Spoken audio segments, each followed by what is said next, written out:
Hey guys, how are you all? Welcome to Let's Start Story on What If Harry Was Dark Wizard's King and builds harem. So do 4 blue hearts comment, be sure to subscribe to our channel and like this video and please share with your friends and watch till end. Also check out Patreon for I have upload Harry x Hermione uncensored spicy version, link in description. A young Harry Potter wandered down the dark street. His thin hands were shoved deep into his many sizes too big trousers, a hand-me-down from his overweight cousin, Dudley. It was late evening now, almost midnight. Far past the curfew of a 4-year-old like himself, but he didn't care. Any time he came home would always either be too late or too early for his relatives' liking. At the very least he could expect a cuff to the back of the head, a berating lecture about how he was a good-for-nothing waste and sent to his cupboard at worst. He shuddered. He didn't want to think of what would happen if his uncle was in a bad mood and he just happened to be in the way. That was a situation that never ended well. Or painlessly. He still remembered the time his uncle's company lost a particularly large client and Harry accidentally broke one of the plates. The scars still itched sometimes. He sighed and turned off Mongolia Road, heading towards the empty park. Since it was early summer, the breeze was rather warm, so his thin clothes were of no concern, even at night. When he reached the park he plopped down onto one of the empty swings, letting it sway back and forth slightly. His stomach rumbled painfully and he wrapped his arms around it, trying to will the ache to go away. Dudley had been allowed to have his friends around today and his Aunt Petunia had decided that there wasn't enough food for him. Despite the large bags of groceries sitting on the kitchen counter at the time. Apparently even a little food was too much for the little orphan. And that was what he was. Harry Potter, age 4. Orphaned at age 1 and sent to live with his hard-working, respectable aunt and uncle. He didn't know much about his parents, only that they were drunks who died in a car crash when he was little. A car crash which gave him the distinct lightning bolt-shaped scar on his forehead. Despite its ugly origins, the scar was one of the few things about his appearance he liked. When compared to his skinny, underfed frame and his untamable black hair, it was easy for the small mass of scarred tissue to be his favorite accessory, as it were. Other than that, the only thing he liked was his eyes, which were an unusual shade of green, one that would become brighter or darker depending on his mood. He was broken from his reverie by a large explosion from behind, the shock wave throwing him forward to the ground as the heat from the blast washed over him. Ears ringing, he groggily managed to turn onto his back and push himself into a sitting position, only for his eyes to widen at the sight before him. The grassy field before him was pockmarked with craters, flames littering the ground, providing light as shadowed figures ran to and fro, beams of multicolored lights erupting from their hands. Some hitting the moving shadows, others hitting the ground causing more small explosions. The figures were shouting but he couldn't hear anything apart from the ringing in his ears thanks to the blast. Within minutes many of the shadows fell to the beams of light, some with screams, others silently. Harry's ears were beginning to recover from the sound of the explosion when he heard a shout. A whooshing sound, and a grunt as someone hit the ground. Startled, Harry crawled to the source of the sound and peered past the slide where he could see 2 shadowed figures, one on the ground, panting, and another standing over the first.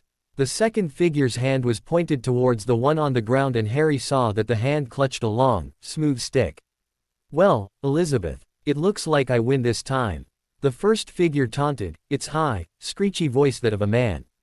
The figure on the ground, Elizabeth Harry presumed, clutched its hand in pain and Harry thought he could see something wet on the limb. "After all this time you should realize that if I don't kill you one of my colleagues will, Solomon." A rich, English-accented voice retorted, one Harry knew had to belong to a woman. "I doubt that. Once I kill you I'll be out of this country within the hour and your petty inquisition will never find me." Solomon gloated as the stick began to glow a sickly green. Harry tried to inch closer to see their faces when his foot connected with a wayward stone, sending it skipping across the ground and connecting loudly against the metal ladder leading to the top of the slide. Solomon whipped his wand towards the sound and smirked as he saw the small muggle child cowering beside the slide. "Well, hello there," he called cheerfully, but somehow Harry didn't feel at ease. If anything he felt even more afraid. "What's a little muggle like you doing outside at a time like this? Do you see this, Elizabeth?" What has happened to today's youth? Elizabeth T. Earned her head and her eyes widened at the sight of the small boy directly in the path of Solomon's wand. The kid couldn't have been more than 3 or 4. She glanced around frantically for her own wand but saw that it was a few feet to his right. Too far away if she wanted to try and grab it before Solomon killed her or the boy. Frustrated she yelled, "Kid, run." Harry didn't have to be told twice but before he could turn. The green light shot out of Solomon's wand and struck the slide, bouncing off with a loud clang and ricocheting into the air. Harry yelled in fright and launched himself to the side as another spell shot past him, the beam scorching the skin of his exposed forearm. He hit the ground with a thud and looked up to see the man with his wand pointed right at him, a blazing orange glow at its tip. Instinctively, Harry brought his hands up to shield his face when he felt a pressure erupt from his outstretched palms. The distortion cleared the distance between the man and boy in an instant and sent Solomon tumbling back through the air before landing with a painful thud. Snarling in rage, he pulled himself to his feet and pointed his wand directly at the boy's face. Avada Ked. He was cut off as a red jet of light impacted his chest, sending onto his back, unconscious.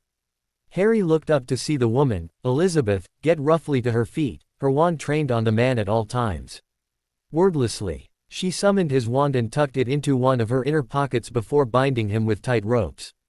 With a weary sigh she healed her cut hand and turned to the shocked boy staring up at her, his face pale. "Are you all right?" she asked, her voice filled with gentle concern. Gulping nervously, Harry nodded. She noticed the burn on his forearm and gestured towards it. "May I?" Hesitantly, Harry held out his arm, ready to yank it back in at a moment's notice. Elizabeth took his wrist in a gentle grip, and inspected the wound.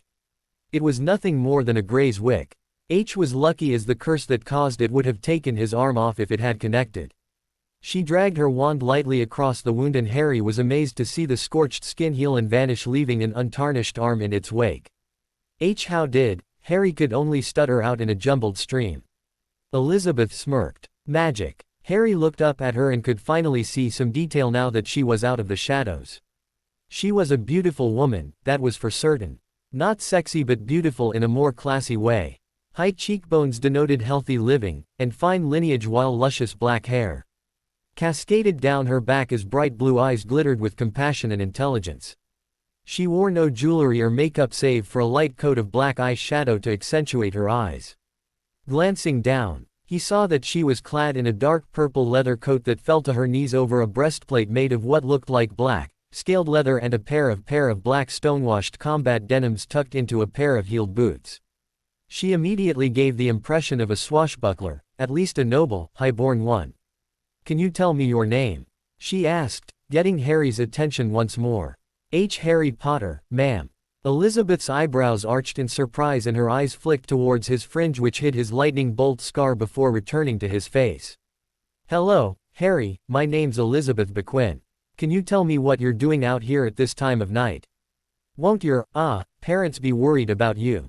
Harry glanced down at his feet. "I don't have any," he mumbled. "I'm an orphan, I live with my aunt and uncle." "I'm sorry," Elizabeth said sympathetically. Then she looked thoughtful. "Harry, can you tell me what you did a moment ago? When you threw that man across the ground, can you tell me how you did it?" Harry's eyes flew up and he became panicked. "I'm sorry. I didn't mean to do it, it was an accident, I promise." She quickly grasped his hands to prevent him from bolting and tried to calm him. "Harry, you're not in trouble so don't worry. You probably saved my life with what you did and helped me catch a very bad man that I've been looking for." She laced her ice with a minor compulsion charm to make him believe her. It worked and he visibly calmed but she didn't let go of his hands. Once she was sure he wouldn't to run off she tried again. "So can you tell me what happened, Harry?" Harry just shrugged. "I don't know. I was scared and when he pointed his stick at me I threw up my hands and he went flying back." "So you didn't do it on purpose?" Harry's shook his head negative and inwardly Elizabeth was impressed. Accidental magic that powerful is a rare thing. That bastard had a shield around him and Harry managed to blast through it with ease. This is one powerful boy. She was broken out of her musings when she saw one of her group approaching. It was Midas Betancourt, her pilot, driver, and all-around travel agent. The dark-skinned man was clad in his usual black dragon hide boots, breeches and tunic with red piping and his favorite cerise silk jacket over that. The man was light in build with a slender face and slightly taller than her. Got them all, Elizabeth. Some were killed in the fight but we managed to catch most of them. No casualties on our side, he said, his voice holding what sounded like a Hispanic accent. His brow archy as he saw her sitting in front of a small, messy-haired child. Hello, what have we got here? You been popping out kids while we were doing all that nasty fighting, Lizzie? Elizabeth glared at her friend and associate. No, you moron. He was hiding nearby when we were fighting. And don't call me Lizzie. Midas chuckled and glanced towards the bound form of Solomon. I guess you finally caught him then. Elizabeth smirked. Actually, he's the one who caught Solomon. Saved my life in the process too. Broke through shield with a wave of accidental magic, no resistance at all. Midas whistled he appreciatively through his teeth and looked at Harry appraising Ly.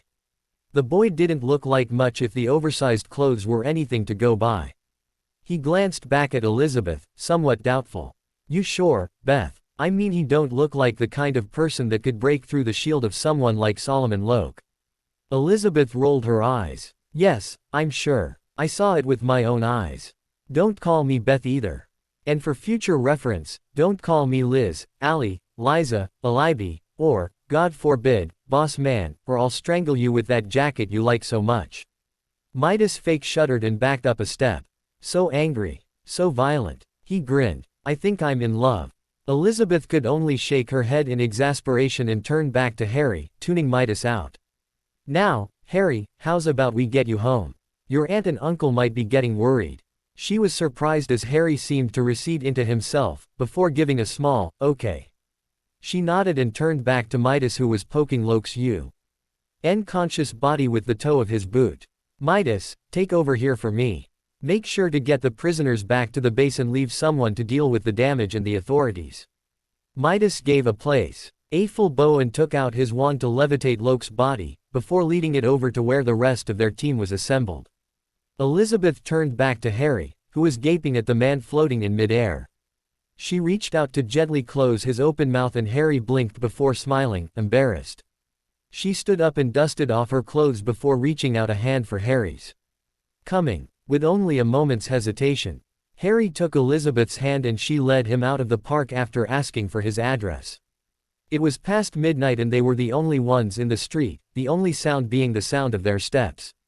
Elizabeth noticed that the closer they got to Privet Drive, the more fearful and resigned Harry's expression became, the only thing keeping him from slowing being Elizabeth's steady pace. It didn't take a genius to see that Harry didn't want her to meet his family. Either that or he doesn't want to see his family. A small voice in her head ventured. Soon enough they reached number 4 and Elizabeth saw the living room light was on, signifying that someone was awake. She led a reluctant Harry up the path and discreetly cast a notice me not charm on her armor as Harry opened the front door and stood aside to let her enter. No sooner had the door clanked shut than a man's booming voice filled the house. Boy, where the hell have you been? You were told to have your miserable R's. The large, beefy man stopped dead when he registered the stranger in him home, accompanying his worthless freak of a nephew who stood off to the side, trying to blend into the background. Who are you? He asked the woman rudely. Elizabeth took it in stride as she withdrew a badge from her coat, and flashed it at Dursley. I'm Inspector Elizabeth Bequin, Scotland Yard. Immediately, Dursley changed from rude pig to simpering idiot in 0.2 seconds. He plastered a sickeningly fake smile on his face and altered between looking nervously at Elizabeth and glancing murderously at Harry. Oh, he asked, his voice squeaky with false cheer. What can we do for you, Inspector? I hope that my nephew hasn't caused too much trouble. He's always been causing us no end of stress, always making trouble and getting in fight. Actually, Mr. Dursley, Elizabeth interrupted coldly, thankful that she'd asked Harry his relatives' names before they arrived. Harry hasn't done anything wrong. If anything, he helped me a great deal. Myself and my colleagues were pursuing a group of dangerous criminals when we had a confrontation with them in the park just off Mongolia Road. I had been injured and if it wasn't for Harry here, I would have died and a wanted criminal would have gotten away. Harry here is a hero. Vernon's eyes widened and he stared at his nephew in shocked suspicion before reverting to his pleasant facade. "Oh well, that's my boy." He laughed nervously and Harry looked at his uncle with something between amazement and incredulousness. Elizabeth resisted the urge to sneer at the idiot's utter lack of acting skills, although it was close. She was about to speak again when a voice from the kitchen interrupted. "Vernon, who is it?" A rather horse-faced woman poked her head out the kitchen door only for her eyes to widen when she saw her husband shuffling nervously in front of a black-haired woman and her nephew. "Vernon. Petunia. Petunia, dear, this is Inspector Buckland from Scotland Yard. Inspector, this is my wife, Petunia," he introduced. "It's Inspector Bequin actually," Elizabeth corrected, giving the smallest of nods to Petunia. "Oh, I'm sorry. How foolish of me, Inspector Bequin. Would you like to come in?" he asked, gesturing towards the living room. "I think I will," Elizabeth agreed. "Ah, good." He turned to Harry who cringed back away from his uncle, only making Elizabeth more suspicious. "Now, Harry, why don't you go upstairs and go to bed?" Vernon rather forcibly suggested, but before Harry could move, Elizabeth's hand shot out to rest firmly on Harry's shoulder, stopping him in his tracks. "Actually, I would very much prefer if Harry stayed. It is, after all, him we are talking about," Elizabeth requested, but her voice told them that there was only one correct way to answer. "Of course," Vernon agreed, his darting eyes giving him the look of a trapped animal. He led Elizabeth, whose hand was still firmly on Harry's shoulder, into the living room. The woman steered the raven-haired child to the two-seater beside the fire, and lowered them both into it as the two Dursleys sank into the two unoccupied chairs. Deciding that she had wasted enough time here, Elizabeth went straight for the jugular. "I originally just wanted to see Harry home safe considering the time, but on the way here I noticed that his clothes seem awfully large for his small frame. Also they don't seem to have been washed in quite a while, and although I'm no medical expert he does seem woefully underfed. I was wondering if there was any particular reason for this." The Dursleys froze in their seats. Harry looked up at Elizabeth, who stared hard at the two sweating muggles before her. Vernon managed to get himself partially together first, and managed to squeak out a stuttering reply. Well, why you see, with T2 boys to CC care for money is scarce. We can't always provide the best things. But Mr. Dursley, Elizabeth interrupted.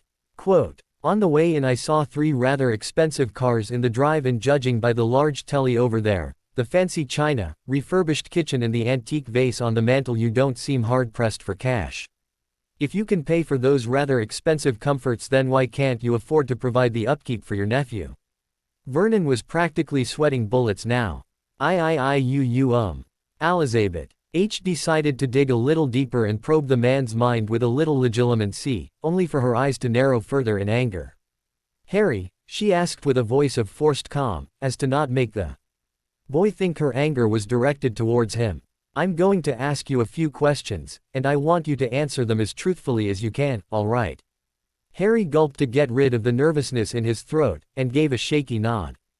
"Okay. Now I want you to tell me, without looking at the Dursleys, where you have slept for the past 4 years. Out of the corner of his eye Harry saw the Dursleys' free ease and his uncle Vernon shoot him a half-pleading, half-threatening glare. "Don't look at them, Harry, look at me." Harry forced himself to look back at Elizabeth, who was sitting sideways on the set, which allowed her to look at Harry but keep the Dursleys in her line of sight. The cupboard under the stairs." Vernon shot up out of his seat. "He's lying. We never." "Sit," Elizabeth roared, causing the other 3 to jump, and forcing Vernon to collapse into his chair. With a glare at the fat man, Elizabeth turned back to Harry. "Now, Harry, did they ever force you to do housework for them?" Slightly confused, Harry nodded. "Yes, but they were my chores, ma'am." Glancing at the shaking couple across from them, Elizabeth asked, "What kind of chores, Harry?" Harry listed them off by heart. "Clean the house, mow the lawn, cook the food, clean the car, sometimes rewire the plugs, I had to repave the garden path yesterday, retile the roof." "That's enough, Harry," Elizabeth said, her anger towards the muggles growing rapidly. It was taking all her willpower not to hex them into dust. "Cook the food, rewire the plugs, retile the fucking roof. What is wrong with these people?" She took a deep calming breath as she prepared herself for the final question. Or rather, its answer. Harry, she asked, her voice as gentle and soothing as she could make it. Did they ever hit you? Everyone else in the living room froze. The Dursleys out of fear, Harry out of shock, embarrassment and fear. What was he supposed to say? If he said yes, this lady could maybe get him out of there and away from the Dursleys forever, but she could also leave him there and he would have to suffer his uncle's wrath for divulging the secret. Hope and fear battled in his chest as he thought about what to do. His answer could very well change his life. Or end it. Elizabeth could see his indecision and decided that he needed to say it for himself. Harry. She gently tilted his chin up so he was looking into her cool, blue eyes. Did they hurt you? Harry took a shaky breath. And nodded. Dursley flew out of his chair, his fat fingers reaching for the boy's throat. Stop lying, boy. I'll kill you. In a flash Elizabeth was in front of Harry, her wand in hand and fire in her eyes. Before he could take 2 steps, Elizabeth blasted the fat whale backwards with a very overpowered stunner. The gluten Ouse sack of waste flew over his chair and screaming wife and crashed into the tacky chandelier about the dining room table, shattering it before falling onto the table, crushing the poor wood beneath his tremendous girth. In no mood for the woman's caterwauling, Elizabeth quickly silenced the bony-faced shrew with a non-verbal silencio. Harry sat in shocked silence. 1 minute his uncle was coming towards him and the next the overgrown bully was decked out on his own dinner table and his aunt's ear-piercing shriek was silenced although he could still see her mouth moving. Elizabeth still stood between him and his relatives. Her strange stick in her hand. He didn't even see her move. She just seemed to appear before him. Elizabeth looked around at the damage. The man was out of it, bleeding slightly from the head and the woman wouldn't stop screaming despite her lack of a voice. Taking a clamming breath to prevent doing any more damage, she spoke to Harry without turning. Harry, I want you to go, and gather your things. I'm leaving this place and I'm taking you with me. Try to hurry, I don't want to be around these pathetic excuses for humans for too much longer. Hardly daring to believe his ears, Harry ran into the hall and yanked open his cupboard door, removing the few meager possessions he had.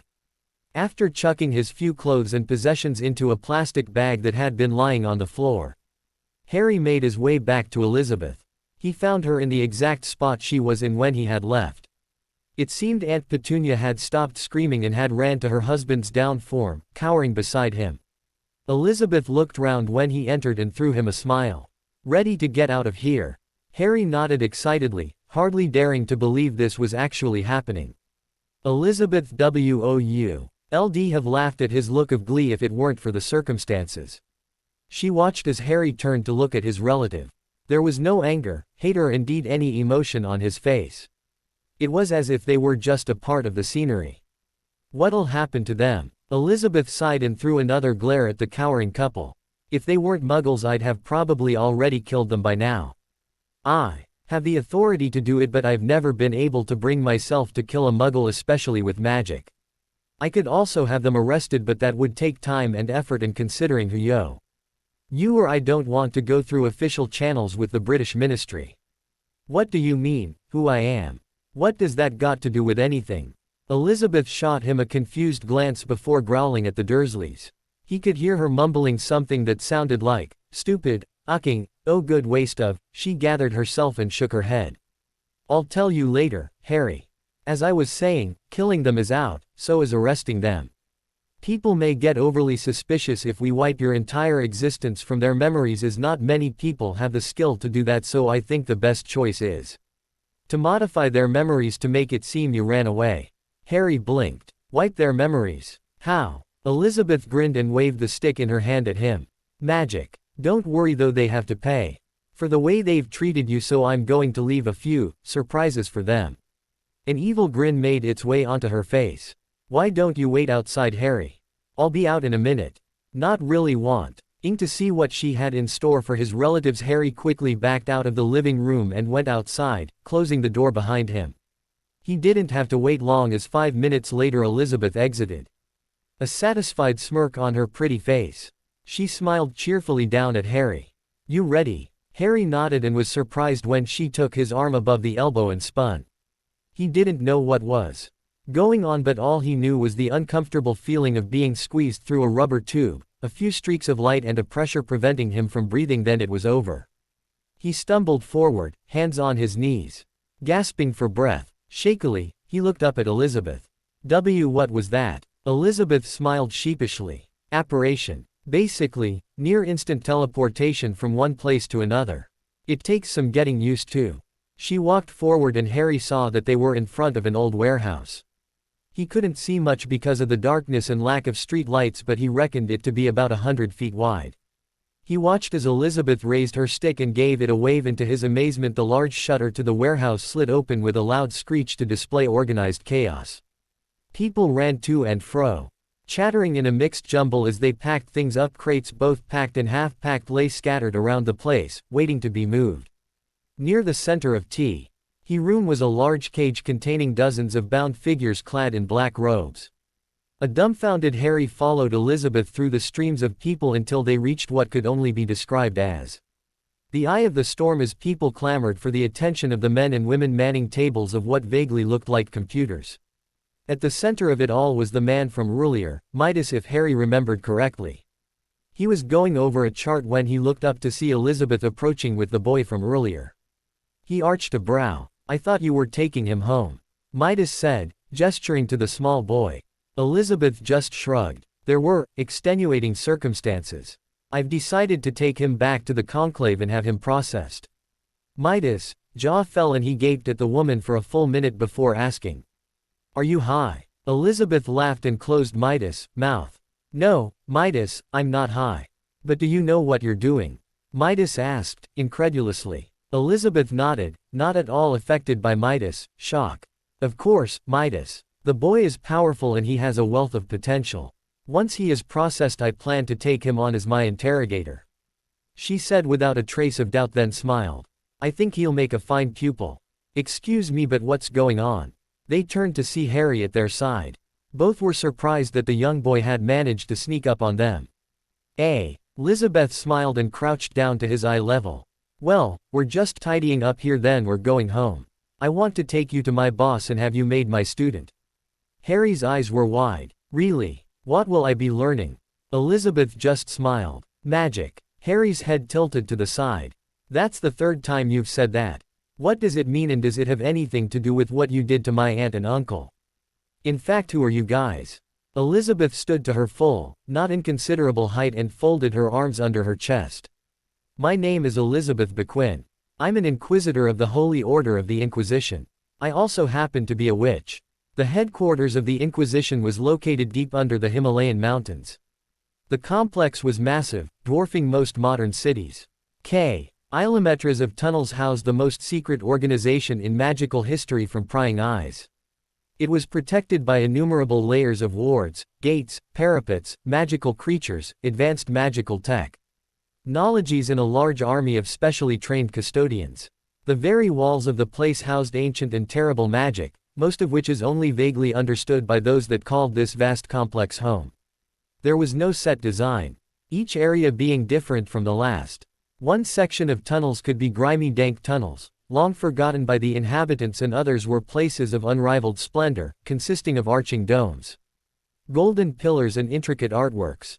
The sheer value of the items within could not be imagined by humans and would drive many mad if they were to attempt to calculate it. It was in this place that dwell some of the most dangerous people alive, whose sole job it was to watch over the world and eradicate any threat by whatever means necessary. The first and last line of defense against these threats were the Inquisitors. Men and women of unrivaled valor, skill, and authority.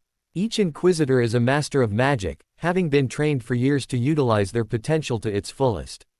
It was their duty to watch for any sign of corruption and rip it out before it can spread any further. Their word is law, recognized by all governments, be it human or non-human, magical or muggle. They answer only to their lords within the Inquisition, for they are exempt from persecution from the world's political leaders simply because of the magnitude of the delicate issues they deal with and the dangerous knowledge they possess. One such inquisitor was Elizabeth Bequin.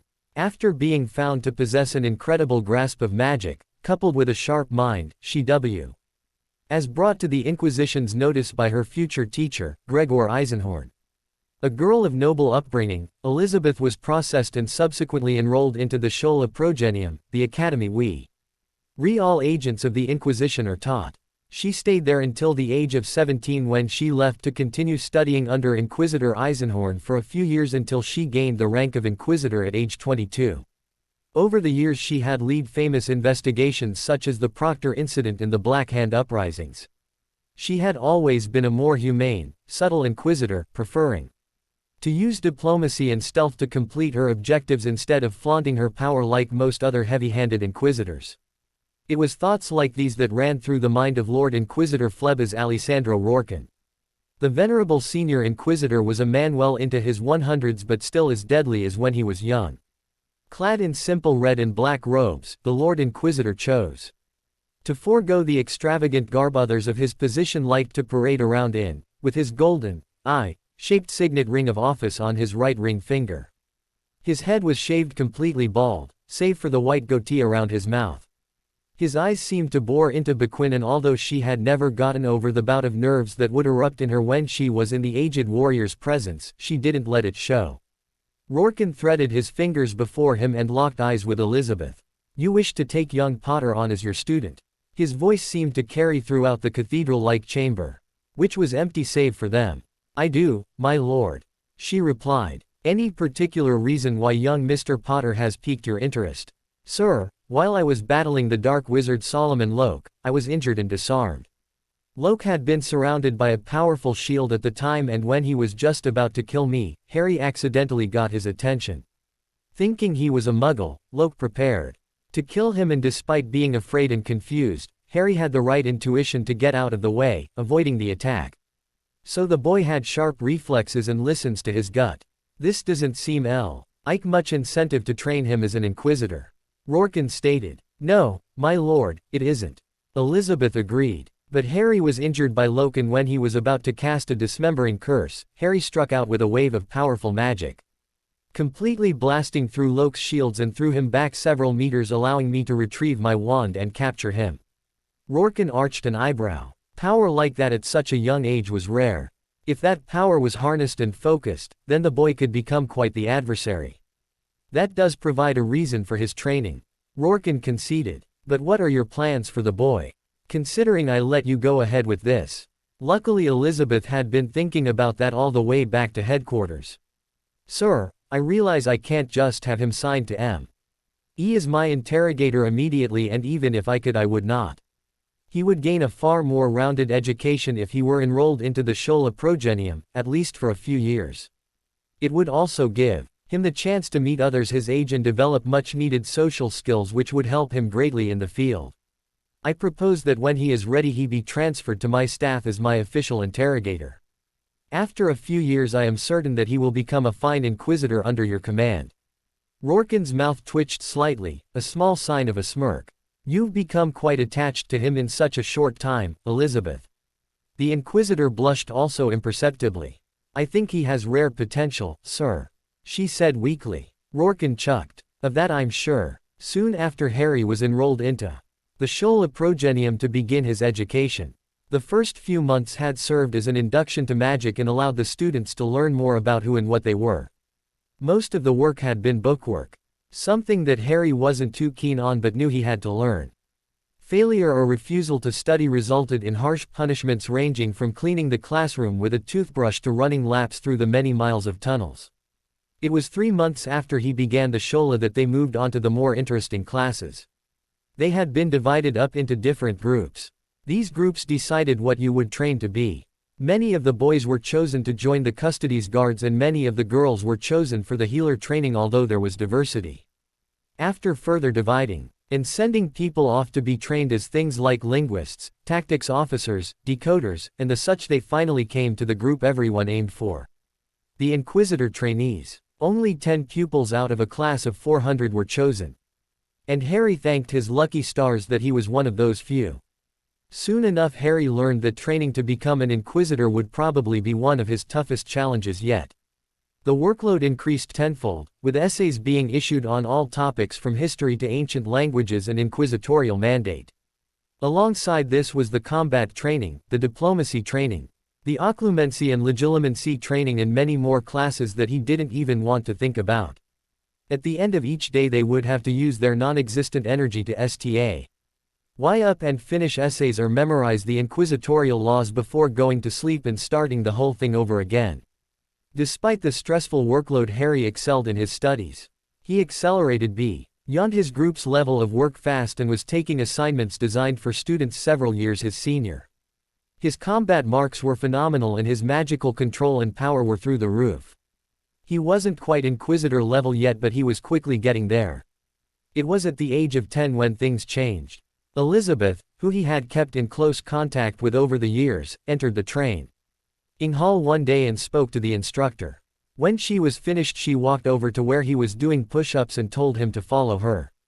Confused, he did as he was told, and before long they found themselves in the Shola head Inquisitor's office. It was a surprise for Harry to discover that instead of being punished for some kind of slight like he was expecting, he was to be immediately transferred to Elizabeth's staff as her interrogator, which meant he was her official apprentice. Struck dumb with shock, he could only nod numbly as he was told to collect his things from the dorms. Like most Inquisitors, Elizabeth owned a large manor outside of the conclave among the hills of Italy. She moved Harry into one of the spare bedrooms and immediately set about introducing him to the rest of the team. Harry got along well with most of them, especially Midas, and began to feel quite at home with the Inquisitor's warband. Elizabeth immediately took over his training, coaching him in the ways of an Inquisitor. The Shola only taught them what an Inquisitor's duty was, but Bequin taught him how to get the job done.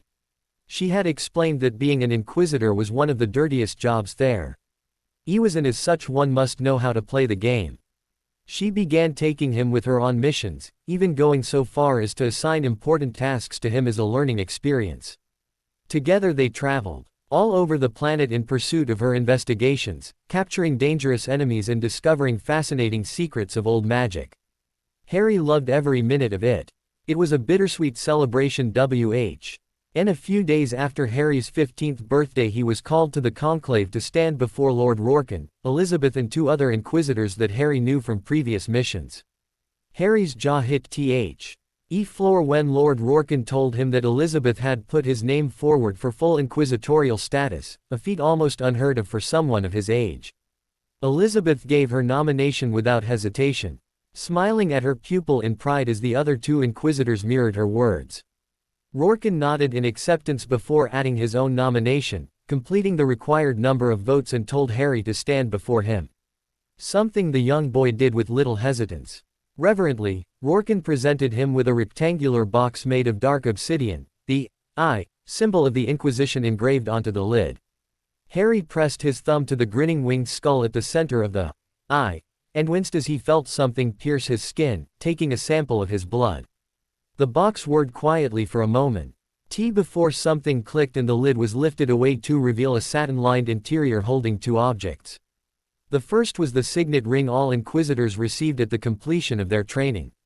It was pure silver with the eye symbol sitting on the band. Harry reverently placed it onto his right ring finger and watched for a moment as it reflected the light before reaching for the second, far more important object. With slightly shaking hand he lifted it out of the box. It was his inquisitorial rosette, an Inquisitor's badge of office. It was a decent-sized red obsidian eye, with a band of silver going around the edge. It was made to be either hung around the neck by a chain, pinned to clothing, or placed inside a wallet as a badge. He hung the chain around his neck before bowing low to Lord Rorken. After nearly 2 hours being briefed concerning his new role, Harry and Elizabeth returned to the manor, where the rest of the team had set up a surprise party in honor of the occasion. The evening was filled with fun, laughter, drinking, and even some tears as they realized that their little Harry was growing up. It was exactly 1 week later when Harry left for his very first mission as an Inquisitor. He was headed for Egypt, where a cult was kidnapping residents of a small town and sacrificing them to their heathen god. Harry successfully led a squad of Egyptian warriors in a raid against the cult's compound, capturing many of the cultists and freeing quite a few captured villagers. The mission was deemed a success and Harry moved on to his next case, but always remembered to keep in touch with his old teacher, staying at the manor until he had enough for his own place. Harry continued hunting dark wizards, his reputation growing at a steady pace as the youngest Inquisitor. In 500 years proved his worthiness of the title. It was nearly 1 year to the day when Harry received a mission that would change his life forever. Albus Percival Wulfric Brian Dumbledore sighed as he left the conference. He had been called away to a gathering of the International Confederation of Wizards in Belgium to fulfill his role of Supreme Mugwump. As if his schedule weren't full enough, what with running the school, dealing with the Ministry and combating the recent resurrection of Voldemort, Tom and his Death Eaters had finally declared war against magical Britain after almost a year in hiding and were causing terror on a daily basis. Things were going back to how they were 16 years ago before Voldemort's supposed death at the hands of young Harry Potter. That gave him pause. Harry, son of James Potter and Lily Evans, deemed the boy who lived had been the one to end a war that had taken the lives of many good witches and wizards, almost destroying an entire generation. He had placed the young child with Lily's sister Petunia and her family for the single reason that Lily's sacrifice, born out of love for her son, enabled him to create powerful blood wards would protect Harry from any of Tom's old supporters who had slipped through the net at the end of the last war. It had been on a night 12 years before that the instruments that monitored the wards told him something highly disturbing. The wards had fallen, something that shouldn't have been possible. He immediately rushed to the Dursley residence and confronted Petunia about her nephew's whereabouts, only to be shocked at the callous and spiteful way she and her husband talked of the child. When he finally got the full story, it turned out that Harry had left the house one night and just never came back. Since the Dursleys said he hadn't taken any of his belongings, it was doubtful that Harry ran away. He flowed straight to the Ministry to assemble a search party to locate the child.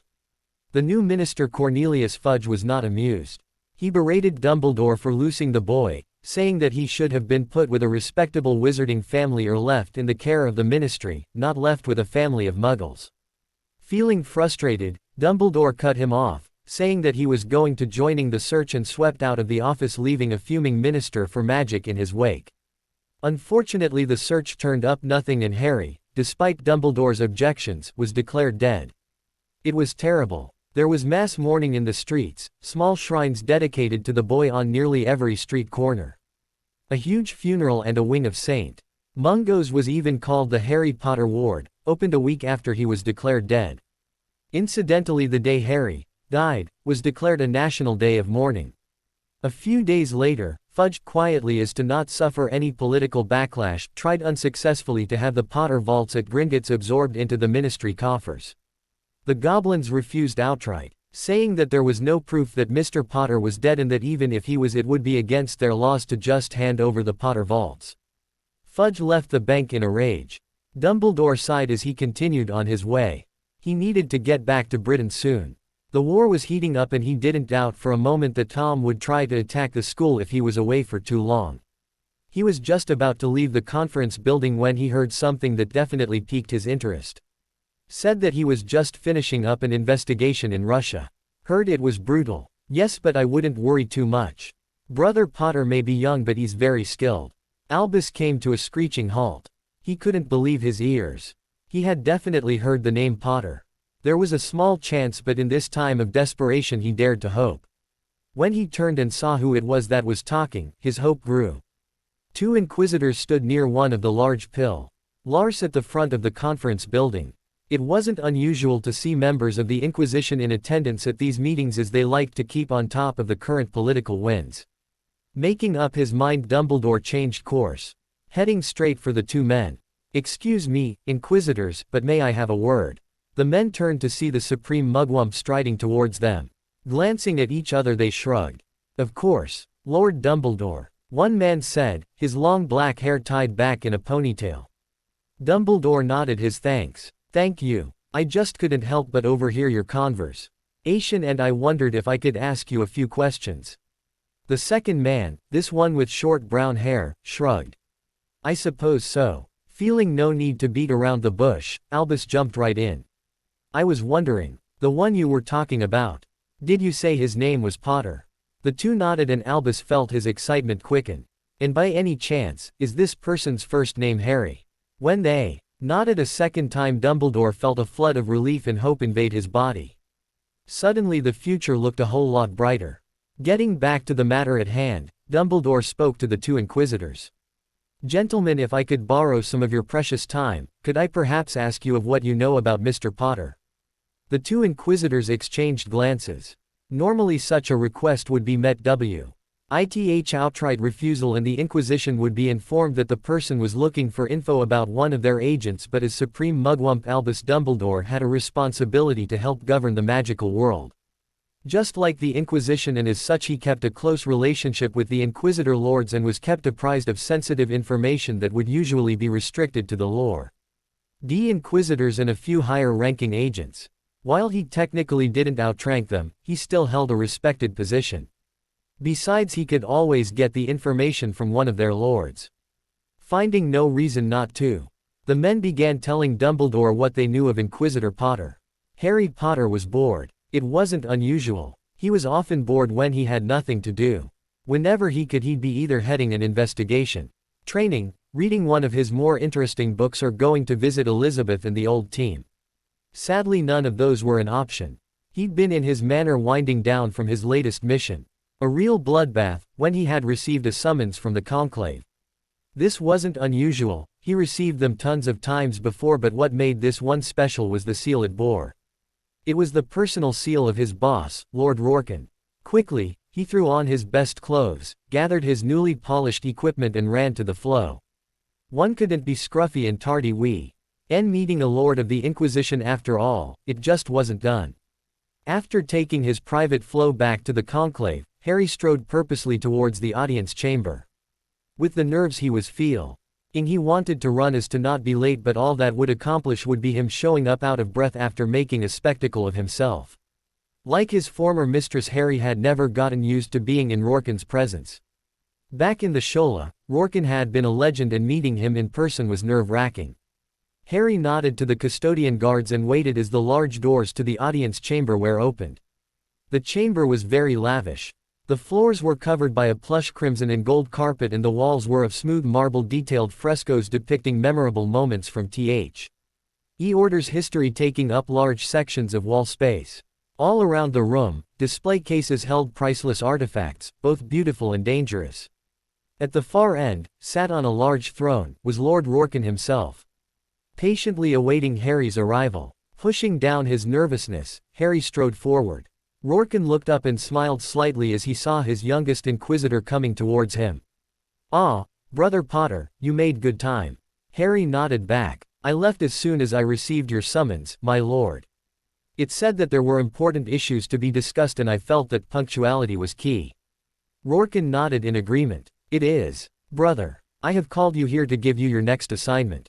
Harry's eyebrows arched. Receiving a mission from Lord Rorquin, while not rare, was definitely a surprise. Normally inquisitors pursued their own investigations, then reported the findings to their lord before storing the mission report in the archives. When a Lord Inquisitor issued a mission, it usually meant something. "A mission, my lord. Indeed. I suppose you've heard of the situation in Britain." Harry nodded. Everyone knew of the situation in Britain.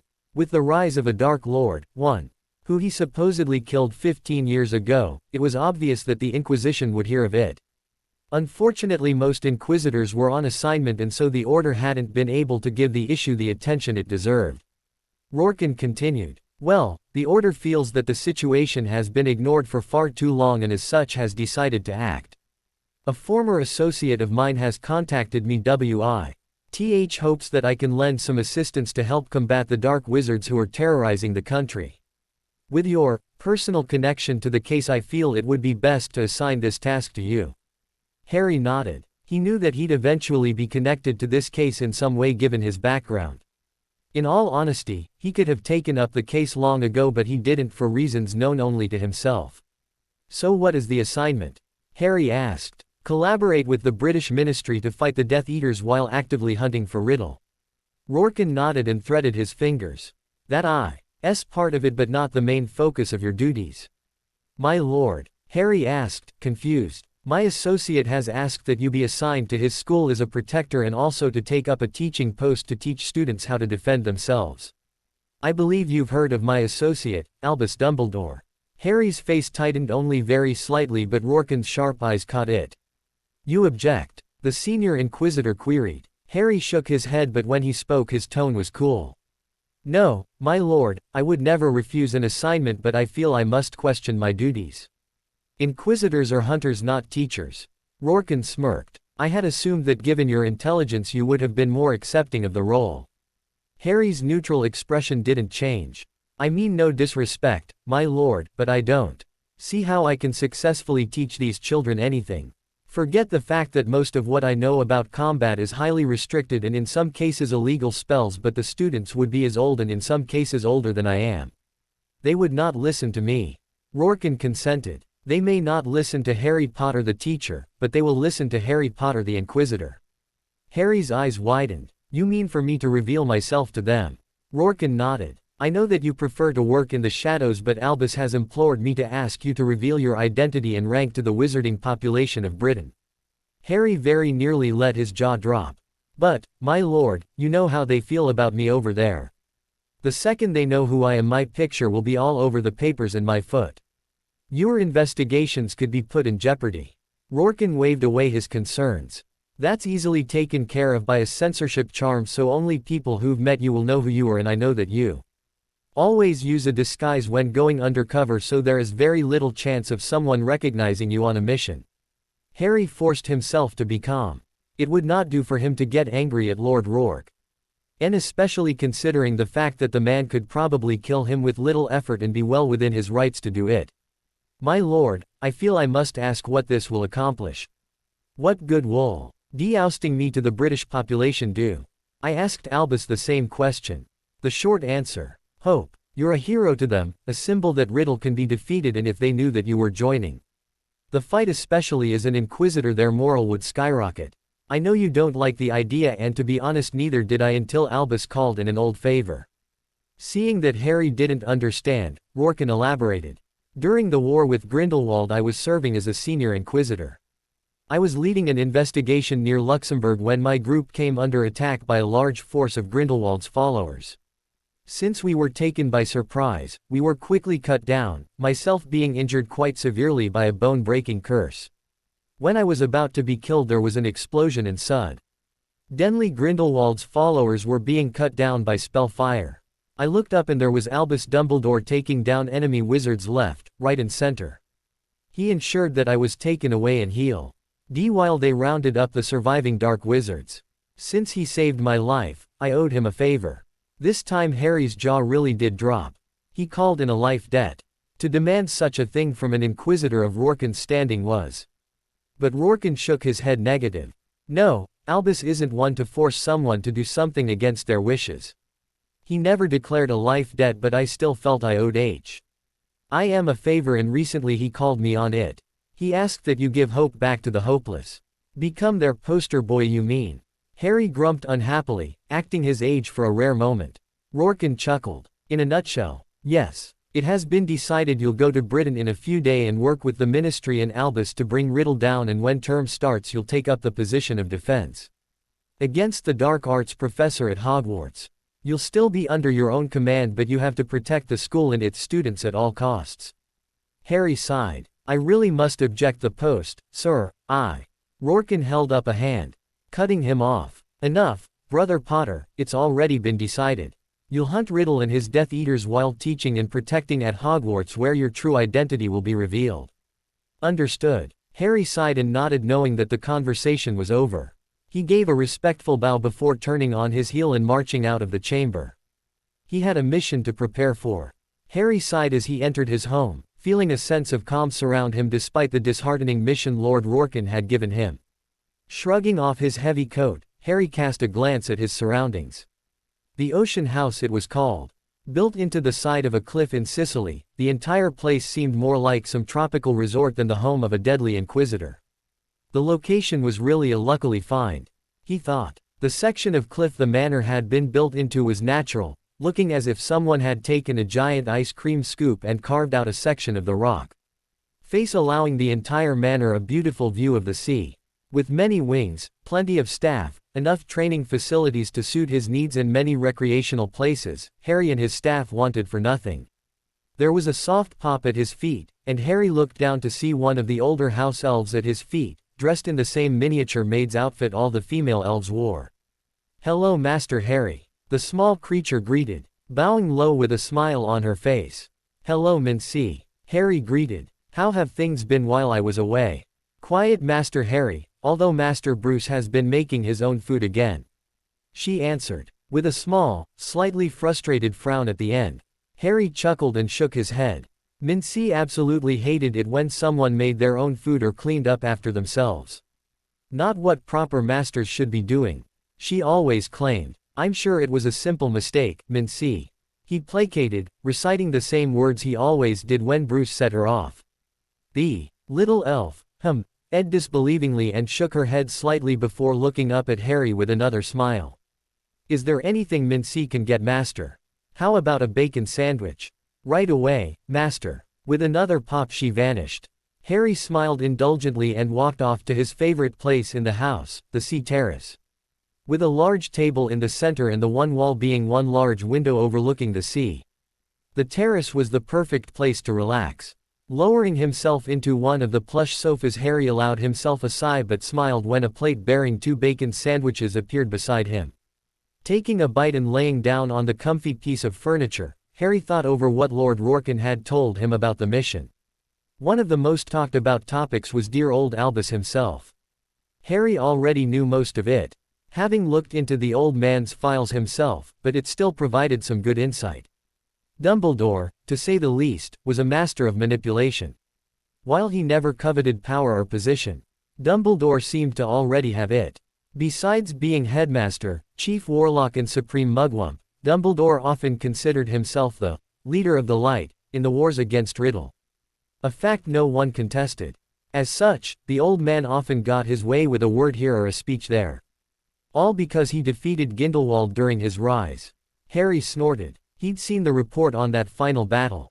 When Dumbledore had found him, Grindelwald was already winded from fighting Inquisitor Stern, who had used up most of his strength saving his retinue from a cave-in. NTED Dumbledore was also wounded from fighting his way through Grindelwald's fortress. It was still a lot less grand than the history books made it seem. He sighed and covered his face with his hands. Fighting Riddle he could handle. Revealing his existence to a country who practically worshipped him was something he could do without. Wiping his mouth free of crumbs, Harry stood and prepared to brief his staff. Tomorrow they left for England. Albus Dumbledore sat in his rather handsome office, sucking on one of his beloved lemon drops. The meeting with Alessandro went well, he thought. He hadn't seen the venerable Lord Inquisitor in many years and it had been good to catch up. Naturally he'd been rather miffed at the situation regarding Harry's disappearance and training and had made sure Alessandro knew. And naturally the Inquisitor Lord didn't care. He cited that inquisitorial recruitment and training was no one's business but the Inquisition and that if they wanted to take Harry and train him then the only one who had the right to say no was Harry. Dumbledore had eventually dropped it, knowing a warrior as old and powerful as Lord Rorken wasn't easily cowed. Despite that minor unpleasantness, Albus had managed to convince Alessandro to assign the mission of protecting Hogwarts and help combating Voldemort's Death Eaters to young Harry. When he'd asked if the boy was capable of handling himself in a fight, Rorken had actually laughed at him, saying there was no worry. That had him worried. Although the Inquisition had a long and glorious history, there were occasions when one of their order delved too deep into dark and forbidden magic, becoming what the Inquisition called heretics, the worst kind of dark wizard. If Harry had been exposed to those shady elements within the Inquisition, then what had he grown to be like? He sighed. He had hoped that by placing him with the Dursley family all those years ago that he'd be protected against any threat from Voldemort after his demise and that once he'd attended Hogwarts he'd be more willing to accept training for Tom's eventual resurrection. Harry's disappearance, and what Albus had thought was the undoing of the prophecy, had robbed the old man of most of his hope, believing that there was no one else who could put the war to a final end. Let's just hope that young Harry has remained pure and is willing to cooperate with me towards the greater good. Dumbledore thought. Swallowing his lemon drop, Dumbledore prepared to continue on with his paperwork when he was interrupted by a knock on the door. Come in. The door creaked open to reveal the worn figure of Argus Filch, the school caretaker. "There's a boy here to see you, headmaster. Says it's important." Dumbledore immediately brightened. "This must be Harry. Please send him in, Argus." The old squib nodded before opening the door wider, allowing the visitor to enter the office proper. Good lord, Dumbledore thought. He looks just like James. The teen before him stood tall. His shoulders wide and his body strong from countless hours of physical training. Black hair that had been untamable on his father was now cut short, the famed lightning scar clear on his forehead. Green eyes, every bit as green as his mother's, gleamed with an elegance, free from the constraints of glasses as his father's had been. His face was angular and clean-shaven. With his clothing, Harry had seemed to prefer darker, more nondescript coverings. A white button-down shirt lay underneath a breastplate made of, was that black basilisk hide. Indeed it was, and Harry seemed to have a fondness for the rare and powerfully protective scales, as he also had gloves, boots and a long coat made of the great snake's skin. A pair of reinforced dark blue jeans, tough enough to provide protection but flexible enough as to not hinder him, covered his legs, held up by a black belt with silver buckle. His most peculiar accessory, however, was the cane in his hand. The meter-low-ing stick appeared to be made of marble with veins of green running through and fashioned with silver. From the way he walked, Harry didn't require the walking stick, so why did he carry it? Dumbledore mused. Pushing those thoughts aside for the moment, Dumbledore swept to his feet, a smile on his wrinkled face. "Ah, Harry, it's good to see you alive and well." Harry nodded to the old man pleasantly. "Headmaster." Albus gestured towards the seat in front of him. "Please take a seat." "Lemon drop." "No." Harry waved his hand. "I'm afraid I'm not really fond of them. I hope you had a pleasant journey here," Dumbledore asked as he lowered himself into his own chair while Filch closed the door, off to prowl the castle once more. "Taking a cross-continental portkey isn't the most pleasant experience, but I'll survive," Harry assured him. "Although I must say I was surprised when Lord Rorquin assigned me this mission." "How so?" "Well, Inquisitors usually choose their own assignments. Being chosen for one by Lord Rorquin was surprising, but the fact that this mission had to be assigned to me specifically was the biggest surprise." "Yes," Dumbledore said. "When I heard that you were alive after all this time, I asked Alessandro to assign you this mission because I felt that you'd be the best person to handle it." "Why me? Why not another Inquisitor who has more years of experience?" Harry asked. Dumbledore looked slightly uncomfortable. "As the boy who lived, you are a symbol of hope to the wizarding public, proof that Voldemort can be defeated.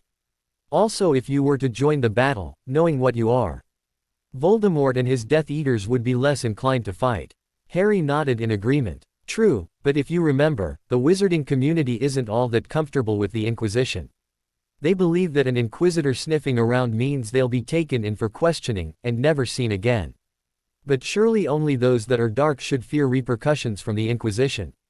Harry chuckled. "Headmaster, a great man once told me something. Everyone is dark, it just depends on how dark they are."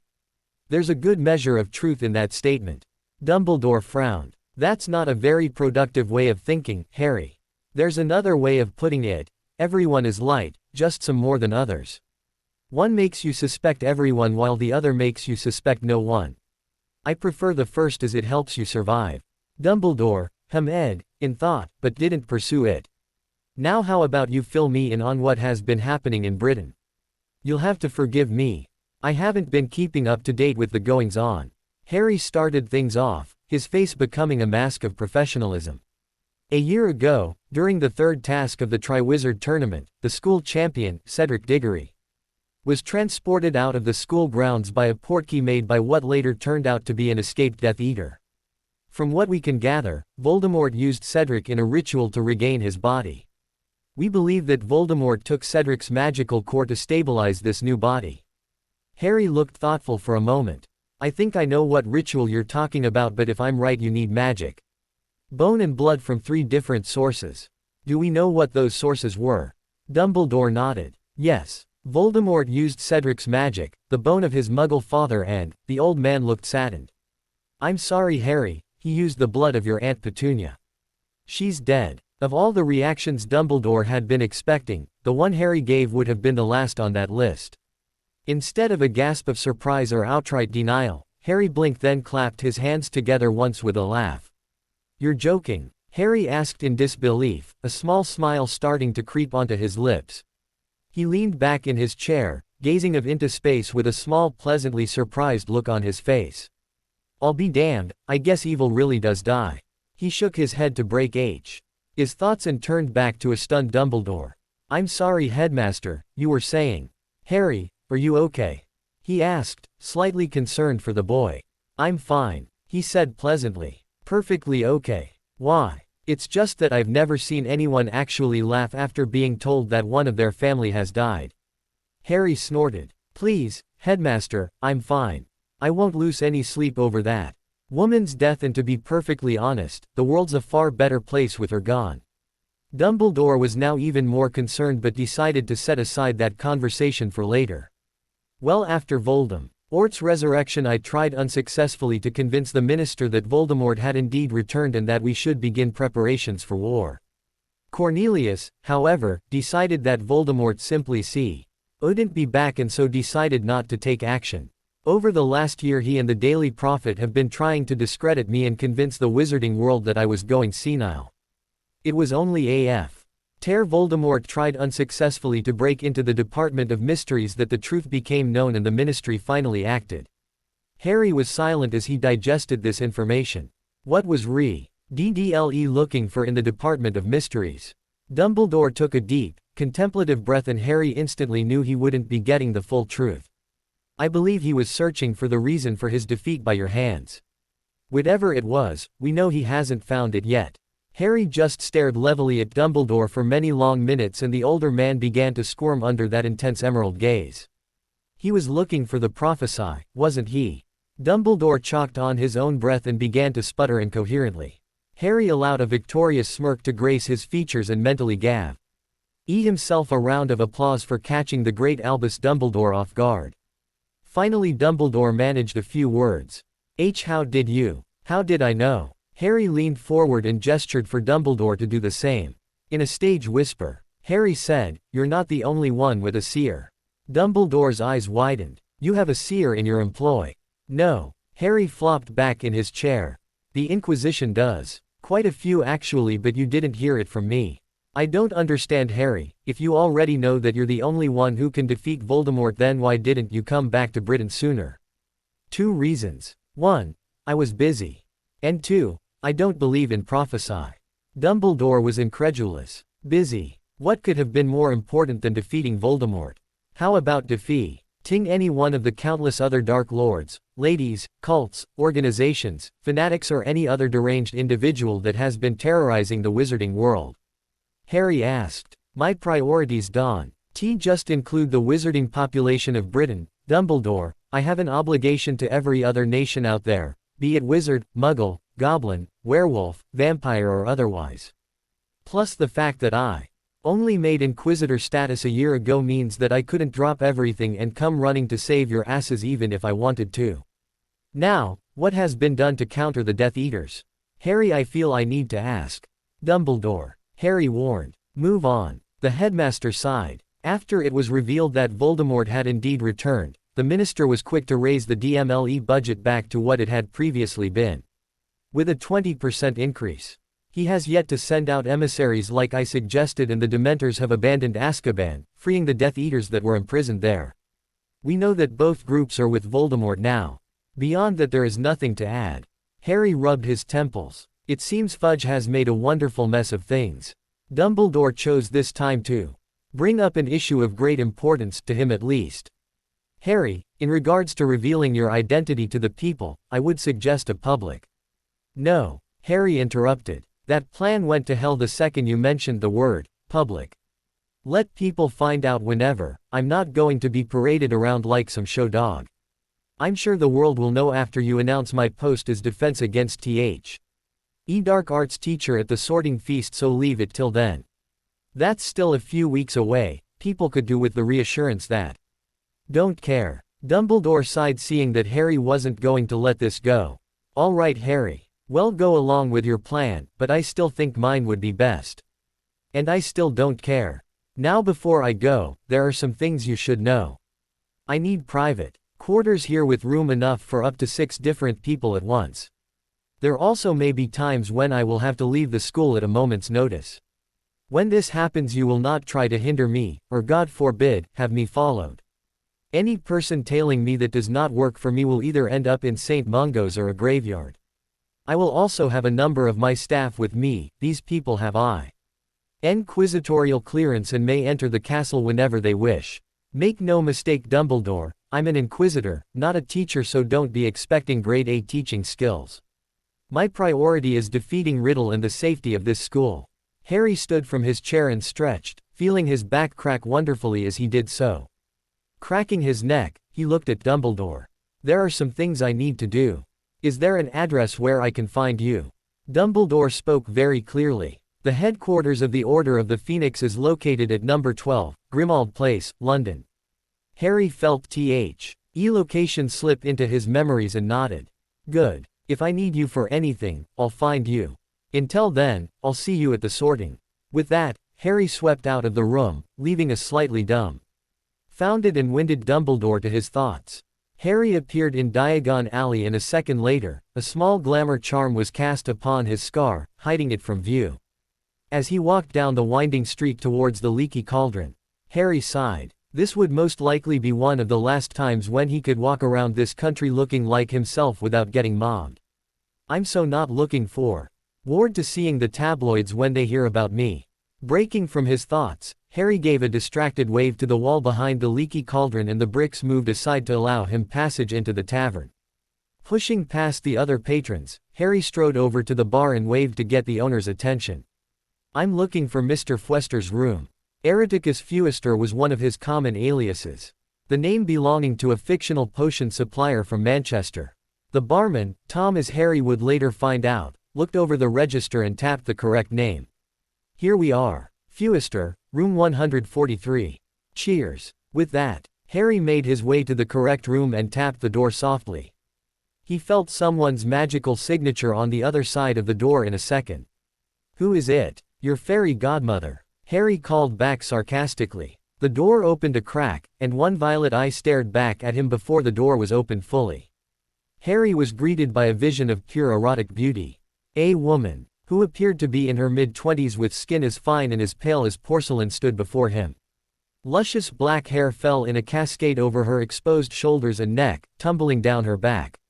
Her rather well-endowed frame was clad in a corset made of black dragon hide. A white band of well-toned stomach was exposed before her curvaceous hips disappeared into a pair of tight but flexible CK leather pants from which her long legs dipped into a pair of heeled dragon hide boots. She placed one hand on her hip, the other resting against the door. Unintentionally or intentionally, she created quite an inviting sight. You took your time, she commented in a voice as smooth as silk. Harry snorted and walked past her, into the room. You should try living up to your name, Patience, he said as he flopped down onto the bed. She closed the door with a flick and strolled over to the bed with an easy gait. Folding her slender arms over her pronounced chest, she replied, I have patience. But you know I get fidgety during the day, when I haven't had any blood and when the full moon is near, so give me a break.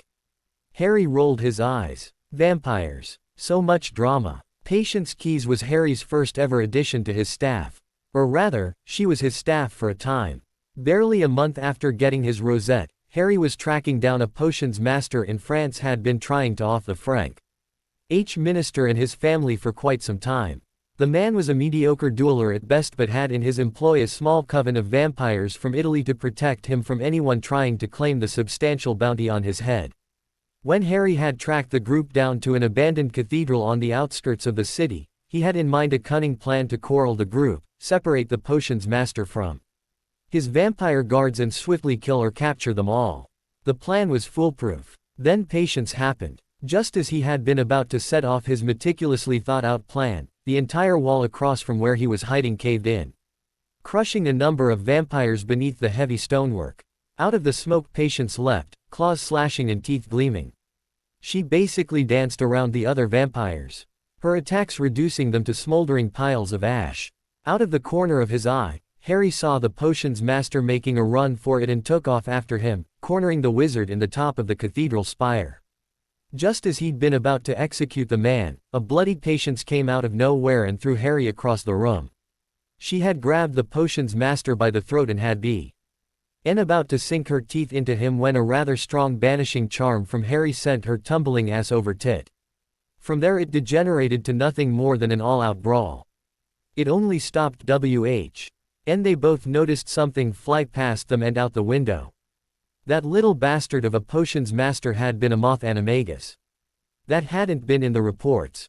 When the little moth disappeared, Patience swore up a storm, putting her fist through the wall more than once. With a glare that could have frozen flames, Patience warned Harry that if he interfered again she'd kill him. After that, she vanished, leaving a bruised and more than slightly miffed Inquisitor to limp back to his hotel room. That was the pattern for the next week. They would end up finding out where the potion's master was hiding and through some cosmic joke. The two always showed up at the same time. It was during the ensuing fights between the Inquisitor and the vampire that Harry learned the story of Patience Keys. It seemed that the potion that their target was trying to kill the French minister's family with was made from ingredients rendered down from a certain magical creature, vampire. To be specific, the ingredients the man was using were taken direct from Patience's sister and mother. She had been hunting him for years, and now that she found him, she wasn't going to let some child take away her vengeance. They would have argued more on the issue of who got to kill the potion's master if it wasn't for one thing. It seemed that the target didn't just hire vampires from a family. He had hired the entire family. Suddenly being surrounded by a horde of ravenous vampires was more important than arguing over who got to kill who, especially to Harry, considering he was the one with warm blood pumping through his veins. After almost an hour of brutal fighting, it was a very bloody and battered pair that lay on the floor of the potion's master's latest hideout, the glowing ashes of the dead vampire family laying around them. The whimpering little toad they had been fighting over lay a few feet away, crying as he tried desperately to break the full body bind he was under. Too tired to do any more fighting, Harry just waved Patience towards the man, not even able to speak as he gulped down much-needed air. The man's death was decidedly short and very bloody. After that, the two just sort of fell in together. Harry never offered her a job and she didn't ask for one, but that's what happened. He didn't even remember when she moved into the Ocean House or when he got her inquisitorial clearance. It just happened. For the past year the two had been living and working together comfortably. It was an odd relationship, to be sure. Harry shifted his legs to allow her space to sit on the bed. "Where's Bruce?" "Gone to get some food. Said he was hungry." "So what's the plan?" "Well, I need to make a visit to Gringotts sometime, see about my parents' will. I'll probably do that after the announcem. And in case it gets leaked that a boy who looked like James Potter came in asking about the Potter family vaults. I also need to set up a place for us to live before we go to Hogwarts. We may not need it, but it'll be a good place to have as a fallback." "What did Dumbledore say?" she asked as she rolled onto her stomach to see Harry's face better. "Nothing much. Voldemort's back, the Ministry lost a whole year trying to bury their heads in the sand, and now they're struggling to set up any sort of defense against Death Eater attacks, plus they've lost the Dementors to him already." He sighed. "That idiot Fudge really has made a mess of the whole thing. I'll need to pay a visit to the Ministry as well." "What are you going to say?" "The truth. That the Inquisition is taking over the leaders' hip in this war, and that Fudge's administration had better not fuck up by trying to save their own careers instead of doing their jobs. I'd oust the little tosspot from office, but I think that could cause more problems than it would solve. I'll leave him be for now, but give him a warning." Patience let her chin rest on her crossed arms. "Sounds good. How about you deal with the Ministry and me and Bruce will go house hunting. We'll even get the basic ward package so you can add all your own little surprises."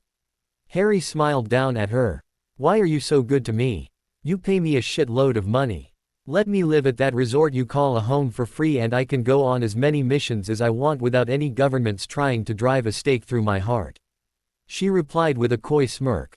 "Plus you buy us some truly sweet weapons." Quote. They both turned to see the final member of their little team walk in the door, bags of takeaway in both hands as he kicked the door closed with his foot. Bruce Hornton was a large man.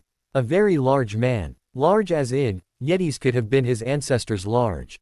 His well-muscled frame was fit into a snug black t-shirt and a pair of dark jeans, a pair of heavy boots covering his feet. His hair was shaved short and his face and head were covered in scars. The story of how Bruce came to join Harry's staff wasn't as exciting as Patience's. Basically, Harry needed a gunman and Bruce was recommended by one of his friends from his days as Elizabeth's interrogator. Bruce had all the makings of a veteran soldier, except he had never been in the army.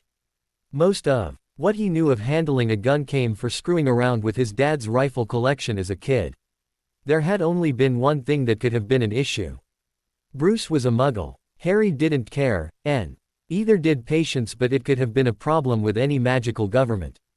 Luckily Harry wasn't one to cower to another's ideals. He accepted Bruce after a short but productive display of his skills and had never regretted it since. He just had to work a little to make it possible for Bruce to pass through all those muggle-repelling wards and presto. Instant gun-toting maniac at your service.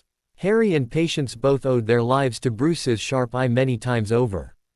"Good one, Lurch," Harry said as he tucked into his fish and chips. "Think nothing of it, shrimp." Harry wasn't short, but everyone was a midget compared to Bruce. "So what's the plan? You and Patience get to do some house hunting while I go boss around the Minister for Magic." Bruce snorted. "Gee, can't wait. I'll get lucky and there will be an angry gnome looking for a fight." "Oh shut up, it's not like sitting in a meeting with the minister will be any better." Patience told him as she stole some of his kebab. "You never know. There could be an assassination attempt during the meeting and where will we be? Stuck going round some old dear's house in Orkney. Keep that positive thinking coming." Harry snorted. The next day, Harry decided to visit the esteemed and noble Cornelius Fudge at his office. Patience and Bruce were off looking for their new home and Harry had made sure to warn Bruce to only take weapons he could hide. Both Harry and Patience had smacked him for trying to stash a 12-gauge shotgun down the side of his jeans. Now he was standing comfortably in the lift taking him to the DMLE. As was only natural for the leader of a country, the minister's office was located at the back of the Department of Magical Law Enforcement, opposite the lifts. When the ding sounded and the usual calm voice warbled from the speaker announcing the floor number, Harry stepped out and strode towards Fudge's office with purpose.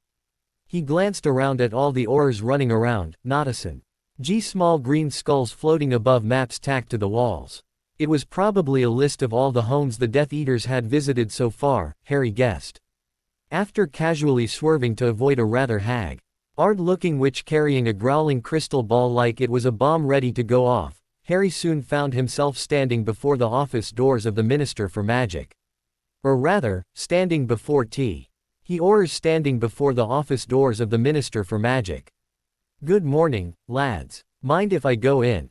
Harry said pleasantly. The head Auror scoffed and looked down his nose at the boy. "Beat it, kid. The minister's got no time to waste with you." Harry tilted his head to the side, not offended in the least. "I really need to see him now. If you step aside it'd be much appreciated." The Auror was clearly getting annoyed. "Sod off, brat. I said you're not going in and that's that." Harry shrugged. "Fine, but maybe this will change your mind." He reached into his coat and the Aurors immediately tensed, their hands reaching for their wands. Harry only smirked and withdrew what he was looking for. His rosette dangled from its chain which Harry held tightly in his hand. The Aurors immediately recognized the symbol from their days in the academy and paled significantly. All except the head Auror who laughed uproariously, gaining the attention of quite a few passing Aurors who were watching the confrontation. The head Auror finally managed to get his humor under control and stared at the raven-haired teen incredulously. "You think I'll fall for that, kid? An inquisitor at your age? Ha, that's a laugh. I bet you stole it from a real inquisitor." He grinned viciously. "Do you know what the punishment for that is?" "No." "Well, let me tell you, they take you away from your family and lock you away in a little cage for the rest of your miserable life." He slowly drew his wand and stepped towards Harry menacingly. Harry's pleasant smile never left his face. The Auror held out his hand towards Harry. "Give me that and I might let you go with a warning. You don't want the Inquisition to hear of this and lock you away, do you?" Harry shook his head, smile still in place. "That won't happen." The Auror sneered and raised his empty hand. He gasped when he felt a heat lightly burning his chest and looked down to see the boy's pointer and forefingers of his right hand millimeters from his skin. A dangerous green light pulsating from the end. The Auror's pulse quickened and sweat began to pour down his face. He'd seen that green light before. Harry, Smile still in place, spoke W. Ith, a voice that was both casual and yet dangerous. That won't happen because we don't imprison someone for stealing a rosette. The boy's eyes seemed to glow and the air became a heavy weight that pressed down on the other oars, preventing them from helping out their comrade. Harry leaned close to the frozen oar before him and spoke in an eerie whisper, if someone steals an Inquisitor's rosette or worse, tries to use it, the punishment is death. Harry cocked his head to the side. You seem to know a bit about Inquisitors, even if that information is a little off. Tell me, do you know W. Hat the Inquisition's policy is on the use of the 3 unforgivables? No. Then let me tell you, there is no policy. An Inquisitor can use any of the unforgivables at any time, on anyone. The teen's voice chilled those around him. The heat from the pulsating killing curse at the end of the boy's fingers was blistering the oarer's skin, but instead of scorching warmth, there was only chilling cold. The touch of death, and it was only a hair's breadth from the man's chest. Harry leaned back a bit to give the oarer some space, but his hand never moved. Now, are you going to let me in? The oarer nodded shakily. And you won't give me any more trouble? The oarer shook his head frantically. And if I come here again, will you cause me any trouble? The oarer was practically in tears as he shook his head again. Good. Harry withdrew his hand as the green light faded away and the oppressive force holding the oarers hostage lifted, leaving them sweating and panting. The head oarer Harry had been speaking to fell to the ground in a shivering mass of flesh. Harry looked at the man in concern and turned to the other guards, who flinched away from the boy's gaze even though his pleasant mask never faltered once.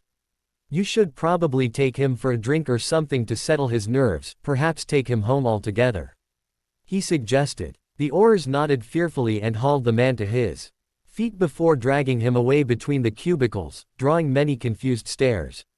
Harry noticed the other oarers who had stopped to watch the confrontation were looking at him with wide, fearful eyes. What? Harry asked innocently. The oarers just backed away slowly, going back to what they were doing and trying to erase the last few minutes from their minds. Harry just shrugged and turned back to the now guardless doors. Here we go, he said to himself, and with a wide smile on his face, Harry threw open the doors to the office of the Minister for Magic and announced his presence to the packed office. The shout rang throughout the office, silencing the large group of department heads who had been arguing non-stop all morning. Every head in the room swiveled towards the door, where they saw, of all things, a teenager standing there with his hands on his hips, a wide smile on his face. The teen's short, spiky hair was a deep chestnut and his eyes a cold gray.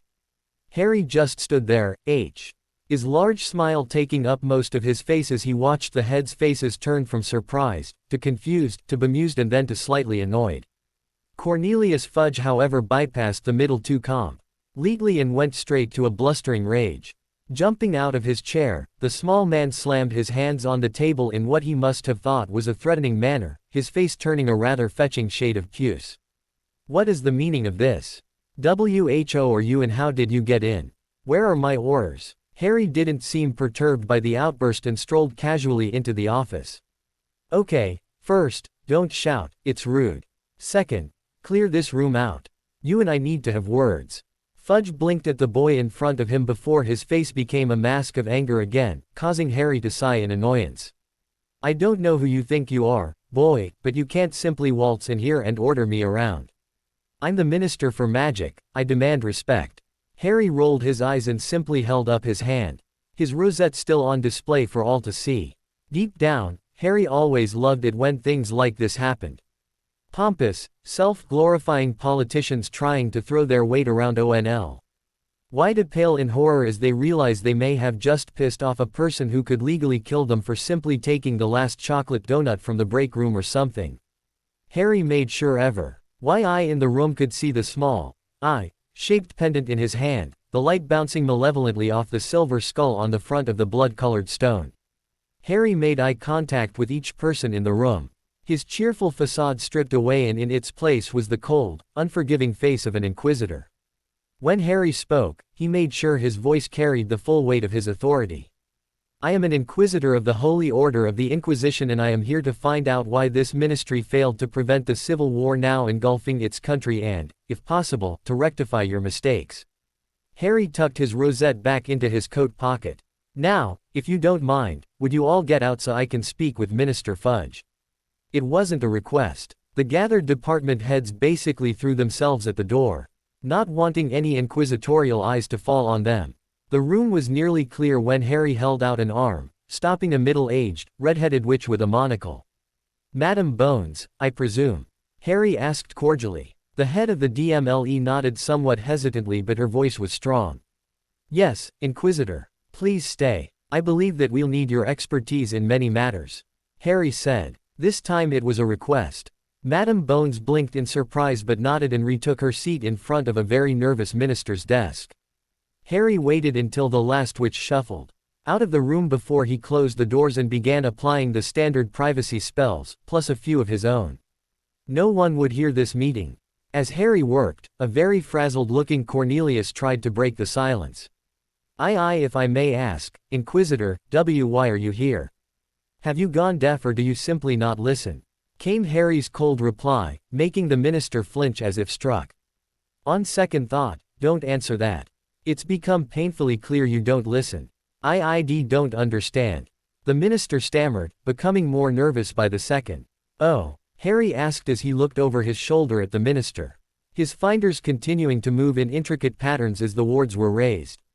Then do you mean to tell me that you didn't waste a whole year of planning against Riddle? You're saying that you didn't dismiss Albus Dumbledore's claims that Riddle had regained a body and that he was marshalling his army? Are you saying that you didn't ignore what the evidence was telling you and that you didn't simply bury your head in the sand and believe that Riddle couldn't be back simply because you didn't want him to be? Are you saying you're not losing this war? Harry's voice got progressively louder as he went on, the privacy wards going up faster and faster until Harry spun around and pinned Fudge to his chair with an icy glare. The small man was sweating buckets now, his eyes darting about wildly as if to look for an escape. His lime-green bowler had a blur as he twirled it in his hands. Harry took a calming breath as he lowered himself into one of the empty chairs in front of Fudge's desk beside Madam Bones, who sat there, half pleased that Fudge was finally getting the proverbial kick in the ass he needed and half terrified that she was next. Now calm, Harry leaned back in his chair, his arms folded across his chest and legs crossed as his cane was propped up against the armrest. Now, tell me why you disregarded Albus Dumbledore's warnings over the return of Riddle. There was never any solid proof, and there was plenty of solid proof. The cup being turned into a portkey was proof. Cedric Diggory's death was proof. The bloody Death Eater, who confessed to the entire thing, was proof. Harry's eyes suddenly narrowed and Fudge immediately knew he wouldn't like the next question. What happened to that Death Eater anyway? If he was given a trial, then all of this would have been out in the open long ago. Fudge was about ready to have a stroke right about now. Well, the thing is Fudge, what monumentally stupid thing have you done now and what can be done to fix it? Harry growled. The poor man looked like he'd like nothing more than for his chair to swallow him alive. He was given the Dementor's kiss. Harry took a deep breath. Stay calm. Don't kill him, yet. And what information did your Aurors gain from him before he was administered the kiss? Well. Fudge, stop blubbering and tell me. There were no Aurors. Both Harry and Cornelius turned to Madam Bones, the former's face taking on a look of confusion and the latter's taking a more pleading one. What do you mean there were no Aurors? Harry asked slowly. Fudge tried to interject but Amelia spoke over him. I mean, Barty Crouch Jr. was kissed barely 2 hours after he was captured. No investigation, no interrogation, no statements, no nothing. The minister took a Dementor to the school and had it perform the kiss as soon as it saw Crouch. He believed that the man was delusional and that he had been lying. He had the case closed after that. Harry sat there stunned at the sheer, utter and complete depth of the stupidity of the man before him. Kill him. We'll just make Bruce the new minister or something. Harry too. A deep breath and clasped his hands in front of him just to stop himself reaching across the desk and choke the fool with his own hat. After several long, tense minutes, Harry spoke but did not look up from the floor. Fudge, you are, without a doubt, a supreme, certified, great imbecile. Your actions as a leader have dragged this country into another war simply because you were too afraid to step up and do the job you were elected to do. No more. You will follow my instructions from now on and just maybe we can come out of this war with minimal bloodshed, but after this is over, you're done. You will never hold a position in government again, and believe me when I say there will be an investigation into your actions to see if you'll be sent to prison. Some of your actions are highly suspicious and do not put you in a good light." The portly minister was quaking in his seat as he shakily nodded. He felt like crying. All his hopes and dreams were now circling the drain, and there was nothing he could do to stop it. "Now on to Madame Bones," Harry said as he turned to the woman in question. "Yes, Inquisitor," she asked somewhat hesitantly, which drew a calming smile from the teen. "Don't be afraid, madam. I've not kept you here to give you a grilling like with the minister. From what I hear, you actually do your job and do it well if the stories are to be believed." Amelia couldn't help but sit a little straighter hearing that, and she smiled back. "Thank you, Inquisitor. Now I believe you've been trying to marshal some sort of defense against the Death Eater. Could you fill me in as to what some of those are?" "Well, our biggest problem right now is Azkaban. With the Dementors gone, we have no way to police the prison, and now that they have joined you-know-who." Harry cut her off. "Please don't call him that. You're just stroking his ego. Call him Voldemort, or just plain old Riddle if you want to annoy him." "Riddle?" Amelia asked, confused. "It's his real name. Tom Marvolo Riddle Jr. Voldemort is just an anagram of his name." He snorted. If he knew French, he would realize that it shows he's a coward. "Okay, Riddle will now know all of Azkaban's secrets, some that not even the Ministry is aware of." Quote. Harry thought about it. "I'll see what I can requisition from the Inquisition. If that fails, I can always call in some favors and get some other creatures to guard it. Bear in mind that option may cost you a hefty sum. It would be appreciated," Amelia said gratefully. "Another thing is the werewolves, vampires, giants and other magical races Riddle is trying to get to join him. I have wanted to send emissaries for a while now, but they won't listen to us unless the Ministry loosens its tight restrictions on them." "Absolutely not," Fudge butted in. "Huh."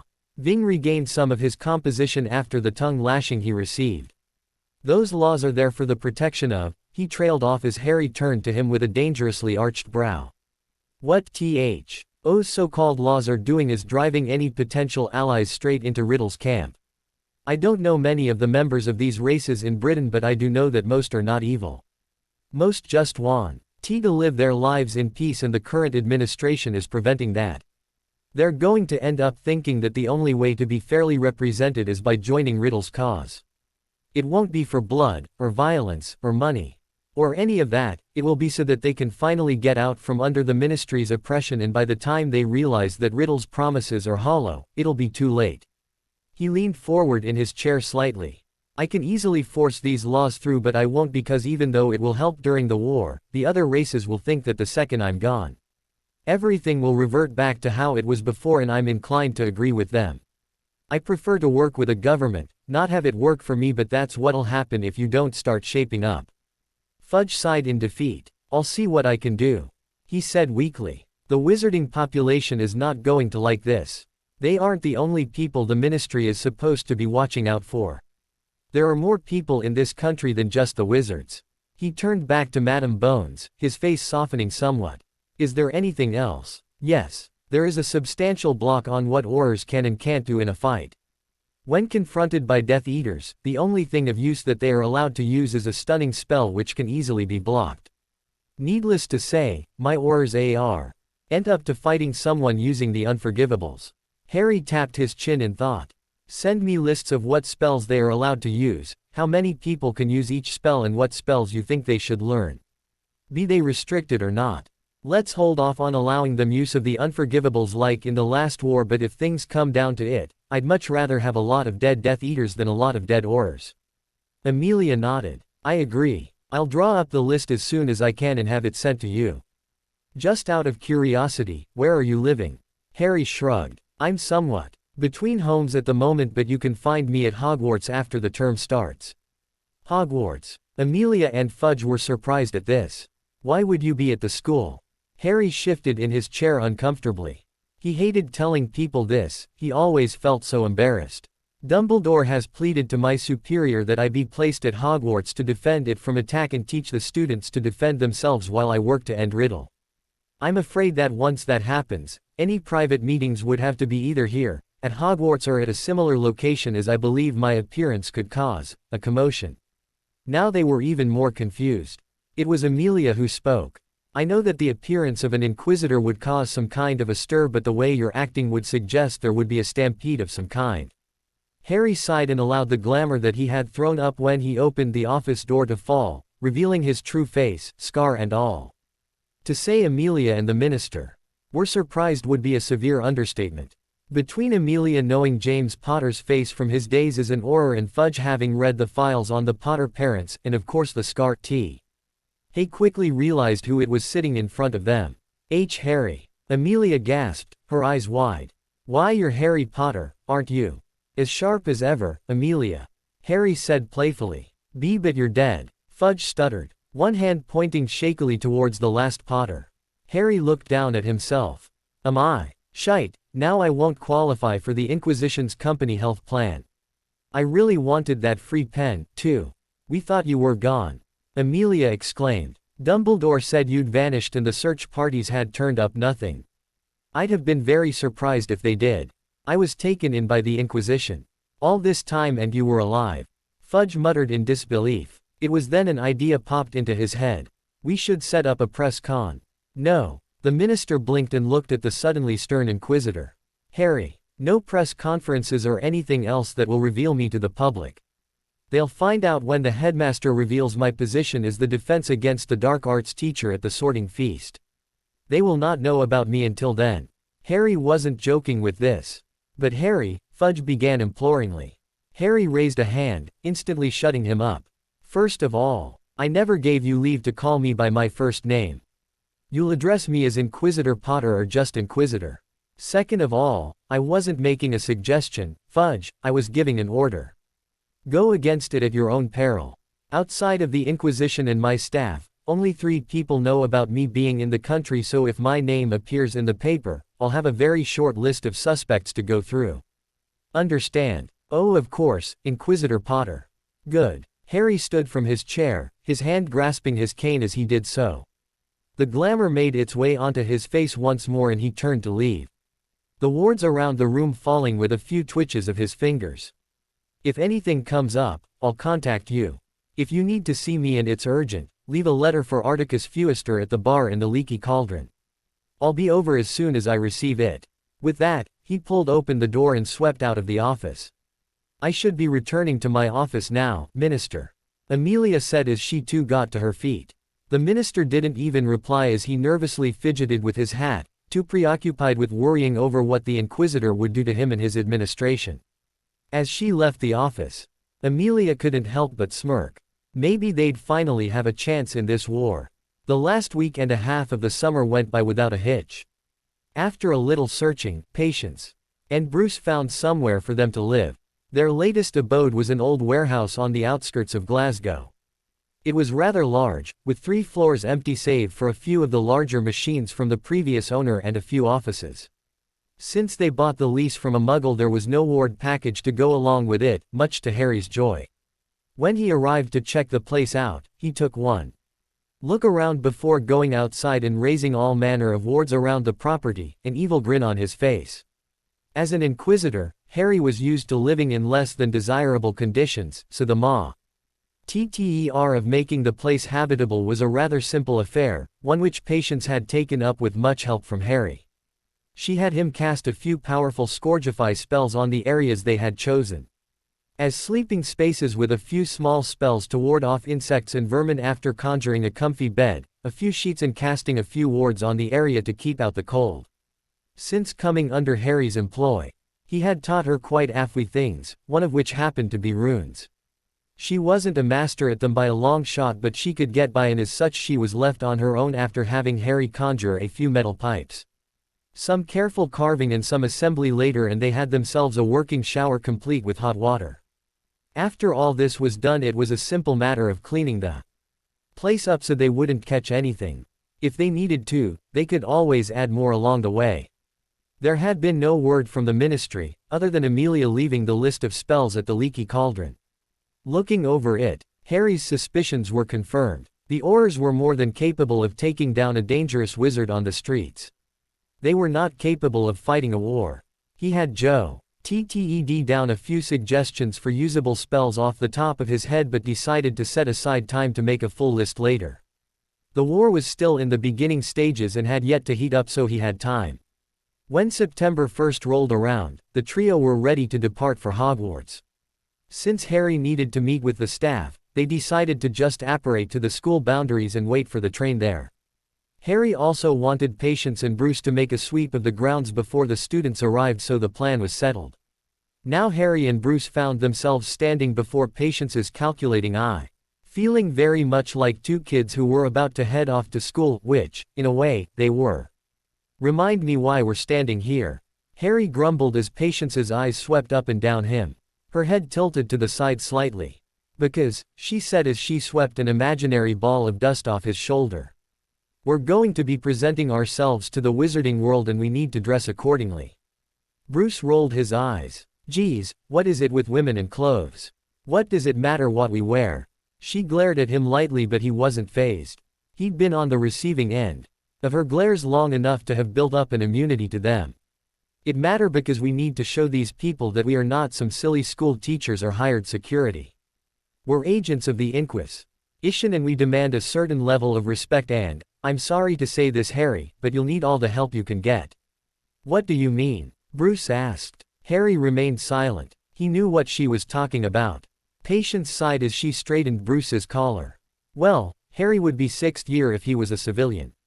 He'll be the same age as a lot of these kids and even younger than some of them. Even if Dumbledore told them he's a member of the Inquisition and a teacher, they still wouldn't respect him much because of his age." Realization dawned on Bruce's face and Harry's darkened. His age had always been a subject of debate and ridicule, both inside the Inquisition and out. Other inquisitors often expressed doubt regarding his skill as an inquisitor and many often mocked him or ridiculed him. They never did it to his face as they'd all heard stories of his strength, but that didn't stop it from happening. There were rumors that he'd only made inquisitor status because of Elizabeth's connections. They disregarded his performance in the Shola as luck and cheating, too blinded by their own jealousy to see clearly. He had to do twice the work for half the respect. Stupid bastards. Harry thought bitterly. I earned my rosette, damn it. Sure, Elizabeth taught me a few things but no more than any other interrogator. I put in all the hard work and what do I get for it? A few petty wankers whispering behind my back. Patience saw the boy's fist clench and sighed slightly. His age had always been a sore spot with Harry. It really wasn't fair. He was one of the best to come out of the Shola. Yet he had to fight tooth and nail for every bit of respect. It seemed the title of protégé was more of a curse than a gift. Reaching over, she straightened the front of his coat, diverting his attention from his gloomy thoughts, and stood back to admire her work, a smirk gracing her beautiful face. "Now you look more like an inquisitor." Harry glanced over at the large mirror on the wall and had to admit that Patience knew her stuff. Freshly shaven and with a new haircut, Harry cut quite the handsome figure. His clothes were similar to what he always wore but with a few differences. Over his freshly pressed, white button-down shirt was his newly polished black basilisk hide armor. His inquisitorial rosette hung from its chain, its weight resting comfortably over the breastplate. His regular denims encased his legs with a newer pair of armored boots covering his feet. These were dark brown with a pair of goblin-wrought dark metal plates protecting the tops of his feet. Over his breastplate, he wore his finest high-collared basilisk hide trench coat, the black hide seeming to absorb the light and the smoky red lining giving it a regal look. His hands were left ungloved, revealing the distinct, eye-shaped inquisitorial ring on his right ring finger, his cane clutched in his left hand. While Patience had decided it best for Harry to appear in all his inquisitorial glory, she wanted Bruce's clothes to show what he was, a true soldier. The large muggle was clad in a black coverall, the material thick enough to provide some protection. Over this he wore a full suit of dragon hide armor. A gift from Harry. The tough leather-like armor was a dark red, the color of blood. The hide was from a fully mature Spanish sawback dragon, a breed known for its strong but flexible scales. The armor included not only a breastplate but also knee, shin and thigh guards as well as shoulder, bicep, forearm and a backplate. His heavy combat boots were tucked under. His shin armor and the breastplate was embossed with the shining, golden, symbol of the Inquisition. Deciding to forego any extravagant coat, Bruce was allowed free rein over what weapons he could show off. He was thrilled. Deciding to go for shock value, he had procured himself a very nice M4 assault rifle decked out with all the goodies: scope, grip, silence, you name it. On either thigh he had strapped a pair of Scorpion submachine guns. A large combat knife was strapped to the back of his belt, completing his look. Patience, on the other hand, had decided that she looked intimidating and with her leather pants and black dragon hide bodice and boots. The only things she added were a black belt with a grinning silver skull for a buckle and a rather swashbuckling-looking black trench coat. Snug enough in all the right places to accentuate her figure, not that it needed it, mind you. She looked at Bruce and nodded her approval.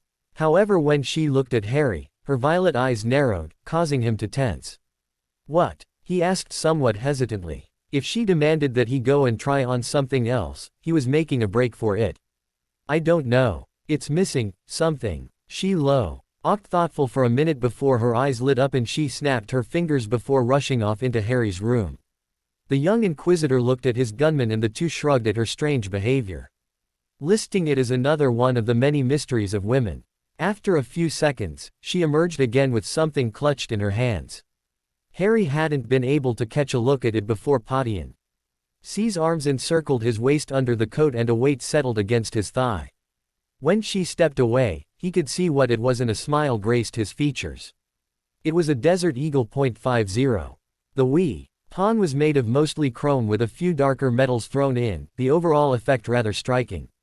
Only the closest observation would allow you to see the runes etched into the metal surface where not a single imperfection was found. The sidearm had been a gift from his days as an interrogator. Harlan Nail, Elizabeth's version of Bruce, who had also been the one to recommend the large muggle to Harry, had presented the weapon to Harry at his going-away party when he made Inquisitor. The weapon fanatic had made the entire thing from scratch, making sure that the weapon was perfect in every way as to better protect its owner. The sentiment behind the gift was truly appreciated.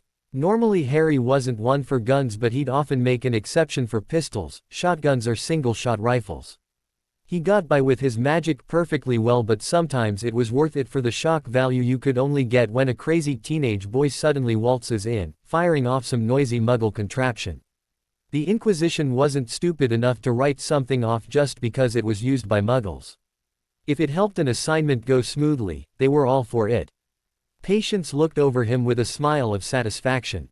"Now you're ready." "Thanks, Mum." The two chorused and chuckled when she shook her head with a sigh.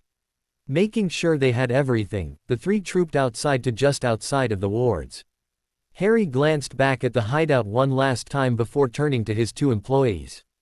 "Let's go." In an instant, he disappeared from the outskirts of Glasgow and reappeared at the main gates of Hogwarts. A second later, a mass of nearby shadows seemed to warp before Patience emerged, dragging Bruce behind her. "You got your limiter on?" Harry asked the large Londoner. Bruce rolled his eyes. "I've always got it on. If I hadn't, the wards back at the hideout would have driven me off." Harry shrugged. "Just making sure." A lazy grin made its way onto his face and he flicked his cane up and CAUGHT it in midair before setting off towards the castle. "Let's go and meet my new coworkers, shall we?" As they walked through the gates and up the path that would take them to the castle, the trio's eyes scanned the grounds, taking in every little detail. As he walked, Harry frowned. The grounds were larger than he'd anticipated, meaning it'd take longer to search and map. That meant more work for Bruce and Patience. Harry grinned. He loved being the boss. They mounted the steps and walked through the large double doors, which were already open in anticipation of the students' arrival. When Harry saw that there was no one to greet him, not surprising considering he hadn't contacted Dumbledore since they last met, Harry walked towards the open doors to the Great Hall where the same hag-eyed man who'd led him to Dumbledore's office the first time was busy sweeping the floor. Harry cleared his throat to get his attention. The man started and turned to glare at the newcomers suspiciously. "What do you want?" he asked warily. Harry raised a brow. "I was here not 2 weeks ago. You're telling me that even with no one other than the teachers here, you forget me so quickly?" The man sneered. "Is there a reason I should remember you?" Harry shrugged. "Maybe because I'm going to be teaching here. Or maybe because of this." He tapped the rosette on his chest and watched as the man's eyes bulged. What can I do for you? Inquisitor. The man stuttered nervously. Can you take us to where the headmaster and the teachers are having the start of term meeting? Harry requested pleasantly in an attempt to settle the man's nerves. He seemed to have some success as the man calmed somewhat but was still on edge. Filch set aside his broom and led the 3 soldiers through the castle. And that settles the matter of the new prefect schedules, Dumbledore said as he set the now finished scroll to one side. He was about to reach for another one when a sound that had been grating on everyone's nerves for the past year caught their attention. Hem. Several people groaned as Dumbledore turned towards a squat witch wearing a garish pink cardigan, a polka dot boa arranged on her head giving her the unfortunate appearance of a large toad with a juicy fly perched on its head. Yes, Dolores? Albus asked, showing no signs of irritation. The small woman plastered a sickeningly sweet smile on her face as she spoke. Headmaster, I was just wondering about the position of defense against the dark arts teacher. It seems that you haven't been able to acquire a new candidate for the post, and as such, as Hogwarts High Inquisitor, Dumbledore cut her off with a raised hand and a smile. I was just getting to that, Dolores. It seems we're in luck. I've managed to procure someone willing to take up the post. The other teachers couldn't stop the smug grins that bloomed on their faces. Umbridge had been trying to force herself into the post for the past year, only to be rebuffed in favor of Alistair Moody, who Dumbledore had managed to convince to take up the position the previous year. Living with the woman was bad enough, working with her would be unbearable. Nature. Ali Dolores wasn't amused by this and her voice became less sweet, her smile more forced. I'm not sure what you mean, Headmaster. You haven't interviewed any candidates and none have come forward, I checked. With that in mind, I feel it best that I take up the position. She preened. And what qualifications do you have to teach defense, Dolores? Minerva McGonagall asked with forced politeness. It was no secret that the 2 women despised each other. Well, Minerva, Umbridge shot back. The minister, and by extension the Ministry of Magic, has decreed me fit enough to teach the students in proper manner they should be taught. That alone makes me more than qualified to teach the subject. McGonagall scoffed. Teach them practically nothing except theory and bigotry of other races more like. Dumbledore broke in before a full-blown argument could break out. Ladies, as much as this conversation means to us all, I'm afraid the fact remains that I have already hired someone to teach the position. But Umbridge wasn't going to give up that easily. And what makes you think this mysteried person is capable of teaching the subject? He comes with some of the best qualifications there are and has many years of experience.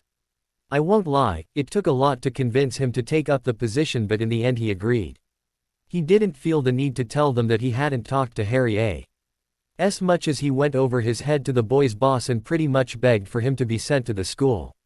I think the main question is, Headmaster, who this mystery teacher is. Came the drawl of Severus Snape from the corner. The potions master had been miffed that he had once again been denied the position he'd long coveted. While he was happy that Umbridge wouldn't be getting the job, he didn't help but be curious as to who did get it. Dumbledore nodded at the greasy-haired man. Quite right, Severus. During the summer I happened across some rather startling information. It seems that. He was interrupted by a knock at the door and they turned to see a slightly nervous Argus Filch poking his head through the door. There are some people here to see you, Headmaster. Dumbledore's eyes lit up and his smile grew. Excellent, Argus, please send them in. He turned to the other teachers who were confused. Did he say them? Was there more than one person joining them for the year? I believe this should answer your questions.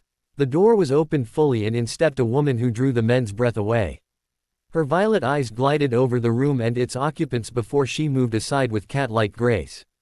Taking up position in one of the corners of the room, the shadows seeming to envelop her like a blanket. The next newcomer raised a few eyebrows, especially from the Muggle Studies teacher who recognized the strange contraptions the man carried. Even having worked alongside Hagrid for many years, they couldn't help but be slightly intimidated by the man's size. The Str. Anger's scarred face twisted as he grinned and he strolled off to lean against a wall, his weapon gripped in his hands with a casual, yet sinister ease. When they turned to see the last person to enter, many people gasped. The carbon copy James Potter stepped through the open doorway, his hand resting easily on the top of an expensive-looking cane, the other tucked inside his trouser pocket. 4A. GN green eyes that could only belong to one woman gleamed with intelligence as he took in the room. He seemed to radiate an aura of power, authority and deadliness as he looked at the teachers, a lazy smirk on his face. Every eye in the room was drawn to his forehead where they could all see the infamous lightning scar that proclaimed the person's identity more effectively than the gleaming badge of office that lay upon his chest. He seemed amused by the shocked silence that enveloped the room because when he spoke, his strong voice was filled with mirth. "Well, hello there. I am Inquisitor Harry Potter. Pleased to make your acquaintance." The room vibrated with shocked silence. Then chaos broke loose. Every person in the room bar Dumbledore and the 3 Inquisition agents leapt to their feet. Their voices all combining into one mighty clamor as they bombarded Dumbledore with questions. Harry looked at Patience and Bruce with an amused look on his face, one which was mirrored in theirs. After a few minutes of this, Dumbledore restored the peace with a raised hand.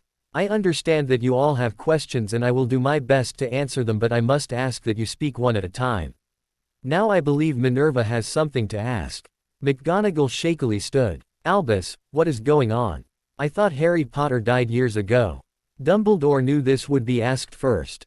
"As far as I was aware, Harry Potter did indeed die all those years ago, however it was after a meeting with the ICW in Belgium that I discovered the truth. It seems that on a night 12 years ago, Harry met an Inquisitor who took him from his family and enrolled him into the training academy of the Inquisition." Harry chuckled lightly, catching their attention as he looked down at Dumbledore. "You make it so, as if I was taken against my will and forced to join the Inquisition. I wasn't. I had full control over my destiny and chose to become an Inquisitor of my own free will." Dumbledore nodded in recognition. "Of course. Well, after I heard this, I met with an old acquaintance of mine. With some bartering, I managed to get Harry assigned to Hogwarts as the Defense Against the Dark Arts teacher. In addition to this, he will also take charge of the school's security.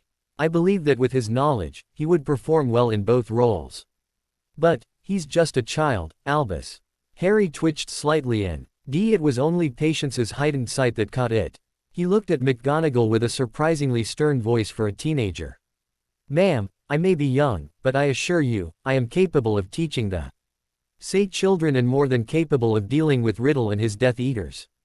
Age is irrelevant, only skill matters."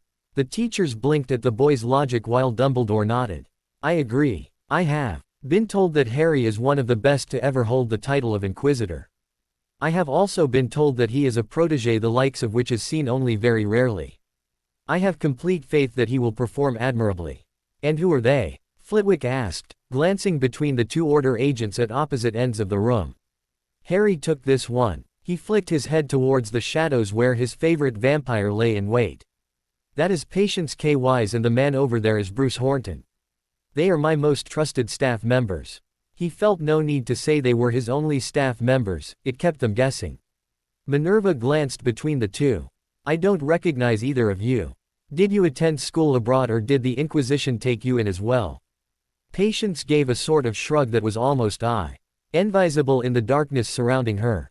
"I grew up abroad, but most of what I know I learned from my mother. Besides," she flashed them a lopsided grin, revealing an elongated canine, causing them all to gasp. "I finished my schooling a long time ago." "You're a vampire," Umbridge screeched, drawing her wand and pointing it shakily towards the raven-haired woman. They saw Patience's eyes roll. "I see your education didn't go to waste." "Yes, I'm a vampire. Now put that stick away before I decide to have a pre-meal snack." "I'd advise you to do as she says," Harry said. "I don't take kindly to people threatening my staff." "Neither do I." Bruce's gravely voice spoke from directly behind Umbridge, causing her to squeak in terror and turn her wand on him. He wasn't scared by it. "What about you?" Minerva asked, silently enjoying Umbridge's fear. "It's obvious by your accent that you're from London and by the look of you, I'd say that at least one of us taught here while you were old enough to be a student." Bruce gave a shrug, his face twisting with his grin. "I didn't come to Hogwarts. Wouldn't have made much sense with me not being able to use magic." "You're a squib." Umbridge, who had since collected herself somewhat, looked at the man with a face you'd normally associate with someone who'd just been served a pile of dung for breakfast. Bruce narrowed his eyes at the woman's tone, but his grin remained. You're getting closer. It took them a few minutes to work out what he meant. It was Flitwick who caught on first. You're a muggle. The entire staff's jaws hit the table. Then Dumbledore's as Bruce and Harry laughed while Patience chuckled quietly. Rejoice, for the muggles have come to Hogwarts. Harry proclaimed. But the wards. Professor Sinestra cried. I thought they were supposed to keep muggles away from Hogwarts. How did you get in? Bruce winked at her. Magic. Harry shook his head at his friend, a small smile on his face. Before anyone could say anything else, Dumbledore took out his pocket watch and checked its many hands. I'm afraid we need to cut this meeting a little short. The students will be arriving soon and Hagrid needs to prepare the bow. ATS for the first years and the carriages for the other years. I believe we should await their arrival in the Great Hall. Dumbledore rose from his seat and walked out the door as the other teachers clambered out of their chairs, muttering to each other about the shocking revelation they'd just heard. In her seat, Dolores Umbridge frowned. She did not like these new revelations. Harry easily caught up to Dumbledore, Patience and Bruce following behind the two as they made their way towards the Great Hall. Harry leaned over to mutter something to Dumbledore, who glanced back at the teen before nodding his head in agreement. As they neared the hall, Dumbledore spoke quietly to Harry, trying to tune out the two behind them. Harry, do you think it wise to bring your friends to the school with you? Harry glanced at the headmaster before looking ahead once more. Well, I thought it would be harder to bring the school to them. Not impossible, but harder. That's not what I mean. I mean that. You mean because Patience is a vampire and Bruce is a muggle, they might not be very well received. Yes, the truth of what they are could make some of the students feel uncomfortable and wary. Don't you think it would be best if they... Harry cut him off. I don't care about the students' comfort. I'm here to do my job and their comfort has nothing to do with it. They'll either learn to accept it or not, but be warned. Dumbledore, I won't accept any racism from your students, and if, God forbid, they decide to attack any of my staff. He trailed off, letting Dumbledore's imagination fill in the gaps. Albus looked at Harry warily. Harry, he asked hesitantly, you wouldn't hurt the students, would you? Harry's only answer was to smirk at the old man and quicken his pace into the Great Hall, his followers behind him, leaving a very concerned headmaster. Just what had he unleashed upon his school? The students filled the Great Hall, chattering amorously as they waited for the first years. They spoke mostly of their summers, the war, new ex-partners and, of course, Quidditch. One topic, however, was new. That was of course the three strangers seated at the head table. The Newcomers were sat between McGonagall and Sprout, making the table seem more crowded than usual. The students, mostly the boys, talked of the goddess-like woman whose eyes swept over the tables, taking in the faces of the large, dangerous-looking man who sat hunched over the table, fiddling with the long knife in his hands. The third person, who was sat between the other two, had tilted their jaw back on its hind legs and was covered in shadow, the gloom too thick for anyone to get a proper look at them. At the Gryffindor table, Ginny Weasley leaned over to talk to her longtime friend, Hermione Granger. Hermione, who do you reckon they are? The bushy-haired girl shrugged. Don't know, but I'm guessing one of them is the new defense teacher. I wonder what the other two are here for though. There aren't any new classes starting up. A voice further up the table scoffed. You would know, wouldn't you, Granger? Hermione turned to face the only person in the school she hated more than anyone else, save perhaps Umbridge. Just because you don't care about your education, Ronald, doesn't mean nobody cares about theirs. Ginny glared at her youngest older brother. No one asked you, Ron. So keep your nose out before bad bogies start coming out of it. Ron Weasley shook his head and turned away from the girls. Know-it-all. Neanderthal. The rest of the Gryffindors were spared any further Granger verses. Weasley arguments with the arrival of Professor McGonagall with the latest batch of students. After placing the sorting hat on the stool, the thing's wide tear opened up and the old hat began to sing its melody of school's unity, the virtues of the houses and of overcoming the darkness.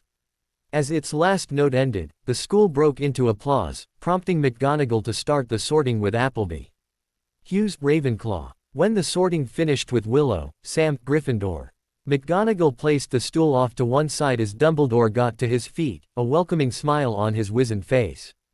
To all our new students, welcome into all our old students, welcome back. I have a few announcements, but I'm sure you're all hungry so it can wait. With that, the meals instantly appeared on the golden plates, prompting the pupils to dig in. A few of the more keen-eyed observers noticed that the beautiful woman at the table didn't eat anything but took a dark red vial from her sea. Odin began to sip from it as she talked to the large man across from her.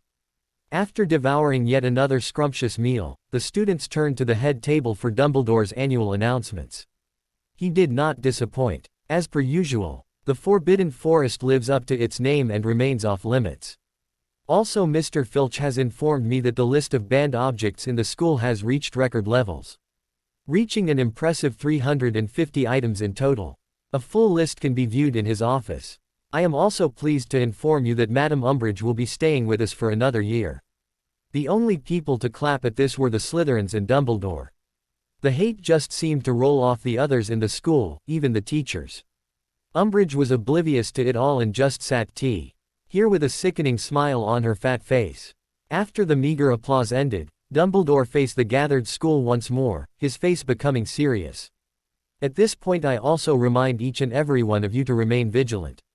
As you are already aware, Wizarding Britain is currently at war with the forces of Lord Voldemort. There were the usual flinches, yelps, screams, and even something that sounded strangely like a seal laughing at this. I ask each and every one of you to keep your eyes open. If you see anything suspicious, report it to a teacher at once. On a similar note, I wish to announce something of great importance that will affect not only you, but the entire war itself.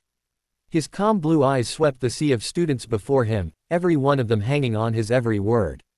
During the summer, I managed to contact an acquaintance of mine to procure some assistance in this war, and I was not disappointed. With the ministry scrambling to form a defense against Voldemort and his followers, the Holy Order of the Inquisition has decided to take action. At that, most of the students broke into frenzied whispering, those that knew about the Inquisition informing those who didn't of its purpose and its reputation. Many became nervous, even scared at the prospect of one of those shadowy watchmen getting involved in the war. If they had a choice, many would rather face a Death Eater than an Inquisitor on the hunt. Hell, they'd rather face a Dementor. Dumbledore released a number of firecrackers from his wand to restore order. When all was calm once more, he continued, as I was saying. The Inquisition has decided that the matter of Voldemort and his Death Eaters is too great to ignore and has decided to take a more active role in the war to aid us. I have heard that this Inquisitor has already met with Minister Fudge and the head of the DMLE, Madame Bones, to formulate plans to end this war once and for all. They have also seen fit to take a more active interest in Hogwarts itself. The whispering became a low droning hum as the tension mounted. With Professor Moody gone to aid in the war effort, the post of defense against the dark arts teacher is once more vacant. With this in mind, the Inquisition has seen fit send someone to protect the school and teach you how to defend yourselves from attack.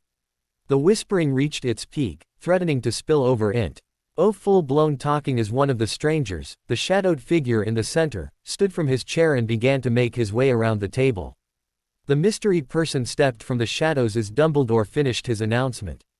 So it is with great pleasure that I introduce you to your new defense against the dark arts professor, Inquisitor Harry Potter. So it is with great pleasure that I introduce you to your new defense against the dark arts professor, Inquisitor Harry Potter. Silence. Complete and utter silence. That was until a young third-year turned to her friend and asked in a whisper that carried around the great hall for everyone to hear. Did he just say, Harry Potter? As in the Harry Potter? The dam broke. Like a wave, the voices of the hundreds of gathered students med rear up before crashing down in a deafening crescendo. The students lost any pretenses of trying to make it seem like they weren't talking, instead opting to shout questions at each other, even calling over to other tables. Did he just say Harry Potter? I think so. I thought he was dead. He went missing years ago. I thought he was locked up in the Department of Mysteries. He's an Inquisitor. Is he really our age? He's gorgeous. Harry's eyebrows arched at that last one and he glanced over his shoulder to where Patience and Bruce were sitting. The pair seemed very amused at tea. He reception and raised their goblets in a mock toast, wide grins on their faces. Harry glared at them but couldn't stop the amused smirk that made its way onto his face. He turned back to the masses. just as Dumbledore was restoring order with the help of a liberal amount of loud bangs from his wand. After nearly a minute, the students finally calmed down enough for them to hear the rest of the announcement. Many were craning their necks trying to spot Harry, and a few even stood from their seats for a better look. "Thank you," Dumbledore said. "Now Inquisitor Potter has asked to say a few words about the arrangement for the next year. Please listen carefully to what he has to say." Dumbledore stepped aside and gestured for Harry to take the stage, which he did with a gracious nod. He turned to the sea of black robes before him, his hands in his pockets and his cane standing beside him, propped up with absolutely no assistance. His cool gaze swept the tables before him before he grinned. "Hello all," he called out to the students. "My name is Inquisitor Harry Potter, and for the duration of the war I'll be your defense against the dark arts professor. In addition to this, I've also been charged with the defense of Hogwarts. Because of this there will be changes. These changes may be planned or they may be completely spontaneous, but the fact remains that for your own safety and that of those around you, these new rules will be obeyed. Anyone who thinks these rules don't apply to them or they are above such things will be dealt with most harshly." His eyes locked with many of his students, showing them he was completely serious. He continued, "The first of these rules apply to the Quidditch teams, so listen up." Many straightened up in their seats, eager to hear what was going to happen to their favorite sport. "All house captains will submit to me a list of their players, training timetables, tryout dates and anything else connected with managing the teams. Any team that does not submit these things will not be permitted to play at all. You have been warned." There was nervous muttering at the tables. This sounded an awful lot like Umbridge's decrees from last year. Harry ignored the muttering. In addition to this, all teams must have at least one member of staff supervising all tryouts and training sessions to make sure you're all kept safe. Another new rule is the one pertaining to being out of bounds after hours. If I find anyone skulking around the castle at night without a note or good excuse, the punishment will be far greater than simple detentions or removal of house points. This rule, of course, doesn't apply to prefects, but only if it's their shift, so be prepared to show a timetable if I ask for it. Harry started to pace the stage. Now in coming weeks the school will be going through some renovations. The defenses of the school will be upgraded and improved far beyond anything previously seen. I won't tell you what these are for obvious reasons. He stopped pacing and thought for a moment. I won't lie to you. I expect this war to be bloody, violent, and I expect many people to die before its conclusion. Such is the cost of war. Because of this there will be times when I won't be available to teach. When this happens you'll either be left in the care of one of my staff or given a free period. Let me make one thing clear, my job is to hunt and kill dark wizards. I'm not a teacher. Never was, and after this I doubt I ever will be again, so my curriculum will be unique to say the least. Just then a voice spoke up behind him, causing many to glare in the speaker's direction with unsuppressed hate. I do hope, Inquisitor, that this curriculum will be ministry approved. Much to the astonishment of everyone else in the Great Hall, Harry continued on as if Umbridge hadn't spoken. I'm not so cruel as to rob you of your Hogsmeade visits, but when you are there you are strictly to stay within the bounds of the village, preferably near the High Street. There will be Aurors, teachers and my own staff on hand to handle any trouble, so if you need help just look for one of them. I also wish to announce that this year, I will be opening a dueling club for any who wish to learn how to fight. This raised a great many cheers from the student population, but before they could get into it too much, Umbridge's high-pitched voice spoke out again. Now, Inquisitor, I really don't see why these children would need to know. Harry once again ignored the woman, much to the students' and teachers' glee and Umbridge's consternation. I am also aware that a number of you are related to known Death Eaters. His eyes flicked towards the Slytherin table. Many shivered at how cold his voice became with his next sentence. No duh. If I discover that you have taken the mark or are working for Voldemort in any way, you will be dealt with accordingly. Once more the docile tones of Dolores Umbridge spoke up, earning more than a few groans and eye rolls. I hope you are not suggesting, sir, that any member of a respectable pureblood family would be involved in any nefarious activities. The polite tone was as transparent as air. It was obvious she was angered over being ignored. Harry, already growing tired of the woman, closed his eyes and took a breath.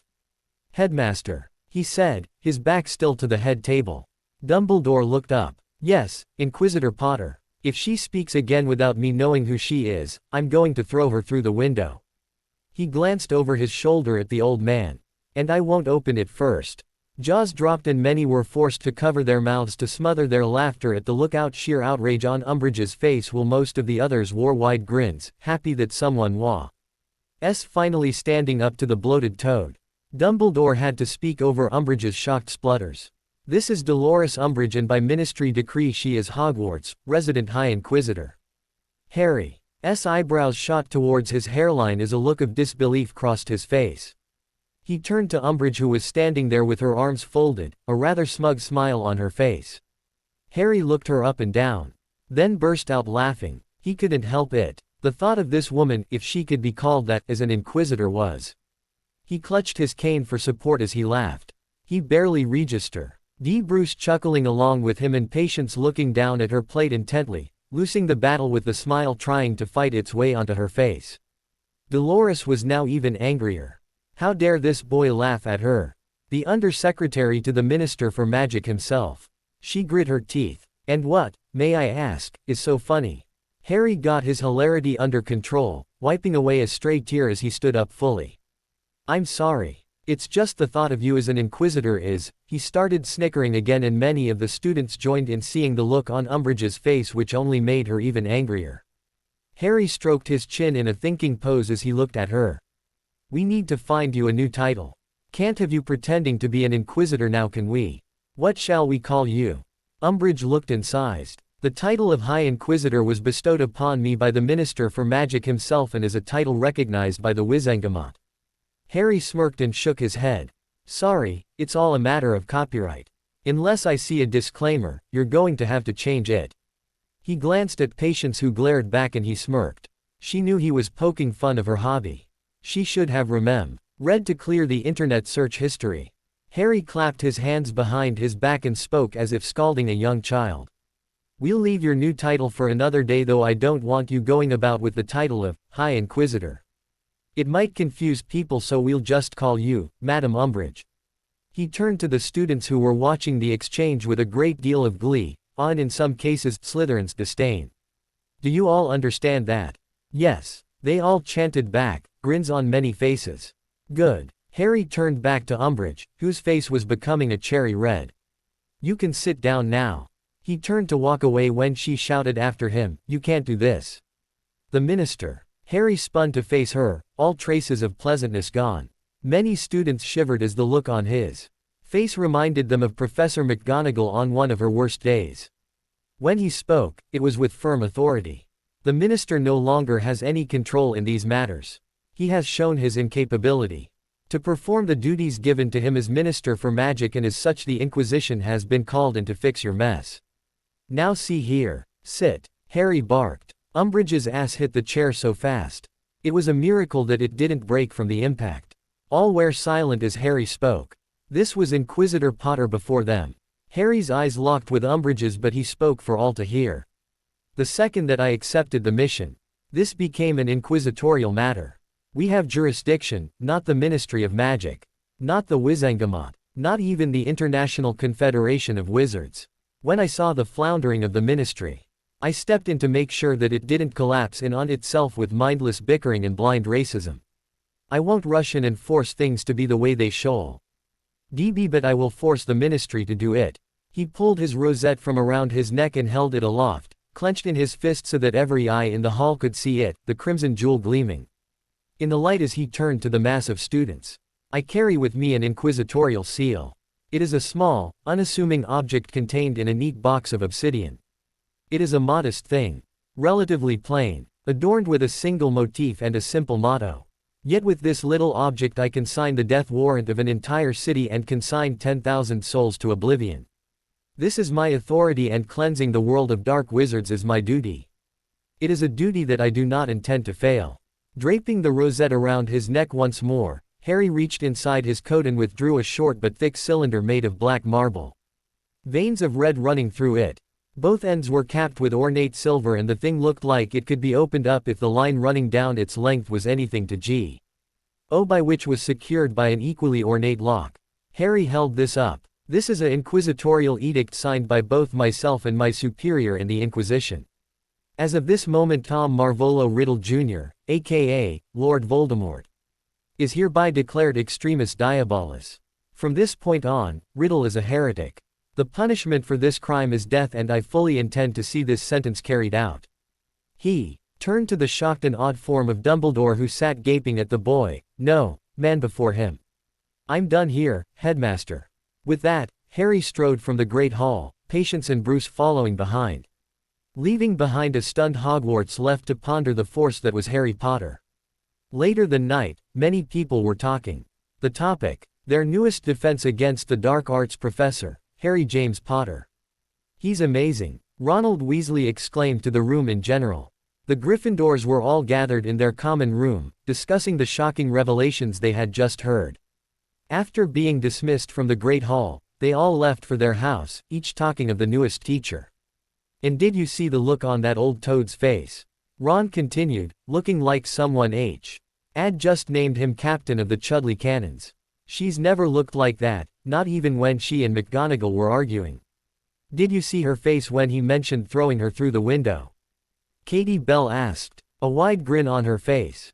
Almost wish he had given what she put us through last year. Ginny rolled her eyes. He wouldn't have really done it, Katie. Would he? She looked unsure at the end. Hermione bit her lip. I'm not sure, Ginny. Legally, he could have if he wanted to. Ginny's eyes were wide, as were some others. Really? Hermione nodded. An Inquisitor has almost limitless authority. Basically, if he wants to do something, no one could stop him, save for perhaps another Inquisitor or his superior he was talking about. Ron shook his head, a slightly dumbfounded expression on his face. I still can't believe we're going to be taught by an Inquisitor. And he's the boy who lived. I thought he was dead though. Ginny said with a slight blush. She'd always heard about the legend of the boy who lived growing up, and she had developed a crush on him without even have met him. When she saw him stand up in the Great Hall, all tall and broad-shouldered. Dean nodded. I heard he went missing when he was 4. Imagine being recruited by an organization like the Inquisition at that age. He must be crazy powerful. And he's going to be teaching us how to duel. Seamus added with a wide grin. I remember my brother Bill talking about them. Ron said in a hushed voice. He was doing some work for Gringotts in Egypt when an Inquisitor roped him into one of his missions. He couldn't tell me much about it, but they ran into a bit of trouble with Tomb Raiders and got into a fight. He says the Inquisitor made some of the Auror duels he's seen look like a mild jinxing contest in comparison. Remember, Jin? The girl nodded. Yeah, Mum went ballistic when she found out. She wanted Bill to drop being a curse breaker and come home, but he wouldn't. She laughed. I think Mum would have sent the Inquisitor a howler if she wasn't so scared of them. Did you hear what he said about you-know-who? Lee Jordan asked, his voice low as if he was scared of Voldemort jumping out from under one of the girl's skirts or flying through the window to get him. Yeah, George said in a voice full of awe. Do you really reckon he'd hunt down you-know-who? How could he? I mean, you-know-who's the most powerful Dark Lord of all time. Fred said, doubt clouding his voice. And you all saw him. He's younger than me or you, George. How could he beat someone like you-know-who? Ron broke in. But he's the boy who lived. He did it once already, and he's an Inquisitor now. There's no telling what he could do. But he is young though. Hermione said. She glanced out the window towards the moonlit grounds. I wonder what sort of teacher he'll be. Down in the Slytherin dorms, things weren't so cheerful. Draco Malfoy was surrounded by a few of his closest companions. He was loath to call them friends. They had been whispering in a huddled corner, talking about their new professor as well. I can't believe it. Nott mumbled with a shake of his head. Harry Bloody Potter is alive. And an Inquisitor. And he'll be teaching here. Calm down, Nott. Malfoy snapped. I doubt we have anything to worry about. Nott looked at the boy as if he'd just sprouted a pair of wings and started flying round the common room. Nothing to worry about. Are you mad? We have someone from the deadliest organization there is living here, and you said we've nothing to worry about. Malfoy. He says he'll be watching everyone for any dark activity. Inquisitors aren't like Aurors. They don't wait for warrants or follow any law but their own. If he were to march down here, strap us all to chairs. Ply us with veritaserum until it's coming out of our ears and ask us all about our personal lives. He could do it without getting into trouble. We're fucked. Malfoy grit his teeth. We haven't taken the dark mark yet. As long as we don't raise any suspicion, we won't have to worry about Potter sniffing around. I'll need to inform Father about this. You should tell your parents too. The Dark Lord needs to know that Harry Potter lives. The next day would see a number of owls flying towards a number of properties owned by prominent pureblood families, each bearing a hastily written letter. Snape slammed the door to his quarters and rushed to his bedroom where he withdrew a full bottle of fire whiskey from the drawer. He was nearly hyperventilating as he poured a generous amount into the glass. A fair amount spilling onto the table because of his shaky hands. He was alive. Potter's bastard son was alive. He'd thought the boy had surely perished when he'd left his relatives all those years ago and that any trace of the name Potter was finally gone. He threw back his shot before pouring himself another. After tossing that back, he collapsed into a nearby chair, staring vacantly into the fire. The fact that the boy was a Potter and his body double paled in comparison to that of him being an Inquisitor. An Inquisitor. The best of the Dark Wizard hunters. If the Potter brat knew he was a Death Eater, there was no telling what he'd do, Dumbledore's backing or not. He could be carted off to some cell somewhere, left to rot or just killed on the spot. He buried his face into his hands. A low groan of misery escaping his throat. Why did his life have to be so bloody complicated? Dolores Umbridge threw herself into one of her overstuffed, doily-covered armchairs with a huff. How dare he? That whelp of a boy. First he steals the position that should have been hers to assure that the Ministry's interests are fulfilled at the school, then he brings in that monster and the Muggle. Strutting around like they own the place and he dared make a threat to her person. The nerve. She moved herself from her chair to her desk, pulled out a sheet of pink parchment and began to furiously scribble a letter to Cornelius. He'd know what to do. She couldn't let a simple boy ruin everything they had been working towards. Harry, Patience and Bruce convened in their shared common room. It was a rather spacious circular room, made of dark wooden floors and stone walls draped with heavy tapestries depicting the inquisitorial crest on a black background. Comfortable blah. CK leather furniture lay scattered around the room and a number of staircases led off to the 6 separate rooms. The large fireplace burned brightly. Harry set his heavy coat over the arm of a nearby chair and scrutinized the heavy tapestries as he unbuckled his armor. I really appreciate the effort, but don't you think all the black is a little depressing? He thought for a moment, then snapped his fingers and instantly the banners changed. It was like looking out at a bright beach on a sunny day, the moving waves crashing down on the shore as tiny figures dashed to and fro or lay sunning themselves on the sand. What do you think? Quote. Bruce nodded his approval. Nice. Patience shook her head. Change it to something that matches the time outside, otherwise it'll just get confusing. Harry nodded and the scene changed to a view of the sea at night, the woven moon high in the fake sky in the exact same position as the original in the heavens outside. Patience smirked. The scene was awfully familiar. Homesick? She asked with a teasing grin. Harry rolled his eyes at her. No, I just love the view. Patience stretched, inadvertently giving the boys another type of good view. Well, I'll go out and get something to eat before I go to sleep. I had to settle for that bottled crap at the feast. She shook her head. Nothing beat fresh blood straight from the jugular. I'll have Dumbledore order the house elves to serve you a fresh kill at every meal. Harry yawned. It had been a long day.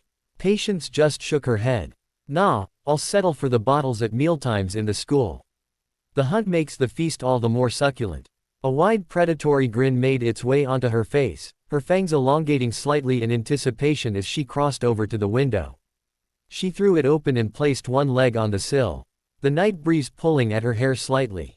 Harry just shook his head at his friend. Happy hunting. She was gone in an instant. Harry went over to close the window but left it open a crack for her to climb back in later. You going straight to bed? Bruce asked as Harry picked up his coat and armor. Yeah, bloody classes first thing in the morning. He sighed. An Inquisitor's work is never ending. Bruce smirked. Ain't that the truth? Boy Who Vanished returns. By Rita Skeeter. Last night at the annual Hogwarts sorting feast, the usual start of term announcements gave way to a revelation that has shocked the magical world. Harry Potter, the boy who lived then vanished, is alive and well. After the ceremonial event in which pupils are placed into their individual houses, Headmaster Albus Dumbledore made a series of announcements, one of which was the identity of the latest professor for defense against the dark arts, a position many have climbed. D is cursed following its many short-lived, in some cases literally, post holders. After retired Auror Alistair, Mad-Eye, Moody's retirement at the end of the previous term, the school was once more left without a proper defense teacher. Something many have claimed is crucial in the present times. It is widely known that 2 years ago, Minister Cornelius Oswald Fudge tried unsuccessfully to install his senior undersecretary, Dolores Jane Umbridge, into the position, only to be rebuffed after Headmaster Dumbledore coaxed old Moody out of retirement. Minister Fudge retaliated by instating Madam Umbridge as the first Hogwarts High Inquisitor. With Moody's retirement from the position, Dumbledore was once more forced to search for a new teacher for his staff. It was thought that no applicants had stepped forward for the position and that Dolores Umbridge's ambitions would come to fruition. Those hopes were dashed with Dumbledore's start-of-term speech where he announced to the world that not only is Mr. Potter alive but that he will also be teaching at Hogwarts. Now I know what you're thinking. How can a boy of 16 teach other children his own age and older to properly defend themselves in these troubled times? The answer: Harry Potter, the boy who lived, is an inquisitor of the Holy Order of the Inquisition. That's right, ladies and gentlemen, the savior of the wizarding world. D is a member of the deadliest group of dark wizard hunters of all time, a truly remarkable feat for one so young. It turns out that many years ago, when the magical population of Great Britain thought their hero dead, he was in fact taken in by the shadowy organization to be trained in the ways of hunting dark wizards, and this was done without informing the Ministry of Magic at all. Is this fate? The greatest Dark Lord of recent times comes back from the dead to terrorize the land, seemingly unstoppable in his murderous campaign only for the very person who vanquished him all those years ago to also seemingly rise from the grave to do battle with his foe once more. It sounds like something from a story designed to amuse children at bedtime yet may determine the course of the future. The Greatest Dark Wizard vs. The Greatest Dark Wizard Hunter. Reportedly, Inquisitor Potter has already announced his plans to fight you-know-who, issuing an edict decreeing the Dark Lord Extremis Diabolus, a heretic against magic. Will the boy who lived be able to finally defeat his foe? Will he be able to spare thousands from living under the harsh reign that would surely prevail if you-know-who triumphs? These, ladies and gentlemen, are questions that only time will answer. Continued on page 3. For the story of the boy who lived, PG-4. For a brief description of the Inquisition, PG-5. For Ali, saint of previous defense against the dark arts teachers and the reasons for their demise, PG-6-7. Harry set his copy of the Daily Prophet on the table and continued to slurp his soup, seemingly unaware of the many glances and stares being thrown his way. Well, Patience asked as she sipped her vial of blood. She was still full from the small feast she had the night before. Harry shrugged. Just what we expected. Boy who lived this, fate that, savior those, yada, yada, yada. So what's on the agenda today? Bruce asked as he tore into his pile of bacon. With the amount of greasy fat on that plate, it would be a miracle in the man lived past his next birthday. Or so Patience said. I want you to scout the surrounding area of the castle. I want to know everything of use. Patience, your job is to scout out the inside of the school. Get a feel for the layout and pinpoint any important places or areas of interest. You can both ask Dumbledore for blueprints if you need to, just tell him I sent you. What about you? I've got the first 2 periods free, so I'm going to get the classroom ready for my first Vic students. Patience smirked. Any ideas for a first lesson? Harry grinned into his soup. It was a few hours later that a very nervous and excited group of 6th years gathered outside the door to the defense class, each wondering what their latest professor had in store for them. The problem with Harry not being around at all before the start of the school term was that he didn't set a minimum required grade for the class, so anyone who passed their defense OWL made it in. This problem was solved by splitting the 6th years into 2 classes. This one contained a mix of Slytherins and Gryffindors, and the other would comprise of Hufflepuffs and Ravenclaws. Ron Weasley, who had just barely managed to scrape an acceptable grade in his exams, bounced on his heels beside Dean and Seamus while Parvati, Lavender and Hermione were talking a few feet away. Malfoy and his small entourage were leaning against the wall on the opposite side of the corridor, glaring at everyone not in Slytherin green. They had been standing there for a little over a minute since the bell went and were beginning to wonder where their teacher was. Hermione was about to speak up when they all heard and felt something. It was a steady thumping that vibrated through the air, passing through them. Many looked at each other in confusion before Parvati spoke up. It's coming from inside the classroom. Neville, who was the closet to the door at the time, looked nervous as he reached for the handle. His hand hesitated on it for a moment before he pushed the door open, allowing the sounds to rush out into the corridor and wash over them in a near-deafening beat. Many Muggleborns grinned as they recognized the song. I could care less how she perform when she in the bed. Bitch, hit that track, catch a date, and come and pay the kid. Look baby, this is simple, you can't see. You fucking with me, you fucking with APIMP. They were in awe of the room before them. It easily dwarfed any previous defense classroom by far. The room had been magically enlarged to be 200 meters long and 100 wide. Along the walls, large windows were spaced at regular intervals, letting light into the massive room which was completely empty. The ceiling had been enchanted just like the roof of the Great Hall, allowing them to see into the clear sky above.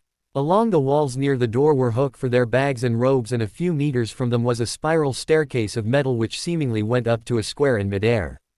It looked like the soul led to an office which must have been invisible or cloaked from sight, because the only indication that it was there came from the stair case and the tune warbling from it, which had just progressed into the chorus of the song.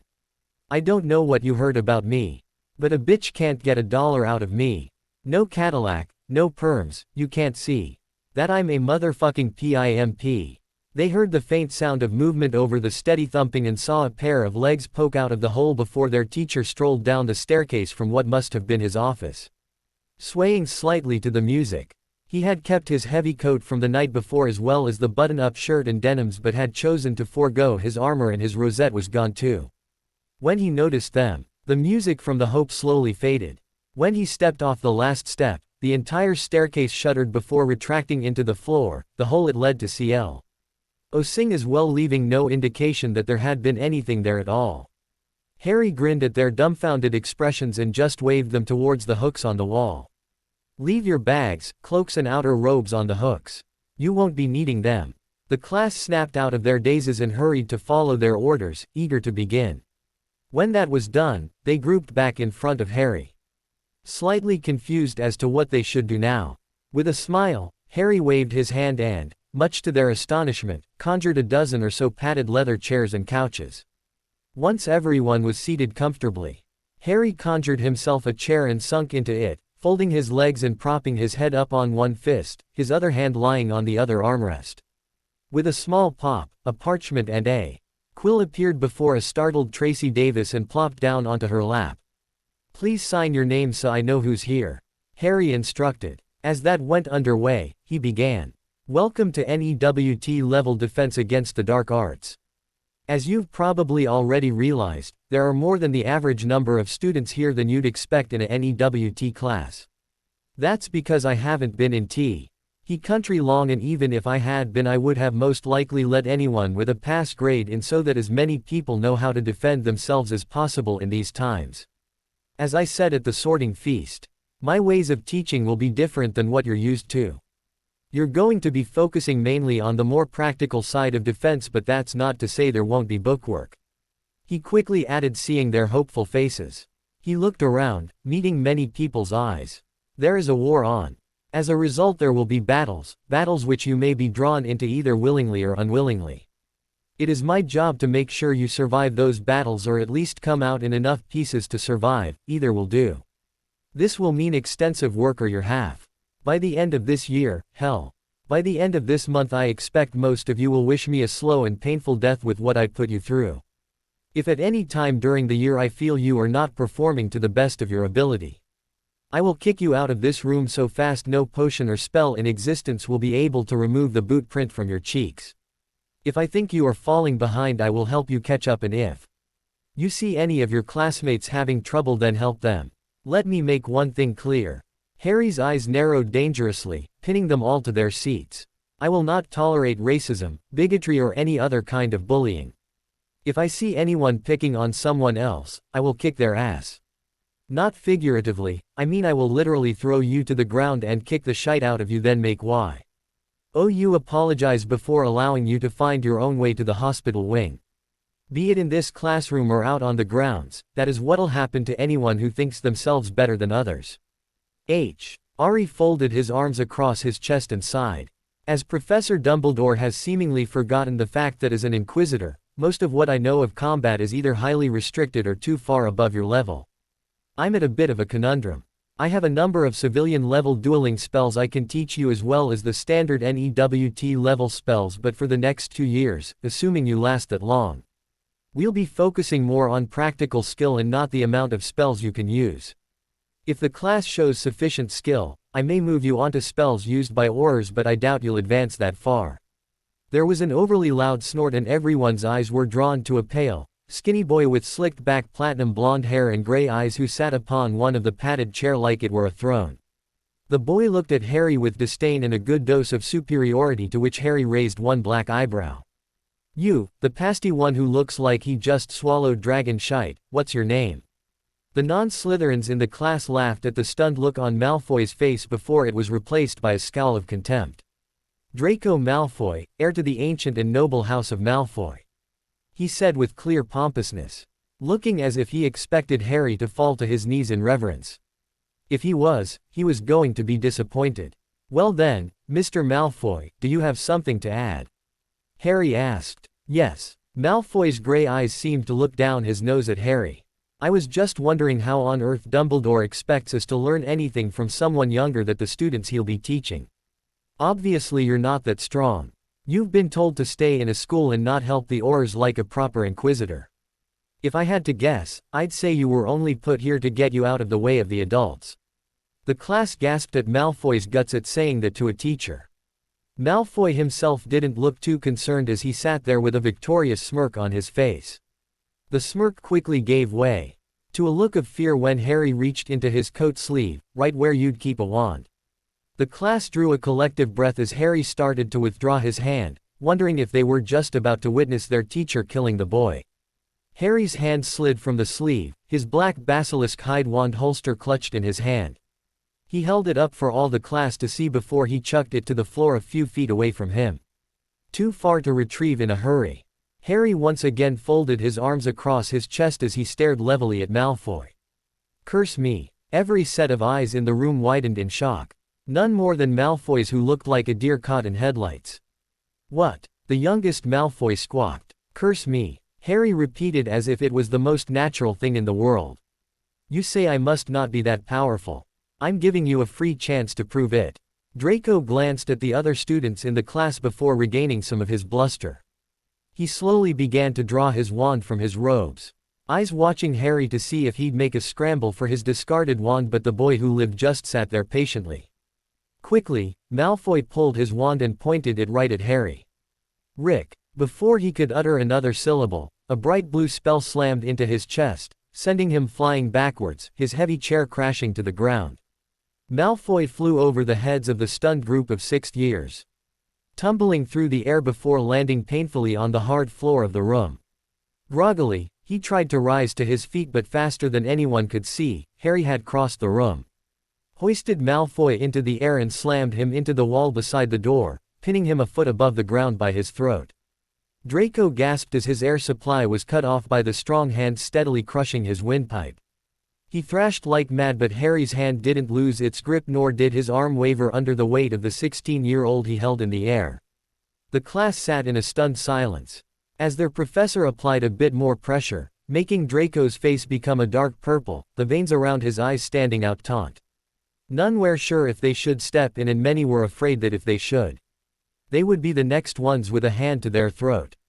Harry turned to them, ignoring the desperate thrashing of the boy in front of him. As you can see, I'm far stronger than the average Hogwarts student. For the greater part of my life, I was taught how to fight and how to kill. When many of you were still playing with dolls, I was learning how to torture a prisoner for information. While you were making wish lists for Santa at Christmas, I was traveling through some of the most lawless, depraved places on earth, mingling with the worst sort of people. When you were little you planned sleepovers. When I was little, I was participating in raids against camps of homicidal dark wizards, killing any I came across. It's my job and I'm damn good at it. He turned back to Malfoy, who was beginning to black out. I will let you off this time, Mr. Malfoy, but don't you ever try to use my age against me ever again. You'll find I don't respond well to such things. Understood. Malfoy barely had enough oxygen in his brain to understand but still managed a sluggish nod. Good. Harry released Malfoy and the boy dropped to the floor in a heap, coughing, shocking and gasping. As he tried to refill his lungs with air, Draco's watering gray eyes watched Harry walk back to where he dropped his wand. Harry strapped the holster to his forearm once more and waited for Malfoy to stagger back to his seat. He took pity on the boy and snapped his fingers, making the heavy chair right itself. When the blonde collapsed into the chair, Harry turned to the class, who were still stunned. If there are no more questions. Silence. Good. Now we'll move on to the actual lesson. With another snap of his fingers, a large jar of spiders appeared next to him, spinning lazily in midair. He vaguely noticed a tall redhead whimper in his seat but ignored it. Pulling the lid off, Harry extracted one spider from the jar before it vanished once more. Who can tell me the names of the 3 unforgivable curses? Immediately a hand shot up and Harry pointed to the bushy-haired girl attached to it. You Miss Granger. Miss Granger, if you'd give us their names. Harry requested. She took a breath before saying. The 3 unforgivables are Avada Kedavra, Crucio, and Imperio. The use of any one of them will land you a life sentence in Azkaban. Harry nodded. 10 points to Gryffindor, well done. Now can anyone tell me what these curses actually do? Hermione's hand shot up again but Harry opted for the redhead who whimpered earlier. Name. Ron Weasley. Mr. Weasley, what does the Imperious Curse do? It makes a person do what you want. A simple way of putting it but there's more to it, take 5 points.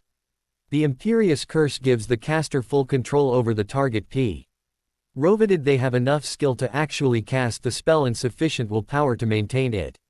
Watch. Harry cast an enlargement charm on the spider until it became the size of a dinner plate and had to smirk at the small yelp Weasley gave upon seeing it.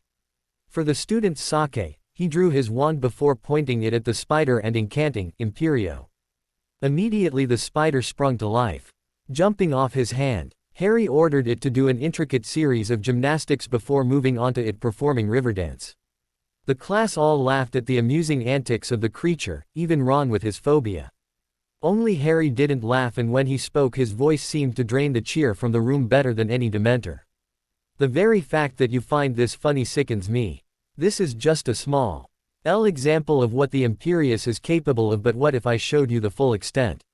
I could have this spider drown itself, devour its own young or throw itself down one of your throats or any number of other things. What if this were a person? What if it was one of you? All it would take is a second and I could have this entire class as slaves to my will. If I wanted to, I could have you walk through this school, killing anyone you came across. Friends, housemates, teachers, siblings. I could make you do any number of distasteful things that would have you executed and you entire line shunned forever. There is a very good reason this is called an unforgivable. Remember it. He watched them all look down at their feet, shamefaced. Moving on, Harry asked. Does anyone else know what the Cruciatus Curse does? A number of hands went up, this time more hesitantly. You, with the black hair, name. Tracy Davis. Miss Davis, what does the Cruciatus do? It's a torture curse. It causes the victim a tremendous amount of pain and can even drive a person mad if exposed long enough. She said quietly. Harry nodded, missing a podgy boy at the side wince at the description. 10 points to Slytherin. Yes. The Cruciatus is used to torture people and can cause lasting damage to a person if exposed long enough. He turned to the spider who danced on, unaware of what was about to happen. Crucio. The red beam hit the spider and it immediately crumpled to the floor, legs twitching madly as the curse racked its body. Harry didn't have the curse active for more than 10 seconds before a voice called out. Stop it. Harry's eyes snapped to Granger, who was looking worriedly at another Gryffindor who was clutching at the armrest of his chair tightly, his eyes scrunched shut. Concerned, Harry ended the curse, leaving the spider to roll tiredly onto its feet. He looked to the class who were all staring at him in horror. That is the Cruciatus curse. It's obvious why it's an unforgivable, so let's move on. Can anyone tell me what the final curse does? Slowly, a hand raised itself into the air. They all knew what was about to happen. Miss Granger. She took a calming breath before answering. The last curse is the killing curse. Harry nodded and spoke quietly. Very good, another 10 points. The Avada Kedavra, the killing curse. It instantly kills the victim, leaving no marks or wounds of any kind. It's instantaneous and painless. There is no shield spell in existence which can counter it, and no one has ever survived it. No one but me. He sighed. I know why Riddle E's curse backfired, and no, I won't tell you. Not only is it personal, it would be of no practical use to any of you, so forget it. They watched as he turned to the spider once more.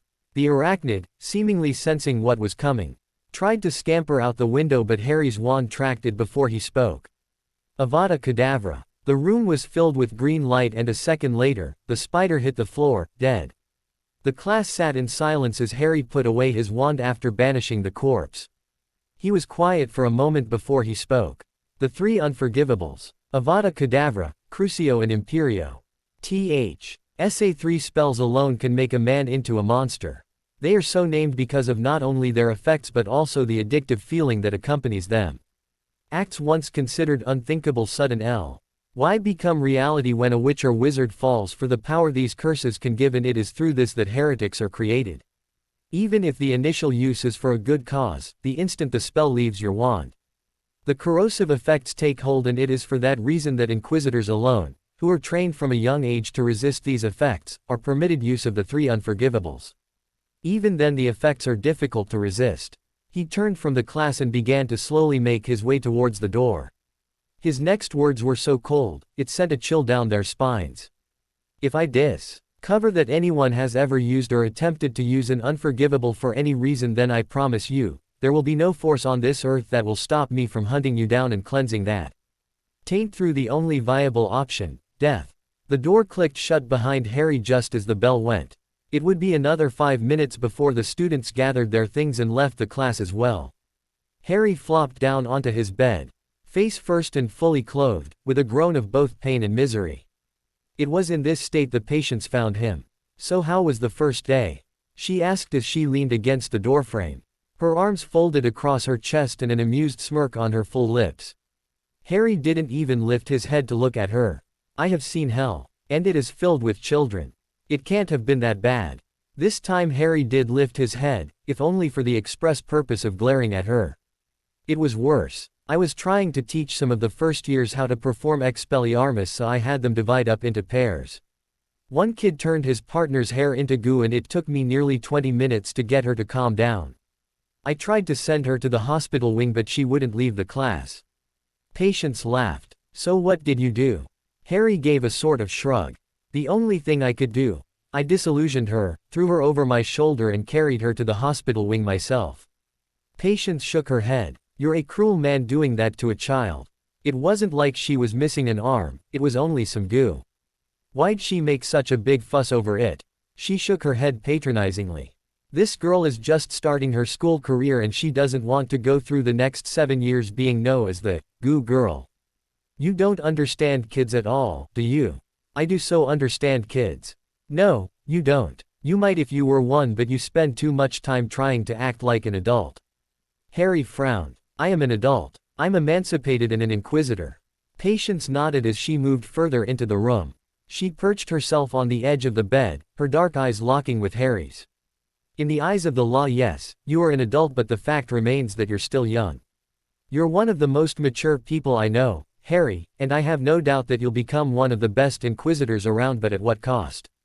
Harry rolled off the bed, away from Patience, and shrugged off his jacket. He kept his back to the vampire as he hung the heavy garment in his cupboard. It was obvious that he was trying to tune her out, but she wasn't about to stop now. This was something she had been wanting to say for a while. Harry, I know that you don't like people commenting on your age or calling you a kid, and I'd never be one to say that you're too immature or inexp. Rienst to do anything, but you are still young. These are supposed to be the best years of your life and you're missing out on them. Harry acted like he hadn't heard her as he shrugged off his shirt and changed into a more comfortable t-shirt. Patience sighed. Is being a kid really that bad? I'm not a kid, Harry growled, his back still to her. Fine, being young then, Patience said soothingly. She wasn't usually this gentle, only allowing Harry, and on rare occasions, Bruce, to see this side of her. There wasn't much that would cause Harry to lose his temper with either her or Bruce, but one of things that would was his age. Of course, he'd snap at anyone that brought it up, save Lord Rorken or maybe his old mistress, Elizabeth. She looked at him levelly, trying not to agitate him. He doubted he'd ever hurt her, but a cold shoulder from him would hurt worse than any blow. Harry, while you were in the Shola, how many friends did you have? She saw Harry flinch ever so slightly. When he spoke, his voice was flat, completely devoid of emotion, like the topic meant nothing to him. I didn't focus on it, I had my studies to worry about. Learning to be an inquisitor didn't exactly leave me with a lot of free time. Patience nodded. I understand that, but you must spoken to the others in your class even a little. Harry hesitated for only a millisecond, but she caught it. I wasn't exactly well received among my peers, so I didn't make an effort to get to know them. Patience frowned. What do you mean? Harry shook his head. It doesn't matter. Harry. Enough. Harry cut her off. It's late and I need to get some sleep. I might want you and Bruce to do some more scouting tomorrow, so you should rest as well. She sighed, hearing the dismissal in his voice. Friend or not, he was still her boss. One with a ton of responsibility on his shoulders. Getting up from the bed, she walked to the door, only to pause at the threshold and look back to where Harry still stood. His back to her as he rummaged in his cupboard. Just do me a favor, Harry. At least try to get to know some people your own age. You don't have to like them, but it would do you some good if you did. Hearing no reply, Patience sighed again and left, the door closing quietly behind her. Harry finished changing into his sleep clothes and climbed into bed, his wand and gun on the table beside him. With a thought, the candles went out, plunging the room into darkness. Harry lay awake for some time before sighing and turning over, sleep finally taking him. Harry sat at his place at the head table, inhaling all caffeine within summoning distance while casually flipping through the Daily Prophet. There was nothing interesting, just a few reports of Death Eater sightings, fear-mongering, more tea.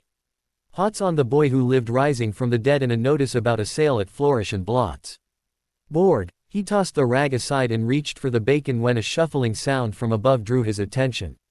His eyes snapped upwards and his face immediately broke into a wide grin. He raised his arm and within seconds a beautiful snowy white owl landed on it, her large amber eyes locked with his green ones. Good flight, Hedwig, he asked as he stroked her soft feathers. Learning into his touch, his faithful familiar gave a hoot of affirmation. You hungry? He asked, offering her his bacon. Shish. He gave his fingers an affectionate nibble and gratefully took the meat.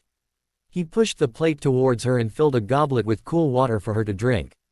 He sat there contently watching his long tea. May friend scarf her food, in a very ladylike manner, of course, a small smile on his lips. Good morning, Harry, Professor Dumbledore said pleasantly as he sat on his own throne of a chair. Headmaster. Harry nodded back. I must say that's a marvelous creature you have there. Your owl, I presume? The old man asked as he gazed at Hedwig, who returned the look, not once ceasing in her meal. She's my long-time friend and bonded familiar, Hedwig. This is Albus Dumbledore, the headmaster of the school. Harry introduced them. Hello, Hedwig. Dumbledore nodded at the bird. He blinked in surprise when she nodded back with a hoot and chuckled. Not your ordinary run-of-the-mill post owl, I see. Of course not, Harry exclaimed in mock outrage. Head's much more than those simple farm animals, aren't you, girl? The white owl gave an affirmative hoot and stood proudly, her chest puffed out. Dumbledore chuckled. Of course. My apologies, Hedwig. He turned to Harry as he tucked into his breakfast. How is the teaching coming along, Harry? Harry sighed and returned to stroking Hedwig's feathers. To be honest, I find it boring, repetitive and rather irritating. Surely it can't be that bad. Headmaster. The things I'm teaching mostly come from small snippets of knowledge I've discovered while pursuing my studies as an interrogator. Many of the required coursework spells that the NEWT students need to know are so below my level that I never bothered to learn them, instead opting for more powerful versions. Alessandro had commented that you are a gifted protege the likes of which he's never seen. I have faith that your students will learn a vast amount from you. Dumbledore assured. Taking a sip from his goblet, he asked, "What year have you got first today?" "7th years," Harry said. There was an unidentifiable tone to his voice when he spoke. "Is there something wrong, Harry?" Dumbledore asked. Harry shook his head and stood. "Nothing important, Headmaster. If you'll excuse me, I think I'll go get ready for my class." Leaving Hedwig to her meal, Harry left the Great Hall. As he strode towards his class, his mind was in deep thought and if he had to tell the truth. He was slightly nervous, although no torture or truth serum on this earth would ever get him to admit it. This would be the first time he had people older than himself in his class. The previous students, save Malfoy, had all still been in shock over the revelation of who and what he was to have brought up the issue, but these students were nearly adults now and were in their last year of school. These exams would determine their entire lives and it was obvious that they'd be at least a little wary of being taught by someone younger than they themselves were. His rough treatment of young Draco the day before had been not only a demonstration to the other students but also a small release of accumulated anger over people always looking down on him because of his age. Thankfully, he hadn't released his full amount of anger over the subject, otherwise Malfoy would have been reduced to a scorch on the ground as well as the other students and a few of the surrounding classes. If this one entire class belittled him, then chances were he'd go on a massacre. He had a plan to hopefully put their fears to rest. He just hoped it worked. He was waiting for them. One by one his oldest students entered the room, each sitting in one of the large chairs Harry had conjured. He himself sat at a desk before the chairs, his pistol resting on the wooden surface for some intimidation. When they were all seated, Harry stood and walked around the front of the desk, his hands in his pockets. Like the previous day, a piece of parchment and a quill appeared before one of the students, Floa. Ting lazily in midair until it was picked up. "Sign your name so I know who's here," Harry instructed. He let his eyes drift over the senior pupils who were all watching him with calculating eyes. He sighed. It was now or never. "As you already know, I am your defense against the dark arts teacher. If you haven't realized that by now, then you're beyond hope. I'm aware that you've had some pretty inconsistent teachers over the years and your class time has suffered because of the so-called curse on this position, so you haven't received the most well-rounded education. Since we only have a year together, I'll do my best to bring you all up to outstanding grade NEWTs, but this will require a great deal of hard work, dedication and commitment on your part. Any questions?" A voice from the back spoke up, a tall Ravenclaw. "Yeah, how can you teach us enough to pass NEWTs? I mean, you're younger than we are." There were murmurs of agreement throughout the class, many worrying for their final grades this year. The boy's tone was not mocking or scathing, only confused, and that alone stopped Harry from giving him the same treatment Draco Malfoy had received. "I know that many are worried about your final grades, what with this being your last year. If I was in your shoes, I'd probably be asking the same thing. But let me ask you something. How many of you know of the Inquisition?" Many hands went up. Most belonging to those who grew up in the wizarding world and some belonging to those who read up on the organization the night before. "And how many of you know of the training one must go through to reach the rank of Inquisitor?" All the hands dropped. Harry expected as much. "Then let me tell you a few things. When someone is taken in by the Inquisition, they go through numerous tests. These tests are used to determine nearly everything about you. Your IQ is determined by a near endless amount of written tests. They check your blood to trace your ancestry to see what potential benefits your genetic history may hold. They use legilimency to enter your mind and see what makes you tick and see if you have any natural mental defenses. They lock you in a room with a boggart to see what it is you fear most, then document the findings. Your personality is assessed to see what type of person you are and what kinds of decisions you are likely to make. A multitude of medical scans are run to document every one of the illnesses you have ever suffered, from the smallest cold to any genetic diseases you may carry. They put you under numerous illusions and pump you all of potions and poisons while assaulting your mind to see the strength of your will and character. These are just a few of the many tests one must go through to even be considered to serve the Inku. I Sishin, but that pales in comparison to the tests one must endure to become an Inquisitor trainee. The class hung on his every word with rapt attention, some even writing down what they were being told. This wasn't information you could just read from a book pulled from the library. This was precious insight into the inner workings of the greatest and most secret organization of all time. Many were shocked at the lengths the Inquisition went to for simply hiring servants, and many were sickened by the invasive techniques they were hearing, but they didn't understand the necessity behind it all. No one outside the Inquisition could. It was part of the reason they were so feared. Harry's eyes looked at each of the students as he leaned against his desk, his arms folded. The trials one mused to endure to become an Inquisitor trainee are some of the most trying and tortuous tests anyone has even endured. These tests are not designed to help you become stronger or better. They are designed to break you. The tests are designed to push every single part of you to the breaking point. They force you to become the best. They force you to survive. Those who fail these tests either die, go mad, or worse. Only the strongest, most intelligent, most resourceful trainees survive this training. His voice was quiet, his mind lost in the memories. The class sat in horrified silence. Harry sighed and looked up at the clear sky visible through the enchanted ceiling. Just picture this. Out of a class of a little over 400 potentials, only 10 were chosen for the training to become an Inquisitor, one of which was myself. From those 10 potentials, only 4 survived to become interrogators, an Inquisitor's apprentice. 2 died during a training exercise when a spell one of them had cast went out of control, killing them both. 1 went insane and was locked away. The last report I heard about her said that she had chewed off her own fingers. The 3rd became careless while handling a Vietnamese mind leech and became the vicious plant's thrall, then killed 4 guards before she was put down. Another lost his soul when the dementor he had conjured went out of control and turned on him. The last was found hanging from his bunk in his dorm. We were 7 years old. Harry paced before the class. Many of the boys looked like they were going to be sick while the girls were actually crying. Their soft sniffles the only sound coming from the horrified group.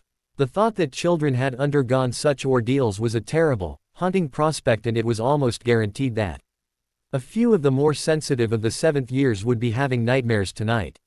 What had shocked them though was Harry's reaction during his speech. His tone, while grim, remained detached. Almost uncaring. As if the deaths of his classmates meant very little, if anything, to him. The thought made them more than a little uneasy.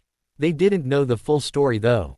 Things had happened during the training that Harry doubted he'd ever tell anyone. Not even the instructors knew the full extent of what went on with Harry's class. With the things that had happened between him and his classmates, Harry held no love or respect for them. Hell, there had been times when he would be more than justified with killing them himself with some of the stunts they pulled. Harry rolled his shoulder to try and work out a knot in his shoulder and stopped before the class, his face deadly serious. After a long moment he spoke. These are the kind of things one must endure before they are entrusted with the responsibilities of an Inquisitor. An Inquisitor must be strong, both in mind and body, if they are to survive.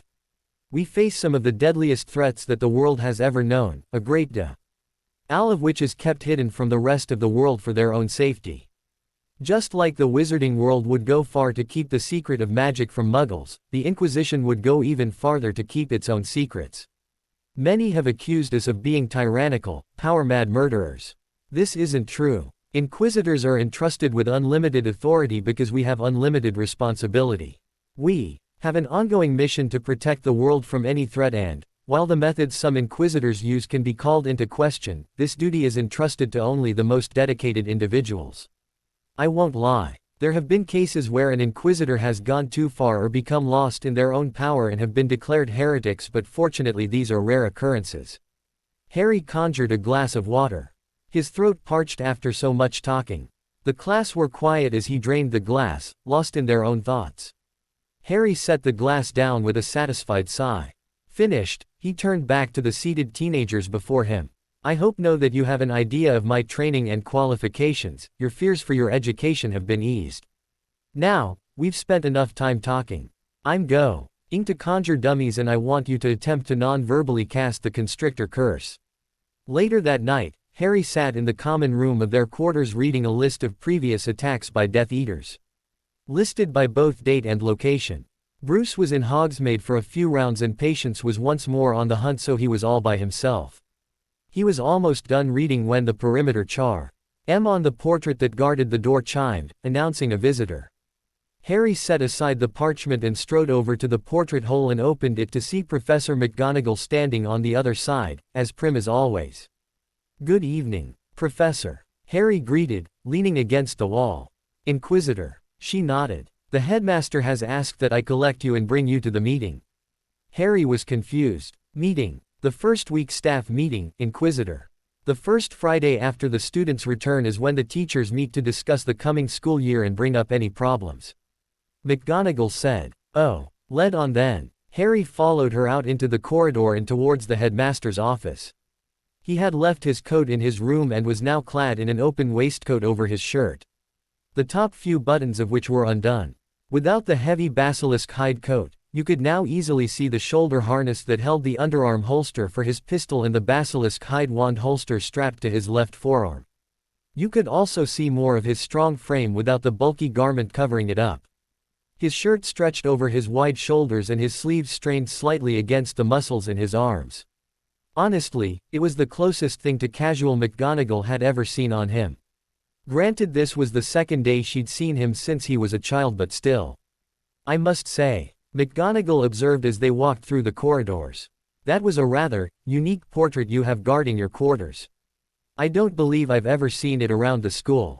Harry smirked, knowing what she was talking about. When the inquisitorial group arrived at Hogwarts the day before, their common room was guarded by a portrait of an old scribe who was rather irritatingly near death. Harry had been quick to remove the damn thing after they spent 5 minutes shouting the password before they could get in. Now there was a simple painting of deepest black. Even more unique was the fact that the frame was a dark iron with bolts instead of the detailed wooden frames of other portraits. Harry only told Patience and Bruce the password and only he could change it. Of course he also added a few surprises for people who tried to enter without the proper password. Harry found it funny that the occupants of the other portraits refused to walk through the new frame, instead opting to take the long way. "Yes, well, the portrait that Professor Dumbledore provided was rather deficient, so I chose to replace it.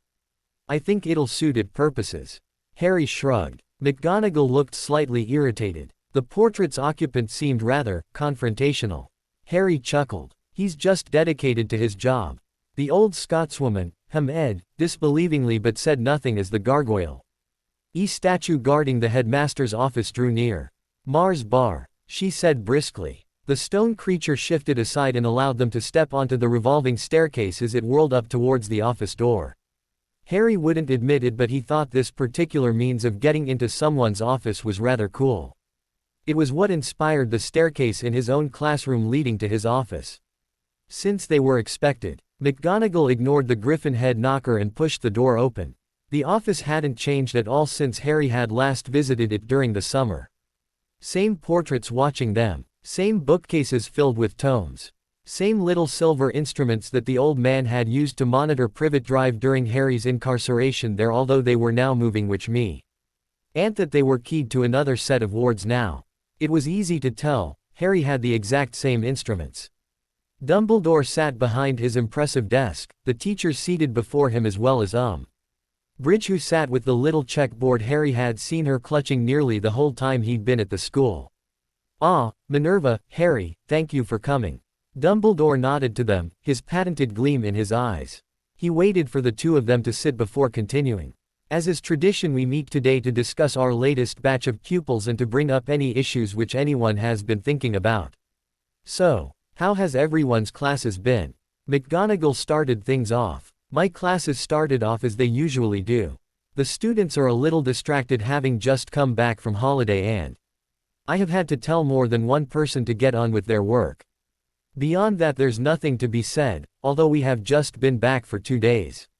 I expect any problems to occur next week." Any professor seated on numerous pillows tool up where McGonagall left off. "That's pretty much the same as my classes.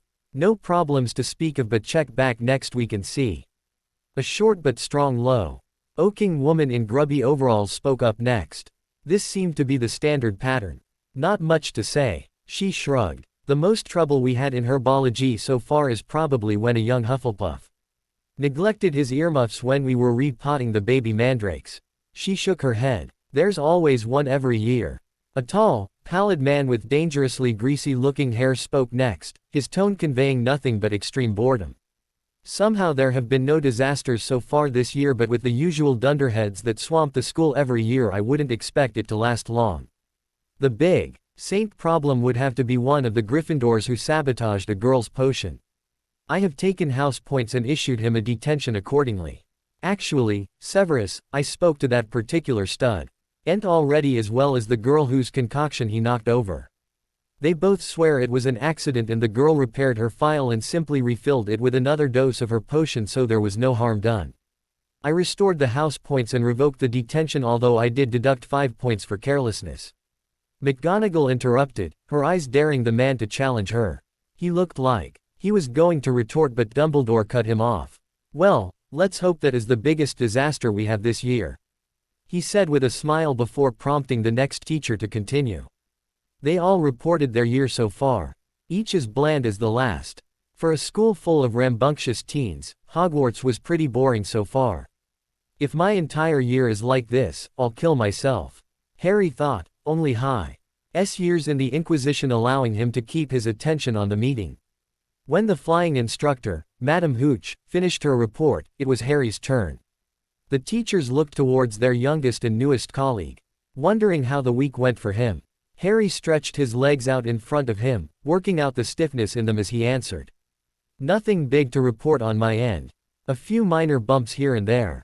Harry shrugged. Apparently Dumbledore had been expecting this and said, I have been hearing stories about your classes from the other students, Harry.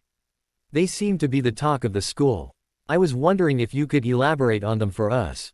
I can try. Tell us about when you assaulted one of my students. The greasy-haired man shot in. The other teachers IBR/OWS rose at that, and quite a few looked at Harry reprovingly. Harry raised an eyebrow at the man. Deciding to get answers to his questions first, Harry asked, and who might you be?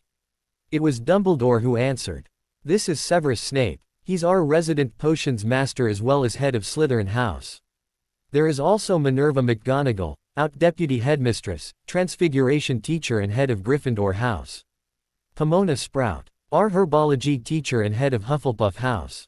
Phileas Flitwick, our charms teacher and head of Ravenclaw House. He continued around the group, introducing all the different teachers. Umbridge seemed miffed at being left out. When all were introduced, Dumbledore brought them back to the discussion at hand. Now that we're all acquainted, I'd also like to hear about your infamous first class. Harry. Seeing that he wasn't going to avoid the talk without argument, Harry began. It was my first class and I had the 6th year Gryffindors and Slytherins. I had just finished speaking to the class about how the next year would play out when Mr. Malfoy spoke up. He asked how I would be able to teach them anything as I was, in his words, not that strong, R.A., proper inquisitor, and that I must have been stationed here to, how did he say it again? Ah yes, keep me out of the way of the adults. Hearing this, I chose to give Mr. Malfoy a chance to test me and see if I was able to teach the class, a test which he failed. You cursed him, then proceeded to strangle him. Snape accused, causing some of the other teachers to gasp. I disarmed him then subdued him, Severus. Harry corrected. Harry, you should not have done that. Dumbledore said disappointedly. If young Mr. Malfoy was causing a disturbance, then you should have given him a detention and spoken to his head of house. Physical violence will solve nothing. Harry smirked. I don't know, by the look on his face he's not likely to do it again anytime soon. That doesn't matter. If you say such heavy-handed methods, then the people will perceive you as some kind of a loose cannon. Albus warned. Harry snorted. You'll find that I care very little for how the masses perceive me, Dumbledore. Let them think what they want to think. Dumbledore wasn't going to let this go, however. Harry, part of the reason your identity was decided was so that the wizarding population would feel safer and more reassured. If you start displaying dark tendencies, then many may feel uncomfortable with your part in the war. Harry laughed loudly. You think that was dark? Believe me, I've seen dark and What happened in the classroom could be considered extremely light compared to that. Remember, Dumbledore, there is no light or dark, only magic and how one uses it. Dumbledore's face drained of color, becoming as white as his beard before he managed to force it into a neutral expression. Harry's words were eerily reminiscent of Voldemort's favorite philosophy: there is no good and evil, the Re is only power and those too weak to seek it. He took a steadying breath. That is a very disturbing way of thinking, Harry. It is our actions who define who we are. If you do not start displaying some restraint, then I fear you may fall down a path from which there is no return. Harry looked unconcerned. I have restraint. I wouldn't be an inquisitor if I didn't. What I lack is patience to deal with coddled sheep who don't understand what it means to fight a war. Just because the public doesn't want to acknowledge the ugliness of the real world doesn't mean I'll go out of my way to dance to their tune. I'll do my job in the manner I deem appropriate, and it no one like it, then too bad. I think we're getting a little off topic here. McGonagall interrupted the impending debate before turning to Harry. But I would also like to hear about this famed first class. Harry shrugged and continued. After the incident with Mr. Malfoy, I then proceeded with the lesson. The topic was the Unforgivables, their effects and the punishment for using them. I conjured a spider, then placed it under each of the 3 curses before vanishing it. By the time I was done, the class was over. You pay. R formed the Unforgivables in front of students. Umbridge screeched, and for once the other teachers looked to be in agreement with her, even McGonagall. Dumbledore was deeply concerned by this revelation. If Harry was actively using the Unforgivables, then what would that mean for his alignment? There was a high probability that if Harry would use spells as dark as the Unforgivables, then he could also possibly use other, more insidious practices as well. If so, then he could become a far greater threat than Voldemort ever was. That could not happen. Harry would need careful guidance to ensure he remained a child of the light. That is some very disconcerting news, Harry. Using the Unforgivables would only lead you to ruin. I sincerely hope that you don't make it a habit to use spells of their caliber regularly. Harry knew the old man was trying to sway him to his own far more passive way of thinking, but was having none of it. Headmaster, not that it's really any of your business, but as it so happens, the Unforgivables are some of the most basic required spells we are taught in the Inquisition. If you couldn't perform them, then it was guaranteed that you wouldn't be able to handle the rest of the training. They are to the Inquisition what stunners are to you, and as such are some of the most basic but necessary tools in our arsenal. Seeing that Dumbledore was gearing up for another purity debate, Harry cut him off. We're not here to discuss the Inquisition, so let's continue. Does anyone else have any questions regarding my class? I do, as a matter of fact.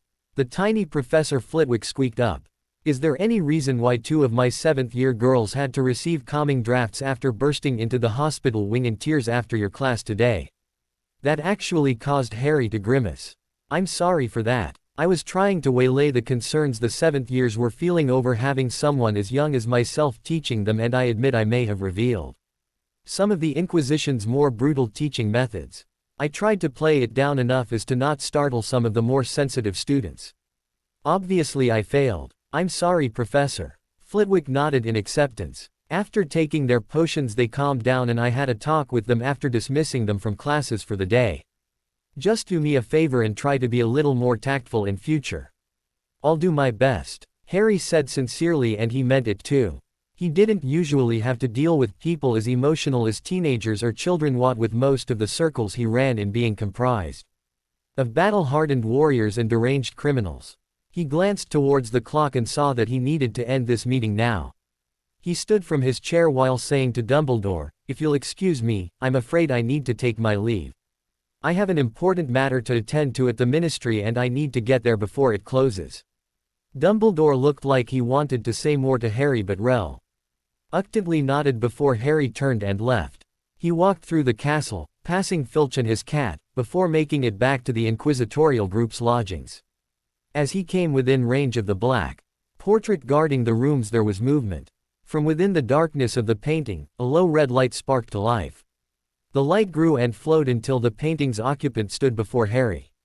A red demon made of light stood guard over the entrance, the thing's entire body edged in light, making it seem like some deranged silhouette. Ridges and spines dotted its illuminated exoskeleton, and A pair of burning red eyes shone from beneath a pair of great curved horns. The whole effect was a rather imposing to say the least. Password. The monster rasped in a haunting dual-toned voice stuck somewhere between man and beast. If Harry hadn't created the painting himself and therefore knew everything there was to know about it, the creature would have sent a chill down his spine. Pain is an illusion of the senses. Despair an illusion of the mind. Harry intoned. Given the nature of his work, the resourcefulness of his enemies and the natural paranoia that came with being a dark wizard hunter, Harry chose to forego passwords for passphrases taken directly from the dogma of the Inquisition training manuals. Only those inside the Inquisition would know them, and even then there were sands of such phrases and quotes that would make simply guessing the password virtually impossible. Recognizing the password, the demonic portrait slung open to admit its creator, and Harry promptly stepped into the common room. It appeared that neither Patience nor Bruce had returned yet, so Harry left them a quick note explaining his absence.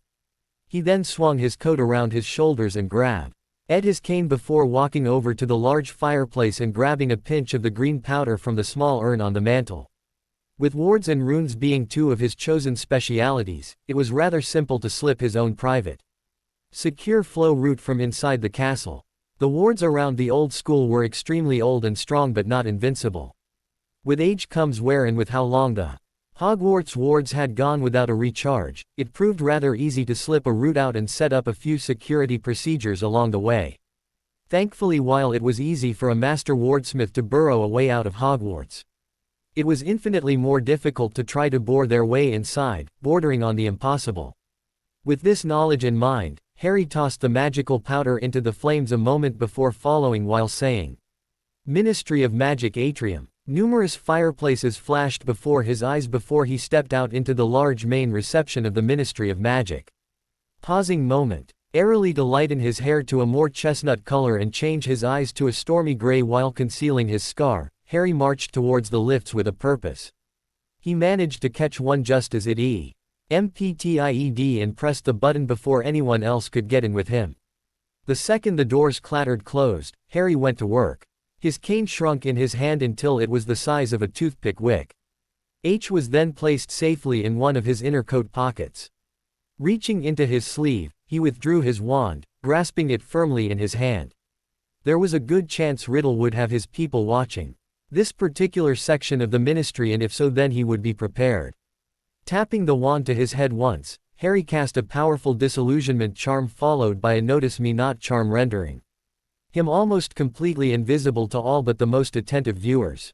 He had just finished when the doors slid open once more, a soothing female voice announcing the floor. Level 9, the Department of Mysteries. Harry slid from the lift silent as a specter, staying close to the walls as he stealthily made his way into the department.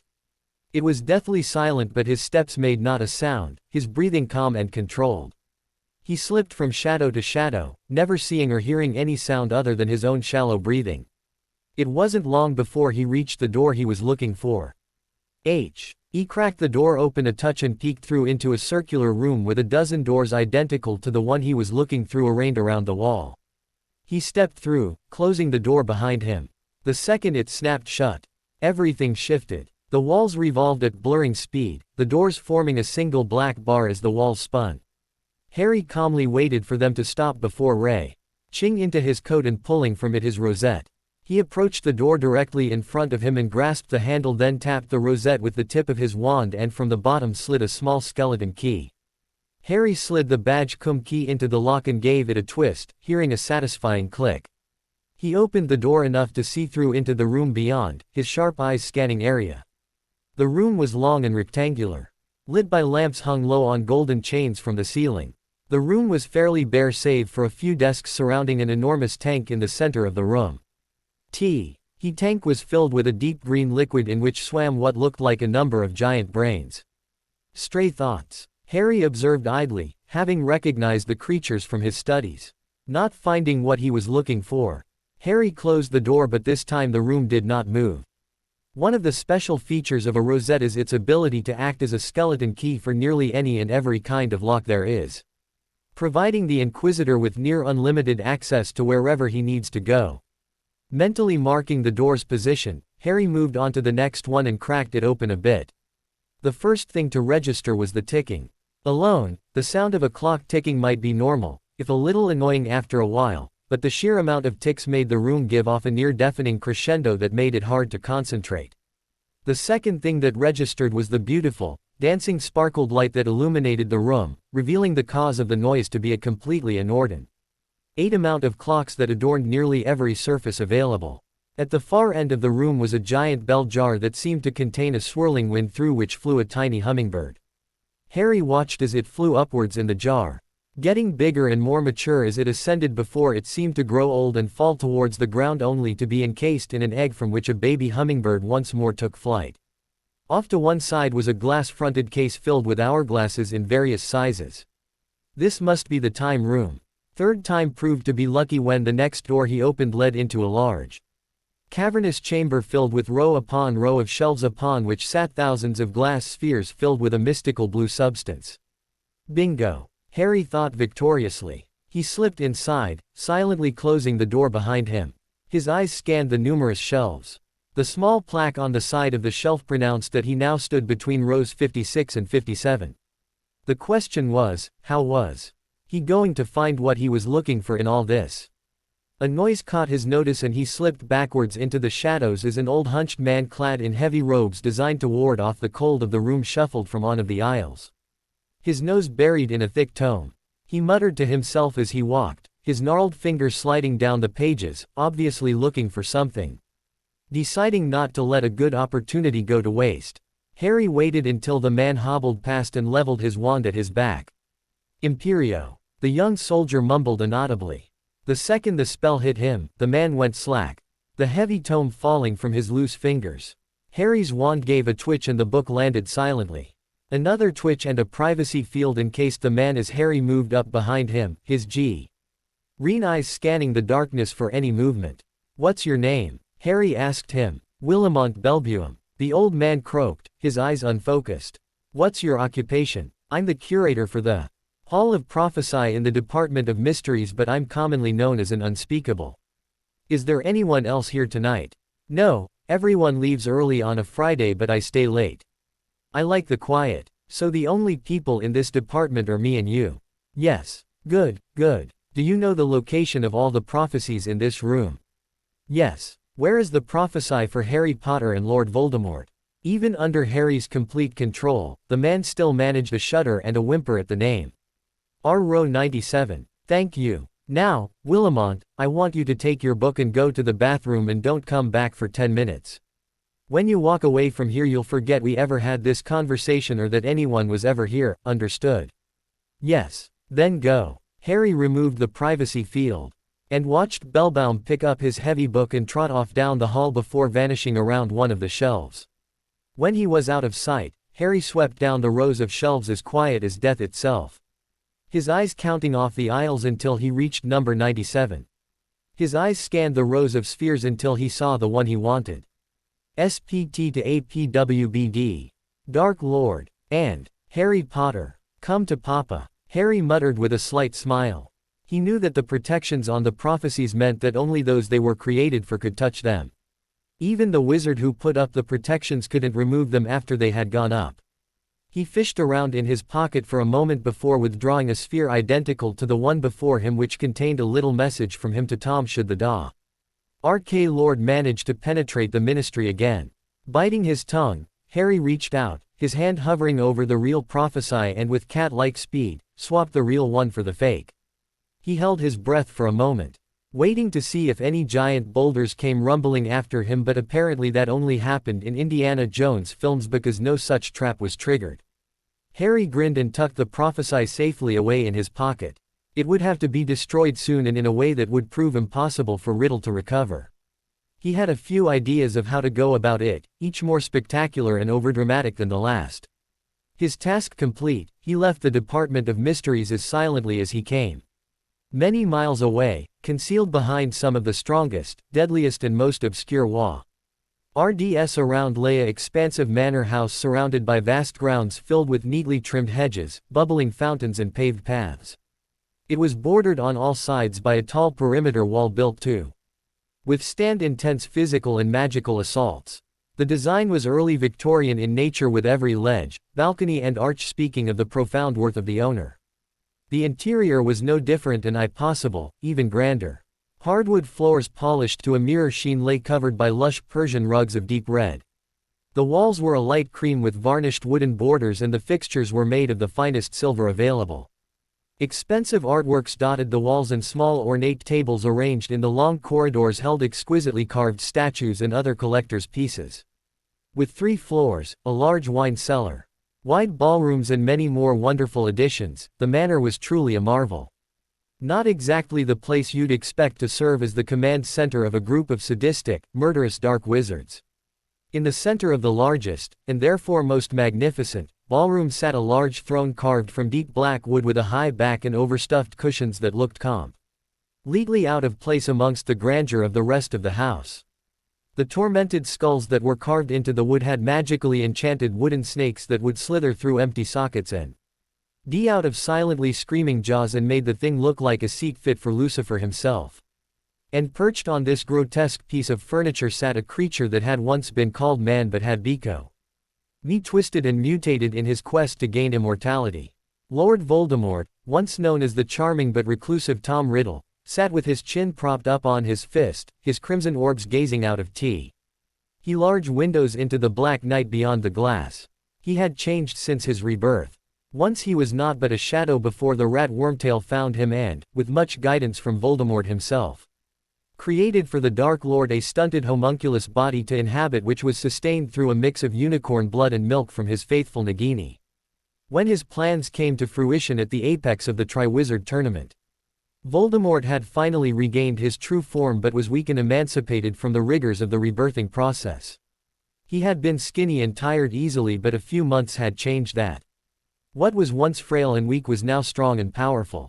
He had gained more weight and muscle mass and no longer looked like a strong gust of wind could break him in half. Despite being in his 70s, his body was as strong as it had been in his prime, if not more so. Underneath his midnight black robes he wore armor cut from an ancient Hungarian horntail that had been many centuries old and had absorbed much magic from the old reptile. As he stared out into the night his mind worked tirelessly. His thoughts ranged from plans for attacks to ideas on how to undermine the Ministry and so forth, but the biggest matter that had been revolving in the twisted mind of Tom Riddle was the news he had read in the Daily Prophet a day before. Harry Potter. It was a name that meant much to the powerful wizard. A special boy, a prophesized child, it was young Harry that had led to his downfall all those years ago. He had sought to remove the one threat to his rule and hunted the Otter family down to their home in Godric's Hollow after being informed of their location by the turncoat Wormtail. Upon arrival he had immediately dispatched Potter Sr. after a short confrontation. He had followed the child's wailing upstairs where the young mudblood Evans had attempted to barricade the door. He had quickly done away with those defenses and in moments was stood before the woman who in turn stood before her son, shielding him from harm. She had begged and pleaded for her son's life, offering her own instead even after he warned her to move. Growing tired of her pleas, he done away with her with a point-blank killing curse before advancing on the boy. He thought it would have been so easy. Just a few syllables and then his rule would be cemented forever. He had not, however, counted on the resourcefulness of Lily Potter. For a mudblood the girl possessed a sharp mind. Her sacrifice had ensured that her offspring was protected by ancient magics that he himself had not foreseen. The powerful protections turned his curse back on him and he fled, wounded and weak. He had been pretty out of touch during his exile in Albania, so he hadn't heard the news, but fortunately Wormtail filled him in on everything that had happened during his absence. He had honestly been shocked by the news that the boy who lived as they were apparently calling him was missing, presumed dead. One person who had presented the biggest threat to him had simply vanished, gone like smoke in the wind. To be honest, he felt a little cheated. But now everything was different. Word had reached both from that rag the prophet and the sons of his loyal Death Eaters. Harry was alive, but that wasn't even the most shocking part. He was not only alive but a fully fledged Inquisitor even at the tender age of 16, which spoke much of the skill and power he must wield to be able to join that elite cadre of hunters. Voldemort had mixed feelings about this. On one hand he was eager to see how Powerful Harry really was, and on the other he was admittedly the tiniest bit anxious, though he would kill anyone who dared insinuate it. He had fought Inquisitors during his previous rise to power and he freely admitted that they were formidable opponents. If young Harry was as powerful as he appeared to be at this age, what kind of a threat did he pose? He was broken from his inner musings by the sound of the large double doors opening, and his gaze slid from the window to the black-robed from making its way towards him. The Death Eater stopped 10 feet from the foot of the throne on bended knee, where he removed his skull-faced mask and lay it before him. "Ah, welcome home, Severus." Voldemort greeted his slippery spy. "I trust you bring me news." "Yes, my lord," Snape said, keeping his black eyes on the base of the throne. "I haven't heard much from the Order meetings, but there have been some developments. Apparently the guarding of the Prophesy has been cut back now that the Ministry is aware of your return, as Dumbledore believes that you wouldn't dare attack now. There is also talks about inducting new." Severus, Riddle's cold voice stopped him dead. "The vicious Dark Lord asped his hands and leaned forward with his elbows resting on his knees as he stared down at his servant, who had gone very still. "We both know what it is I want to know about, so I suggest you stop stalling before I lose my patience." Though his tone hadn't changed, Snape shuddered at the threat and quickly gave in. "My lord, as you already know, the Potter brat has been brought in to defend the school and teach the students." "Yes, I am aware of this." Voldemort nodded as he stood. Snape tensed as the pale man began to circle him, his arms folded across his armored chest and his red eyes burning into Snape's greasy skull. "What is he like, Severus? What is his personality like? How does he carry himself? Tell me of Harry Potter." Snape was quick to oblige. "My lord, he seems rather self-assured and every bit as arrogant as his father." "Of course, you would say that about anyone of Potter stock," Voldemort observed with a smirk. Snape continued, "Up until now I haven't seen him fight. But I have seen him carrying a Muggle weapon, and he is often in the company of a vampire and even a Muggle." Voldemort's hairless eyebrows shot up at that. A Muggle? How could he have brought one of those things onto Hogwarts grounds without triggering the wards? He mused to himself. "I'm not sure, my lord, but there is more. He promises to refortify the school in the coming months, and I suspect he also plans to secure Azkaban." "What about Dumbledore?" Voldemort asked. "What's their relationship like?" Snape actually smirked at this. "I've not seen the two interact much, but from what I have seen, it appears that they don't quite see eye to eye." "How so?" After an incident during Potter's first class, Dumbledore raised concerns over the boy's way of thinking. "The Potter brat doesn't seem to want to conform to Dumbledore's pacifistic thinking, and this worries him." "What kind of incident are we talking about exactly?" Voldemort asked, intrigued. Snape's smirk grew. "Potter used the unforgivables in front of a sixth-year class and seems to have no qualms about killing." Voldemort stopped dead in surprise, his arms falling to his sides. He blinked a few times before a chuckle slid from his mouth, and it wasn't long before it evolved into full-blown laughter. When he finally managed to get himself under control, Voldemort shook his head, an amused smile on his slit of a mouth. "So the Lights praised Savior as a killer. I doubt Dumbledore like that. He was deeply concerned by it. I'll bet," Riddle murmured as he retook his seat, his face still holding some bemusement. The room was quiet as he processed this information, turning it over in his head as plans formed and took shape. "Severus, go and fetch Bella, Lucius and the others. We have plans to make." "My lord?" Snape asked, confused. Voldemort smirked. "It has been 16 years since Harry and I last saw each other. Now is as good as any time to catch up." Harry sat in the office of the Minister for Magic along with Cornelius himself, Amelia Bones, Albus Dumbledore, the Warden of Azkaban, Vesner Bryles and Amelia's head Auror, Rufus Scrimgeour. Harry and Albus had arrived from Hogwarts a little over an hour ago and had called the gathering together at Harry's behest. The non-Inquisition members in the room didn't know what the conversation would be about, and Harry only said that he'd discuss it when the last member of the party arrived. Exactly 1 hour since they had arrived, the door to the office opened and the group watched as a man entered. He was rather old and hunched, making it look as if the dark robes he wore were weighing him down. His beady eyes were frighteningly magnified by the large spectacles he wore, and hanging from his neck was an emblem of the Inquisition. He shuffled into the room and Ignoring the gathered members of the British ministry for the most part, gave Harry a respectful bow. Inquisitor Potter. The man croaked, his voice as rough as dry parchment. I am Senior Requisitions Officer Halpner. I have been told that you have need of the Departmento Munitorum. I do, Officer Halpner. Harry replied with a nod. He gestured for the aging man to take the extra seat that had been set out for him and gestured towards the ministry group. Officer Halpner, this is the British Minister for Magic, Cornelius Fudge, Chief Warlock Lord Dumbledore, Madam Amelia Bones. The head of the Department of Magical Law Enforcement, her head Auror, Rufus Scrimgeour, and the Warden of Azkaban Prison, Vesner Bryles. I trust the Munitorum received my missive. We did. I have been sent to catalogue your requests and file them with the Munitorum. When that is done, the munitions your request will be supplied to you if possible. Harry nodded his acceptance and thanks. I'm sorry, but what are you talking about? Madam Bones cut in, somewhat nervous. What is this, Munitorum?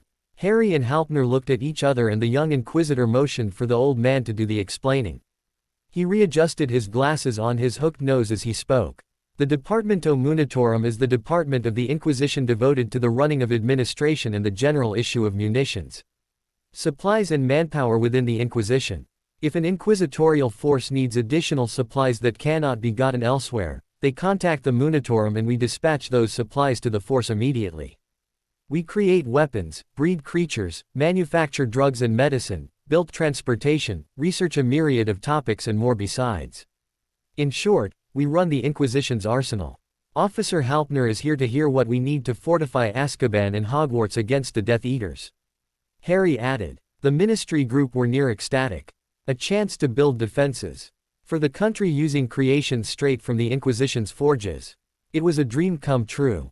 Harry saw their looks and decided to curb their enthusiasm. Don't be too excited, these defenses are only on loan and your ministry will be responsible for covering any expenses or losses incurred as a result of the conflict. You break it, you buy it. The group deflated somewhat but was still happy with the news. What about the ministry? Scrimgeour asked. Are we going to receive defenses for here as well? I should think that would be the top priority. Fudge nodded emphatically, agreeing completely. Harry raised an eyebrow at the lion-like man. We're talking about fortifying a school and a prison that has lost its guards.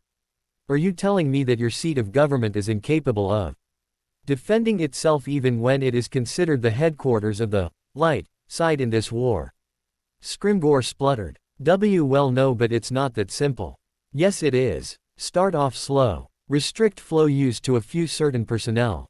Increase security in the atrium, erect a few defenses, screen all your employees for the dark mark and you'll have a good foundation to build on. That gave them pause. Hey, were good ideas and quite simple but could prove extremely effective. We'll give the matter some thought and get back to you. Madam Bones said thoughtfully. Harry shrugged in acceptance. This was why he could never picture himself working for the Aurors or even the Hit Wizards. Change, even if it was for the better, was very slow to come about. He was pretty sure he'd go mad if he worked for a ministry. Halpner cleared his throat, getting their attention once more before turning to Harry. You said you had already made a list of some of the equipment you required. Harry nodded and with Dr. EU from within his coat a roll of parchment and handed it to the old requisitions officer. The man's gnarled hands unfurled the scroll and he peered down at it through his thick spectacles, his lips moving silently as he read down the page. When he was done he set the parchment on his lap. Quite a list, Inquisitor. Riddle's forces will be equally diverse. He's had a full year to build his army and he's never been one to dawdle. Add to that the number of Death Eaters, hired ones and alliances from the last war and we can expect quite the battle on our hands. Harry noted. Halpner nodded thoughtfully. What type of defenses are being recommended?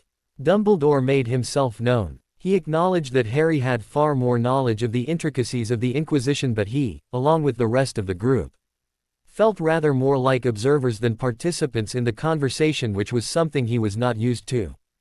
Halpner glanced at Harry who nodded his consent. Well, Lord Dumbledore, let's begin with the fortifications for Azkaban. Inquisitor Potter has recommended that to replace the Dementors, several Ilcho be placed in the sea around the fortress as well as numerous battle trolls to guard the gates. He has also proposed for the beach to be covered with a few hundred mines, and behind that we would plant a wall of dryad-infested woodland that would thin the numbers of any attacking force before the ground cleared into a 300-meter-long no-man's land between the tree line and the main walls. He has also requested a small force of Centauri archers to man the wall. As well as several squads of goblin warriors to oversee overall command of the defenses. The non-Inquisition members of the group were in shock, their jaws dropping lower and lower with each item listed. Such a varied and powerful force had not been amassed in the entire history of the ministry, and here was Harry, a boy of no older than 16, bringing a strong, varied defense force with but a few words. If this was even a small glimpse of the kind of power the Inquisition had at its fingertips, then what would happen if the entire Inquisition were to go to war? The very thought terrified them. Of course, Fudge had to go and ruin it when he heard the last item. Goblins, he blustered. You want goblins to run the defenses of a wizarding prison? We may as well just leave the doors open and let you know who traipses in whenever he pleases. Why not just assign a battalion of Aurors? They would get the job done. Fudge, Harry warned, drawing a wince from the fickle man. Your failings as a leader so far have been many and varied. Don't compound them with your prejudices. Goblins are the best choice not only for managing any defense, but with them behind Azkaban's walls, the prison may never fall. What makes you say that? Dumbledore inquired. Harry rolled his eyes. Honestly, get rid of Binns. I checked him out and I know that he lost his family during one of the Goblin rebellions. A man with a grudge isn't the best choice for a history teacher, and it's affecting the students' understanding of the world. Fine, I'll indulge you. Around 1,200 years ago, Azkaban Island was one of the last watchtowers of the ancient Goblin Empire. The Goblin King at the time, King Grimjaw the Reaper, ordered the Goblin force there to abandon the island after the outbreak of the Peregrine plague that ravaged their people. However, wizards were immune to this disease and claimed Azkaban for themselves, turning it into a penal colony. When the cure for the Peregrine plague was discovered and the disease wiped out, the goblins decided to leave the island be for now. As far as they were concerned, it was more of a tourist attraction than a defense against invaders anyway. If they wanted to, the Goblin Nation could demand the island's return to them and there'd be nothing you could do about it.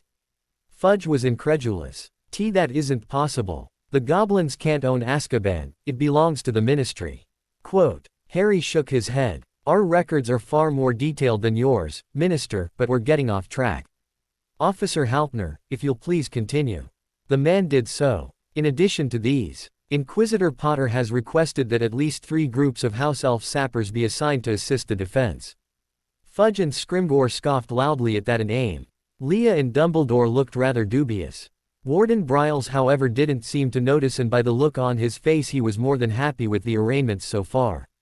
Harry and Halpner ignored them. Quote, I see you have also requested no less than 4 ANTWQ-1 Avengers for deployment. Harry nodded. I assume they'll be refitted for use in magic-saturated areas. Of course, we simply need to remove electronic systems and replace them with rune-powered alternatives.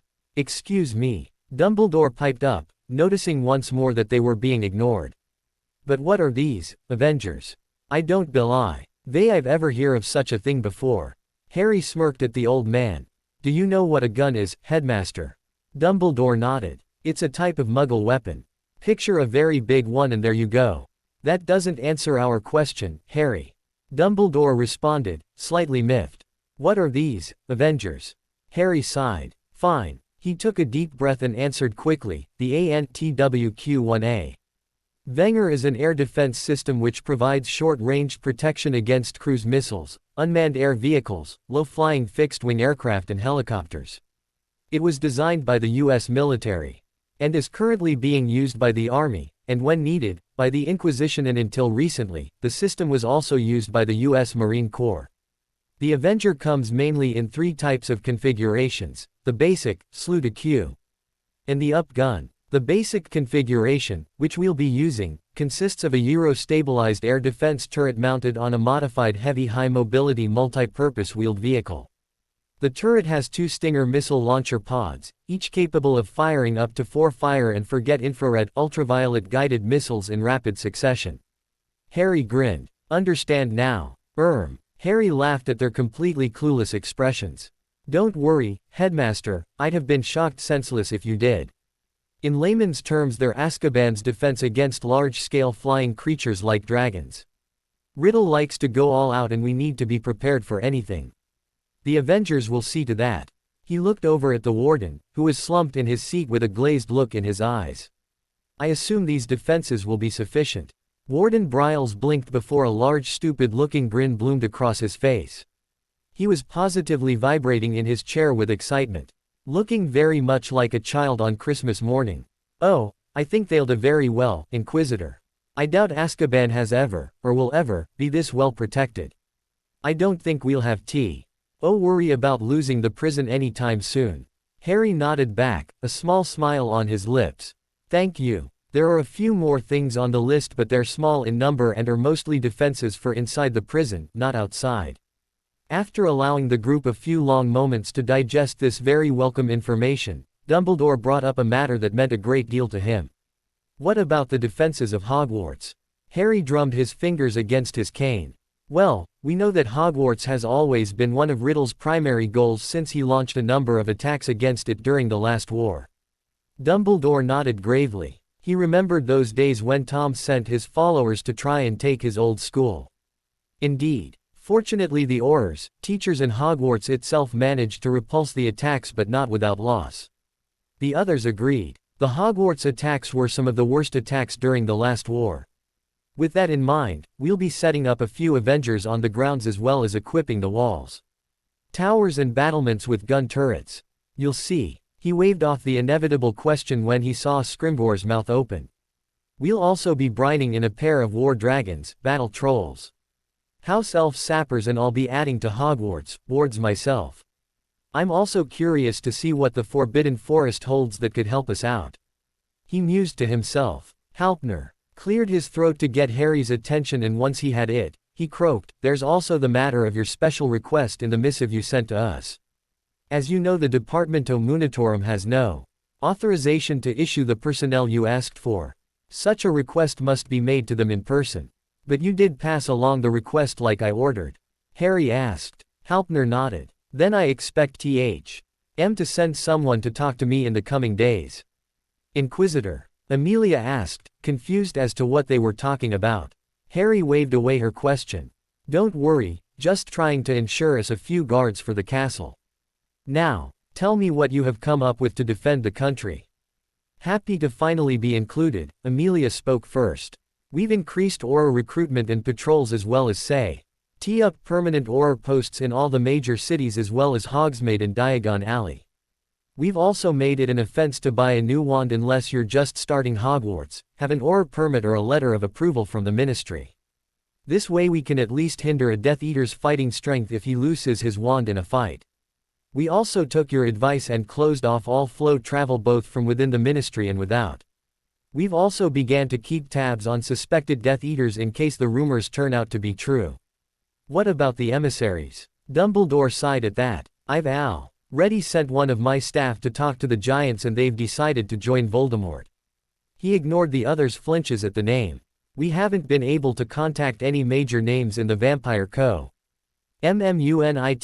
as of yet, for they fear that any meeting would be a trap, but we're still trying. The goblins and centaurs have pleaded neutrality so far, and that doesn't look like it'll change soon. We've had contact with the werewolves, and it seems that Fenrir Greyback has been trying to rally them to Voldemort's banner. A few packs have joined, but not a lot. Most say that if the Ministry actually shows that they mean to give them the rights they deserve, they'll have to deliver before they even consider joining us. What's the word on that? Harry turned to Fudge. The minister looked rather uncomfortable as he squirmed in his chair. I've been meaning to bring it up at the Wizengamot meetings, but the political winds lately haven't been. Harry cut him off, getting quite annoyed with the little man so far. Fudge, I've told you before, you're only going to be in this office for as long as I deem necessary. It doesn't matter if people won't like it or not, my authority will counter any vote of no confidence or any petitions. Do as I order and stop trying to salvage your non-existent prospects of staying in this office. The man looked like someone had kicked his puppy, but no one really cared enough to comfort him. Do we have any way for the Aurors stationed in the cities to give warning of any attacks? Harry asked after a moment's silence. The Auror posts each have a small flota. T can connect to the Ministry but not allow travel. Scrimgeour told him. Harry shook his head. Too slow. We need something that an Auror could use quickly, on the move if need be. I'll talk to the Department of Mysteries and see what they can come up with, Amelia said thoughtfully. A light. Harry scratched his head. Let me see the drafts for the new laws for the werewolves, then the ones for the vampires. It was going to be a long night. Early the next day, Patience was walking down one of the school's many corridors on her patrol. Most of the students were still at breakfast, getting in a hearty meal before the beginning of Monday classes. She topped a flight of stairs and turned onto the 5th floor. She was still getting used to the school and gaining her bearings, a difficult task considering that a great many things in the castle didn't want to remain in one place for very long. The novelty of the old school was quickly wearing off and she was getting anxious for Harry to send her out to gather intel.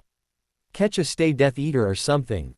Walking around a castle filled with noisy, rambunctious teens was starting to grate on her nerves, and there was nothing that she could do to relieve any stress. Sure, there was the blood runs she went on every few nights and the occasional foray into the Forbidden Forest. She snorted at the name, but it just wasn't enough. It seemed that Harry was the only one getting to have any fun, but she had to admit it was probably well-deserved considering what he had to do on a daily basis. Incredibly boring teaching hours were bailing CED out by bossing around the people who were supposed to be running this war. Fair trade, really. Speak of the devil, she had just entered the corridor where the young Inquisitor's class was located, when she noticed a group of students gathered outside the classroom. Harry had arrived back from the Ministry a few hours ago and was still in the Great Hall, pilfering as much coffee as he could in ORDER to wake up fully, and classes weren't to start for another 10 minutes. So what were they doing here? No one had noticed her yet, so she slipped up behind the group, managing to catch part of the conversation. Afraid I'm going to have to take 20 points from Gryffindor, Granger. Mudbloods shouldn't be walking the halls this early, it's rather unsightly. Another voice, this time belonging to a girl, spoke up. Oh, simply hilarious, Malfoy. What next? Going to give me a detention for that time in 3rd year when I broke your nose? How did that feel exactly, being beaten up by a girl? T had got a few laughs from the group, and Patience smirked, seeing the blonde kid's ears beginning to glow pink. Malfoy grit his teeth. The memory of Granger decking him with a single punch in 3rd year was one of his least favorite memories, and he'd endured quite a bit of teasing when it got out. It was time to show this girl how to respect her betters. I'd like you to try that again, Mudblood. He snarled, his wand hand coming whipping up when an iron weight clamped down around his wrist, causing him to wince. His gray eyes shot up and locked with a pair of violet ones which stared back at him coolly. Hermione blinked. She had been sitting in the Great Hall for breakfast, talking with her friends when the Daily Prophet arrived. It reported 6 more homes being destroyed over the weekend. All the families inside the houses were dead and the dark mark had been set over each of the homes. It didn't take her remarkable intellect to discern what happened. Subdued and suddenly without an appetite, she and a few of the other Gryffindors left breakfast early for their defense class. They hadn't been there for more than a few minutes when Malfoy and the rest of Umbridge's inquisitorial squad came strolling around the corner. He must have seen them leaving and decided to be his usual irritating self. The Mudblood comment didn't bother her, having grown used to them over the years. The docking of house points really galled her. How Dumbledore could allow that Umbridge woman to get away with her little inquisitorial squad was beyond her. So she decided to get in her own form of payback and reminded him of the time when she decked him after trying to get Hagrid's hippogriff Buckbeak executed, knowing it was a sore spot for him. She knew she'd succeeded immediately and knew he'd go for his wand. Being the petty little boy he was, her own wand was halfway out when something grabbed Malfoy's arm. Hermione looked up to see what had stopped the blonde and gasped softly. Standing a good head taller than the students around her was a woman. Her long black hair fell around her shoulders in an inky cascade and her black clothes hugged her generous form. One hand was clamped around Malfoy's wrist and the other rested easily on her hip. The woman practically oozed sensuality as she stared down at the young Slytherin, her face cool and impassive.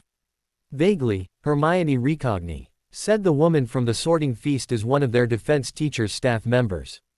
Hermione was snapped out of her stupor by the woman's smooth voice breaking the silence that had descended on the corridor.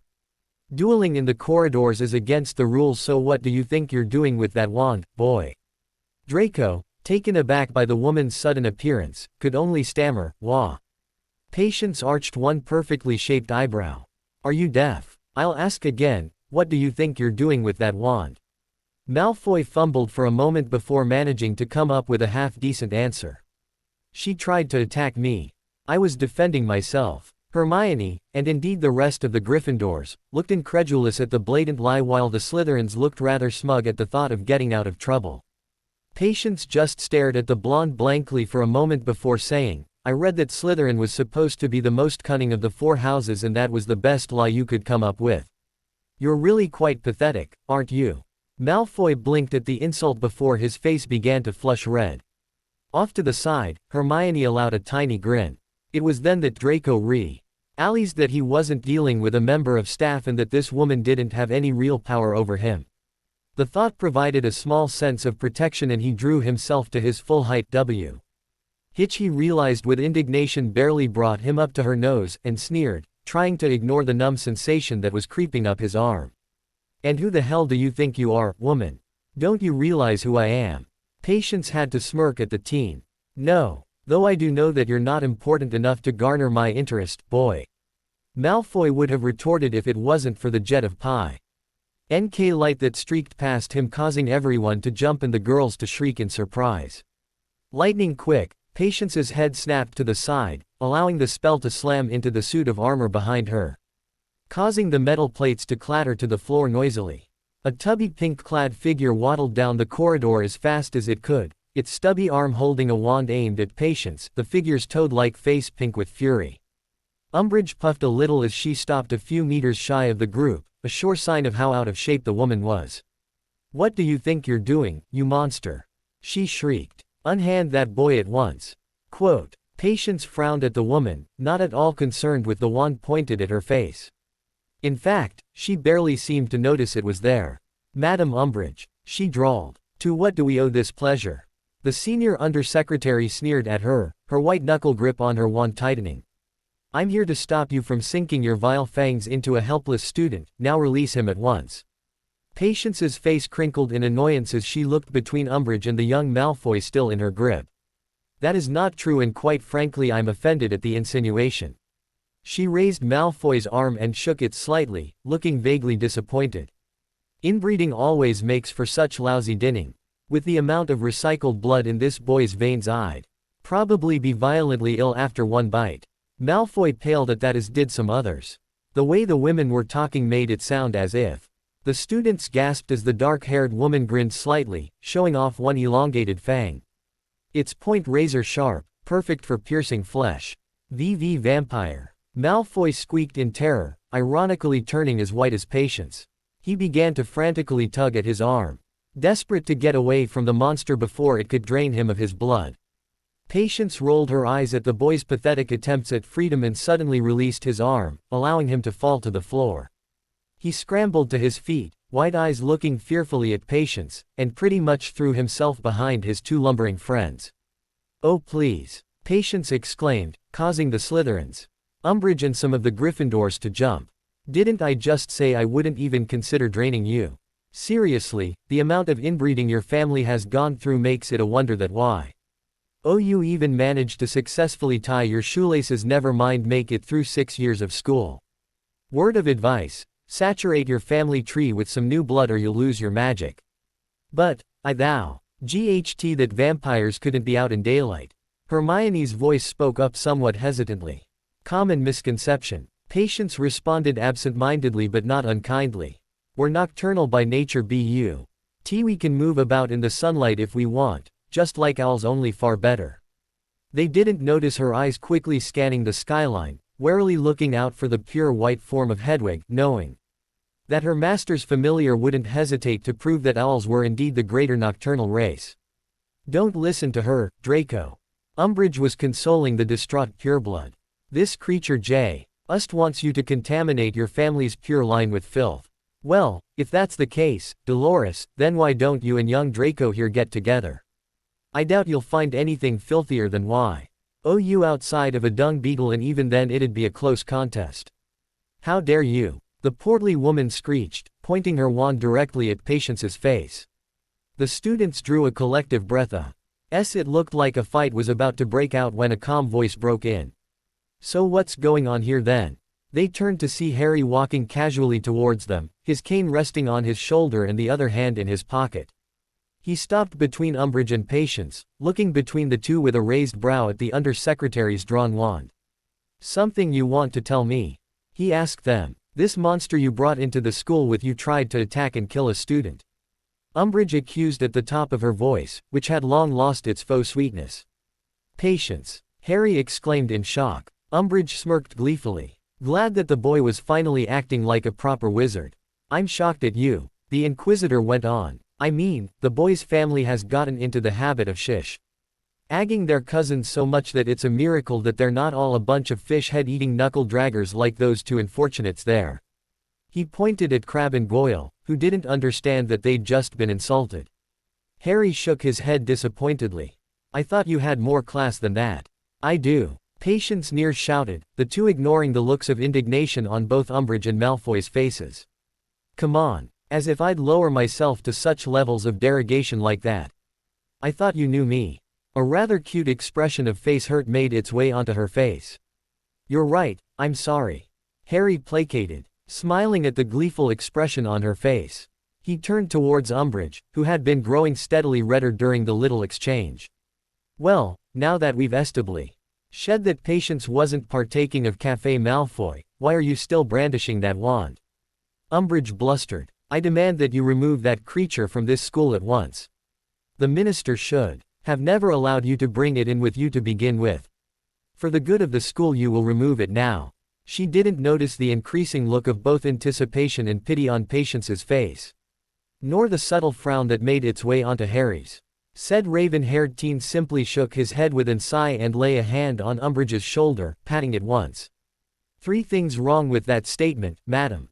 Firstly, Patience is not a creature, she's one of my staff and trusted friends, and you would do well to remember it.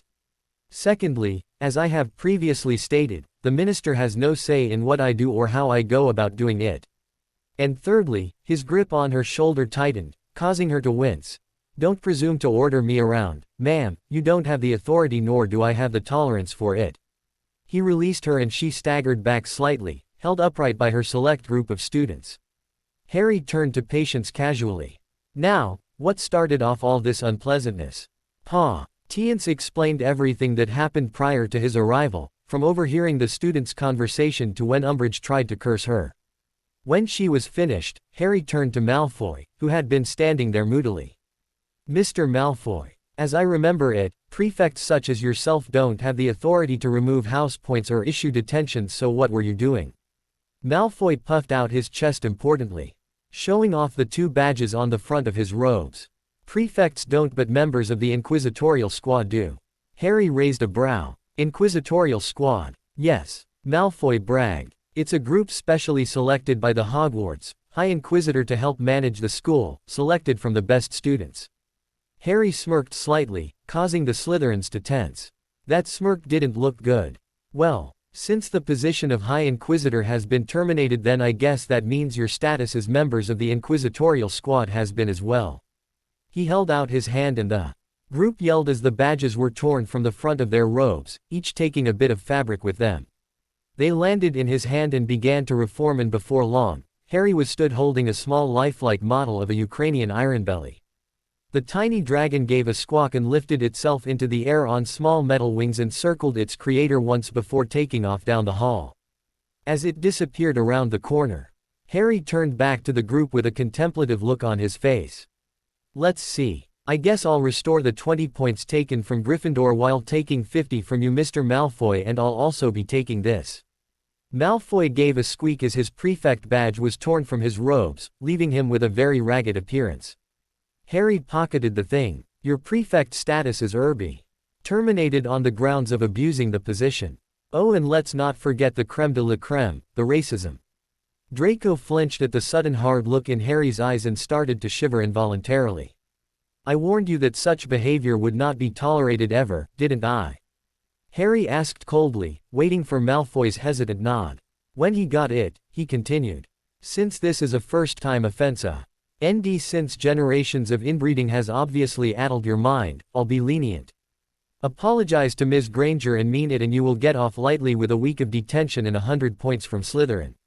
Malfoy gaped at him, but the look in Harry's eyes told him clearly that any disobedience would be harshly dealt with made him gulp. Steeling himself with all his might, he forced himself to turn to Granger, who had been standing gaping at the scene before her. Gritting his teeth, he practically spat. I apologize for my words and actions, Granger, I hope you can forgive me. Hermione blinked. Apology accepted, she said dumbly, still trying to catch up with everything before her. Good. Harry clapped his hands, getting everyone's attention once more. I think that's enough drama for today. Everyone inside. The bell is about to go. Patience, you can go back to what you were doing, in Madam Umbridge, we have no further need of you, so go away. He waited until everyone did as they were told, giving Patience a small smile as she left, before striding into the classroom behind the students, ready to start the day. What a way to start the week, Harry idly thought. The rest of the month passed easily enough. Once he had found out about the situation, Snape immediately went to Dumbledore, demanding that Malfoy's prefecture be returned. Albus calmly replied that there was not thing he could do and that it was indeed Mr. Malfoy who was at fault in the matter, further galling Snape. Umbridge silently seethed at the treatment she was given, and the entire school had found out that Patience was a vampire. There was some wariness, but they hardly saw her anyway, so there was no big reaction other than some of the students demanding that she be removed from the school, only to be rebuffed by Dumbledore. The news of the disbandment of the Inquisitorial Squad, however, was met with much cheer, even from some Slytherins. Many had grown extremely agitated with the members of that particular group over the past year, and now that their authority was removed, many were looking for a little retribution. Needless to say that in that month and the months to follow, it was pretty much open season on the former squad members. As the year slipped out of September and into October, a matter arose that concerned the students greatly. This was of course the first Hogsmeade visit of the year. When it was brought up, Harry was adamant that the trip be rescheduled either to the end of the month or before September finished, but Dumbledore insisted that it be kept as it always was. His reasoning was a supposed show of strength, telling Voldemort and his Death Eaters that they wouldn't be cowed by terrorism. Harry retorted that the sentiment was all well and good, but many of the students would rather miss out and be thought cowards, which they were entitled to under the circumstances, rather than dying with a stiff upper lip in the name of visiting Zonkos. Dumbledore, however, would not be swayed, and some of the teachers even agreed with him, so the trip was announced at dinner on the 3rd of October, 3 days before the trip. Harry just shook his head at the man, saying, "It's your funeral. I'll be sure to have you buried beside the brave students who gave their lives in the name of showing strength." Harry paced just outside Hogsmeade Village, standing just at the bottom of Hogwarts Road, which lead up to the castle. The carriages were scheduled to arrive soon, and he was here to make sure the students arrived safely before they were unleashed on the quiet village. He had arrived a few hours before to scope out the town, check for anything suspicious and make sure the Aurors were in position. They were a little dubious when the teen walked up to the head Auror and asked what their patrol routes were. The man laughed and told him to go play and leave them alone until he saw Harry's forehead bearing the lightning-shaped scar. A moment before it impacted his face, knocking him out cold. Harry turned away from the bleeding man to his second-in-command and calmly repeated the question. The woman blinked at Harry's calm face, then looked at the downed form of her boss, then back at Harry before she waved him towards a nearby table upon which were arrayed a variety of different maps of the village marked with moving ink showing who was going to be patrolling where and with whom. There were a little over 60 Aurors in the village in total. In addition to these, there would be teachers patrolling the village as well as Bruce and Patience. Dumbledore also mentioned that members of some kind of order were going to be present as well, but Harry didn't fully understand what he meant. As he paced, his coat swished in the cold wind. He had pulled out the stops today.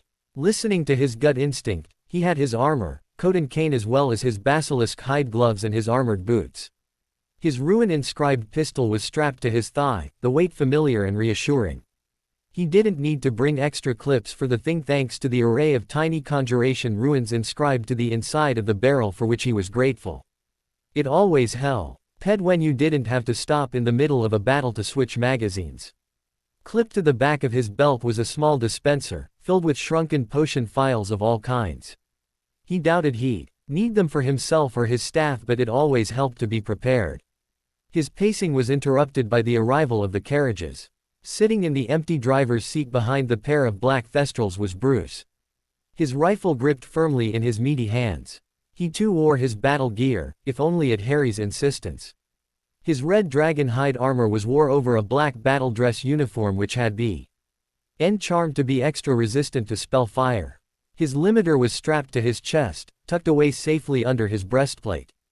He'd be screwed if a stray spell managed to destroy it, taking away the Muggle's protection against the wards surrounding Hogsmeade.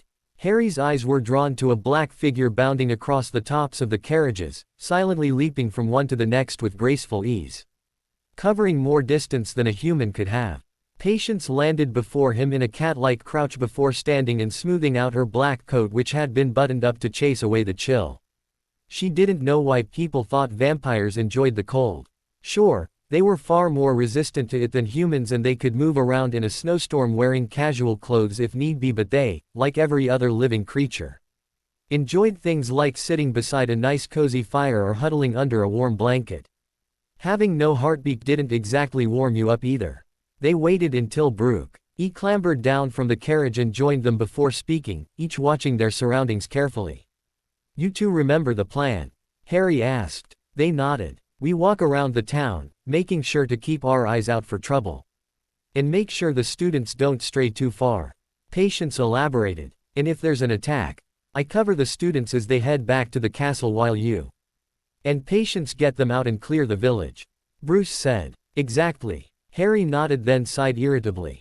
"I don't know what that old fool was thinking.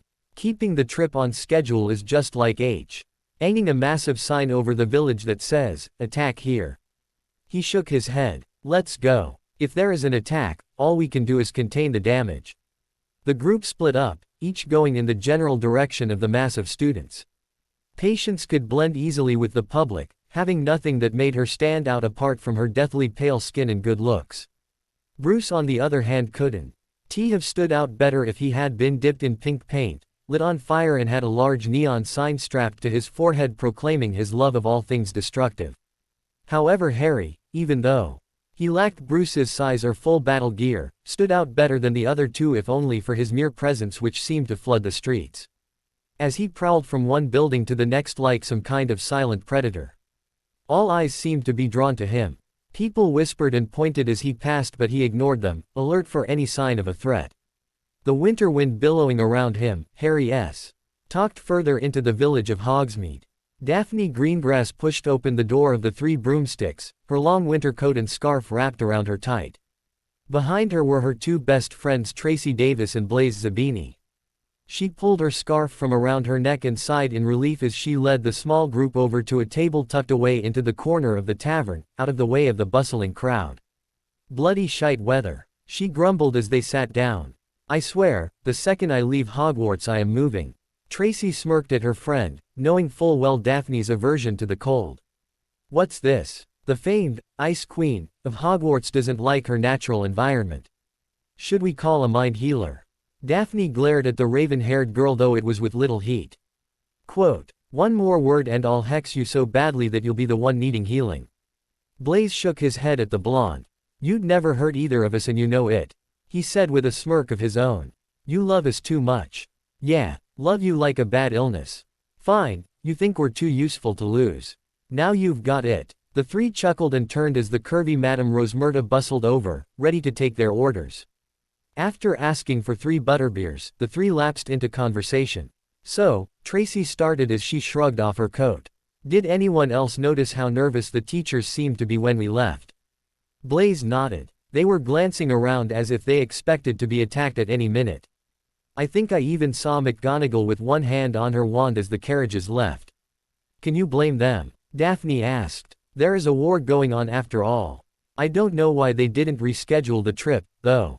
I mean, it's practically an open invitation to attack. I think there might have even been trouble before we got here. What makes you say that? Tracy asked, concerned. I say the head or when we were passing Zonko's. He had a bandage around his forehead. It looked like something hit him. There can't have been any trouble. Blaze shrugged. If there was, do you think they'd have still allowed the trip? Would you have thought they'd keep a trip on a fixed shay? Dulé in the middle of a war where the other side is known to torture, rape and kill at random.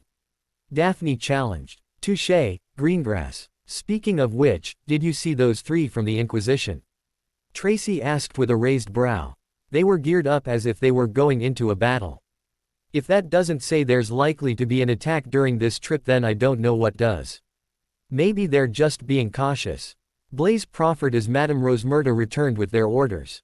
They paid for the drinks and thanked her before sipping the refreshing brew with content size. Nothing beat a butterbeer on a cold day. I doubt it, Tracy said as she relaxed back into the leather padding of the booth. That big bloke who sat on the first carriage was carrying enough firepower to take over Hogsmeade single-handedly. Firepower? Blaze and Daphne asked in unison. Tracy rolled her eyes at them. Purebloods, she muttered. That thing he was carrying was called a gun. It's a very Nurus type of Muggle weapon which can wound but is designed to kill. That woman didn't seem to be too worried. What was her name? Patience. Tracy nodded. But then again, she's a vampire, or so they say. They don't exactly need weapons. Quote, the Inquisitor seemed agitated. Daphne noted. Did you see him pacing as we pulled into the village? He looked ready to unleash hell. Well, Inquisitors do seem to be disposed to violence, and if what we saw during our first class is any indication, Potter's no different. Tracy snorted as the other two nodded. The memory of Malfoy getting tossed around like a rag doll was still fresh in their minds, and the image of him performing the three unforgivables wasn't likely to go away soon either. So, you two want to browse for a while? Blaze asked. AC nodded and drained her butterbeer while Daphne grumbled but reached for her coat. The three wrapped themselves back up tight in preparation for the bitter cold and pushed their way out of the three broomsticks and into the streets. Deciding to get the minor things out of the way first, the trio went to Scrivenshafts to restock their writing supplies and where Tracy indulged herself with a new pheasant feather quill. Afterwards, the girls dragged a protesting Blaze into Gladrags where they sampled the latest in wizarding fashion. After nearly an hour of trying on a myriad of different clothing combinations, wearing the same thing more than once, they rewarded the boys' patience with a trip to Honeydukes. Though many may not have known it, Blaze was a glutton for any kind of candy Oded confectionery, and it showed with how he loaded up on the sweets, as if he were afraid 3 bags wouldn't hold him over until the next trip. It was a thoroughly annoyed Zabini that was forced to go back for more when the girls snuck some of his candy, even after saying they wanted none for themselves when they were in the shop. It was when they were passing the owl office that it happened. Blaze was happily munching away at his sweets while the two girls talked when suddenly a high-pitched scream rent the frigid air and the window of the wizarding post office was struck by a spell in a shower of broken glass. The 2 girls and 1 boy hit the ground, their hands over their heads to shield them from the glass before they looked up to see chaos claiming Hogsmeade. Terrified residents and students ran up and down the street, screaming their heads off, as black-robed figures fired curses of randomly, some aiming for property and others for people. The few Aurors that were in the STR were quick to rush to the civilians' aid and duel the figures, but they were so few and were quickly being pushed back. Death Eaters! Blaze yelled, dragging the 2 girls to their feet. We need to get back to the carriages. Tracy shouted as she pulled her wand, dropping her purchases as she did so. Blaze and Daphne did likewise. Blaze sent a quick bludgeoning hex at the nearest Death Eat, while Daphne stunned one that had been bearing down on them, wand raised. Together, the 3 ran in the direction of Hogwarts, making sure to keep an eye out for any attack. A Death Eater burst from around the corner, startling Daphne, who stumbled in surprise, but he was quickly stunned by a nearby Auror. Hurry and get back to the school, the woman yelled as she ran off to help a colleague. Ho was faring badly against 2 Death Eaters. They didn't need to be told twice, and the 3 tore up the street, dodging any stray spells that came their way. They had just turned into a side street when a bone breaker from behind caught Blaze's leg. Arg! he screamed, falling to the ground and clutching his mangled limb. Blaze! Tracy screamed and the two girls ran back to him. They at him. PTED to haul him to his feet, but the broken leg coupled with the fact that the boy was much heavier than they were meant they had little luck before three Death Eaters rounded the corner, each with a wand trained on the students. "Well, look what we have here," one exclaimed in fake surprise, swaggering towards the Slytherins. A couple of students out for a stroll. A couple of rather tasty-looking students at that, he said, leering at Tracy and Daphne, who shivered in disgust at the lust in the man's voice. "Yeah," a large, fat Death Eater said. "What say we sample the goods from Hogwarts? See if they've gotten any better since out time." The last Death Eater snickered, his eyes raking up and down the girls' bodies. 16, good vintage. Should be rather sweet. The girls backed away from the men, half dragging a pale and panting Blaze, who pulled himself along the ground, none of their eyes leaving the men at the end of the street. "Hold it," the first Death Eater ordered, pointing his wand directly at Daphne. "You're going nowhere, we still haven't had our fun. Maybe a little lesson is in order, The two behind him chuckled evilly as he leveled his wand. Crucio. Daphne's eyes snapped shut and she tensed in anticipation of the pain. She was terrified of what was going to happen. Would they really rape her and Tracy? PFT, of course they would, they were Death Eaters. But what about Blaze? Would they just kill him or would they torture him before he died? He didn't deserve that, none of them did. She was beginning to wonder what was taking so long when she heard Tracy's gasp beside her and her eyes snapped open only for her own breath to leave her. Stood before them, shielding them from the Death Eaters, was their defense against the dark arts professor, Inquisitor Harry Potter. One of his hands was stretched out to the side and Daphne's eyes followed it to where she saw a large black crater in the wall, obviously caused by some sort of spell. Her eyes widened as she realized that he had deflected the Cruciatus and without a wand too. Although with what she'd seen of him so far she supposed she shouldn't have been surprised. She was broken her thoughts by the sound of a deep masculine voice speaking. "Are you three okay?" It was Inquisitor Potter. He was looking over his shoulder at them, only one of his emerald eyes visible from the angle.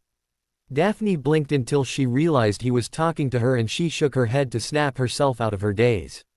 "Blaze's leg got hit by a bone breaker curse," she said urgently. Potter's eyes flicked down to the boy and his outstretched hand came around his back to point at Blaze while keeping his body pointed towards the Death Eaters who were staring at the raven-haired teen and muttering between themselves. Potter's hand came a small flick and Blaze cried out in pain as his leg was set before another flick of the hand conjured a bandage and splint which tightly bound the injured limb. His hand then reached inside his coat before he withdrew a tiny, minuscule blue bottle which was quickly enlarged to its full size. Potter dropped it into Blaze's hand with the explanation, "It's a pain reliever. It'll tide you over until you get to the hospital wing." His eyes snapped to the girls. "Can you two get him to the carriages?" They nodded. "Good. My gunman is covering the students there. If you can get there you'll be safely taken back to the school. Go and remember to keep out of sight and stay low." "But, what about you?" Daphne asked hesitantly. 3 against 1 wasn't CTLY fair odds and she couldn't not be concerned for someone who had just saved them from a fate worse than death. Potter's one visible eyebrow arched and she could practically feel his smirk and when he spoke. His voice held some amusement. "Don't worry about me, I'll be fine. Now go. Daph, come on," Tracy yelled as she helped Blaze to his feet and slung one of his arms over her shoulders. "Da." PHNE immediately slung his other arm over her own shoulder and together they helped him limp towards the other end of the street.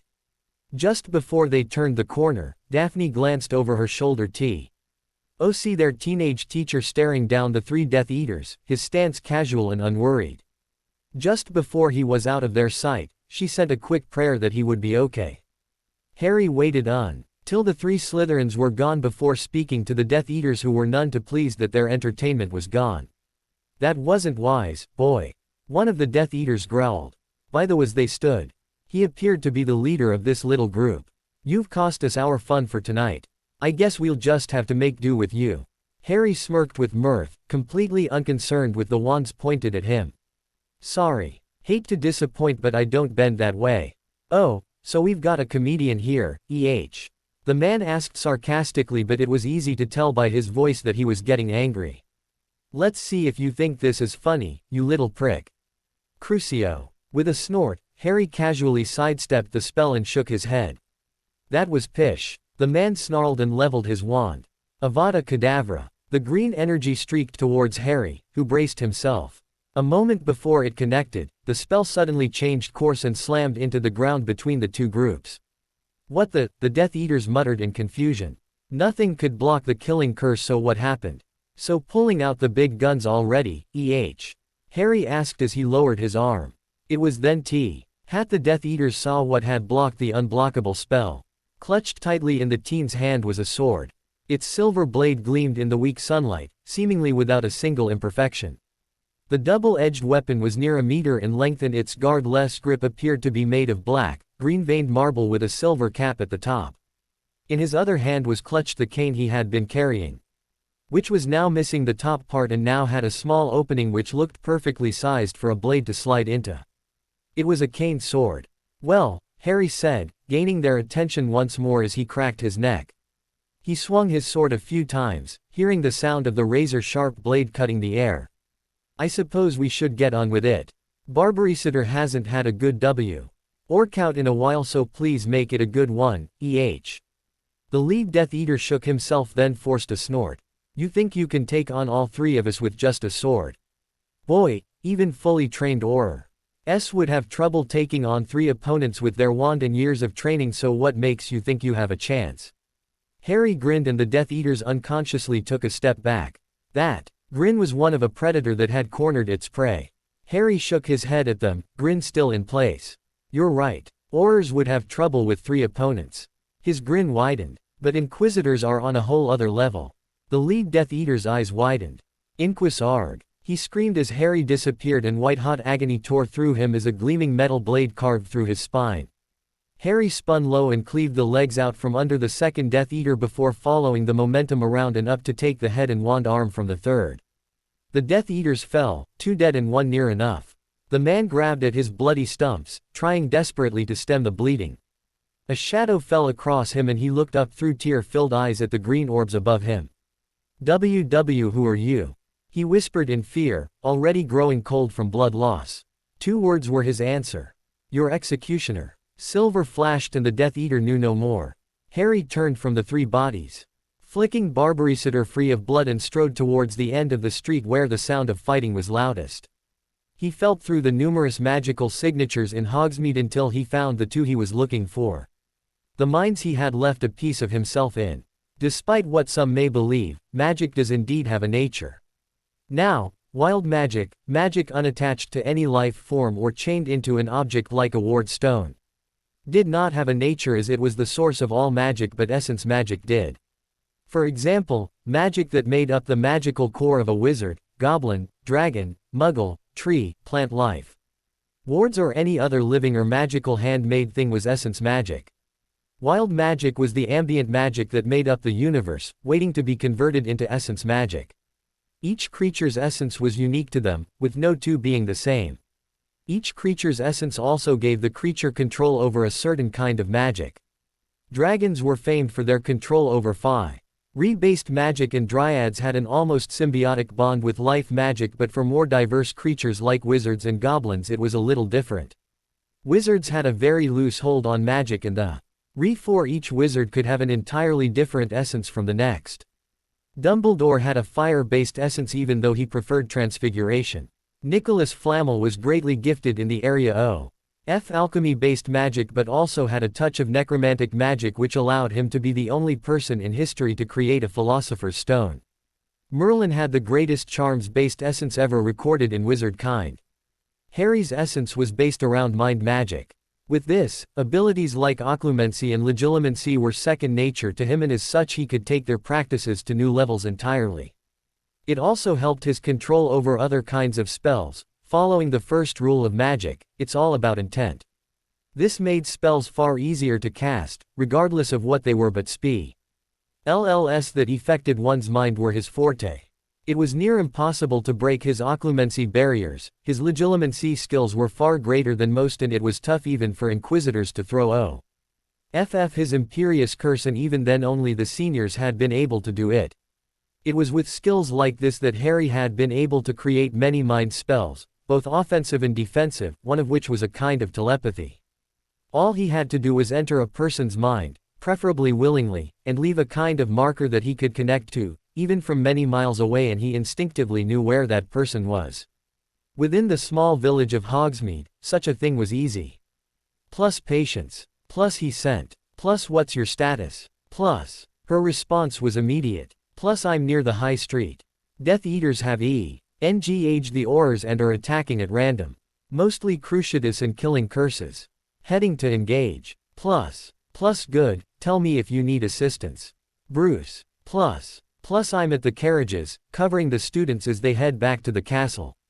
They're on foot. A few Death Eaters trying to catch them before they can get back to the school, but I'm taking care of them.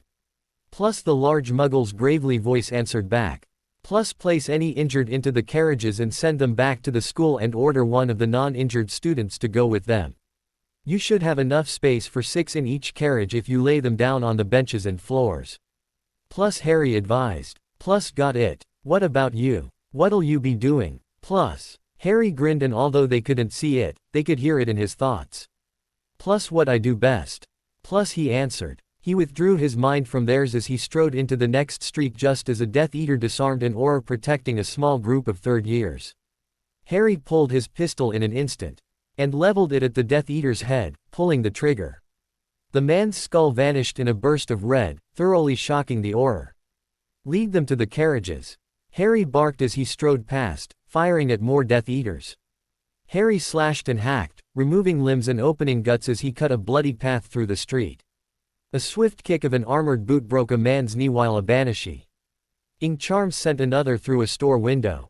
Reversing his grip on Barbarisitter, Harry impaled the first Death Eater and pulled, spilling his intestines onto the streets.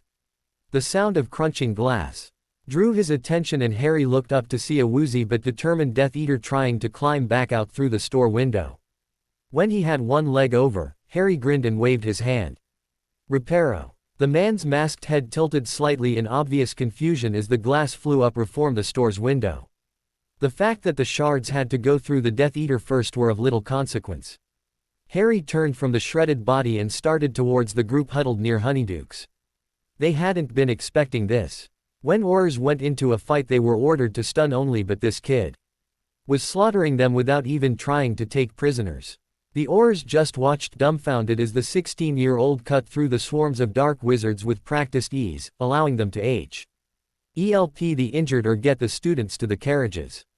They weren't about to get in that kid's path, that's for damn sure.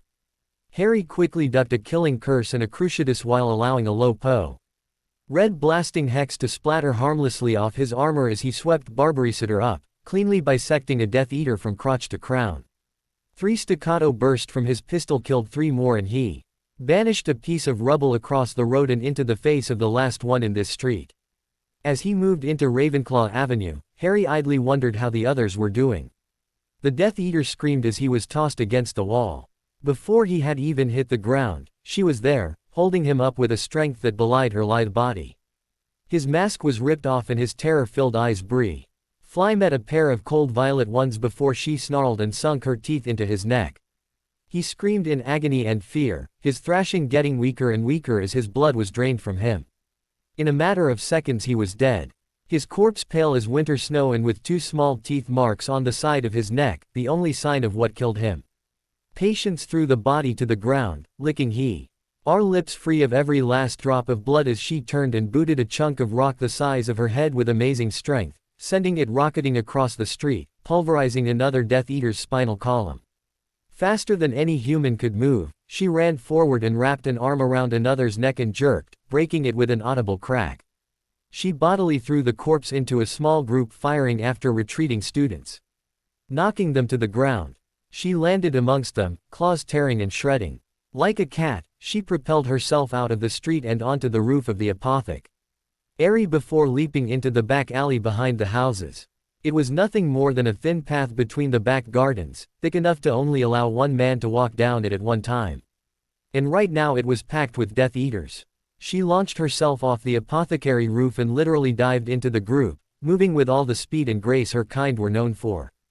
In the confined space, the dark wizards couldn't return fire quick enough and Patience easily slaughtered her way through, leaving a bloody carpet of bodies behind her.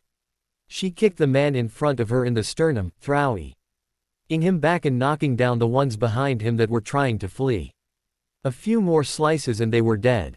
She ran across the bodies lightly, never once stumbling on the uneven mass, and burst into the next street. There were only a few here, maybe 5 at the most. The nearest 2 hadn't seen her yet and she silently made her way behind them. She leaned towards one and when she whispered in his ear, her breath tickled the hairs of his neck. Boo! They started and spun but it was already too late. Patience grabbed the first's wand arm while backhanding the other, throwing him against a wall where his head connected with a sickening crack. She jerked the first forward by his arm and wrapped her free one around him, pressing her body to his.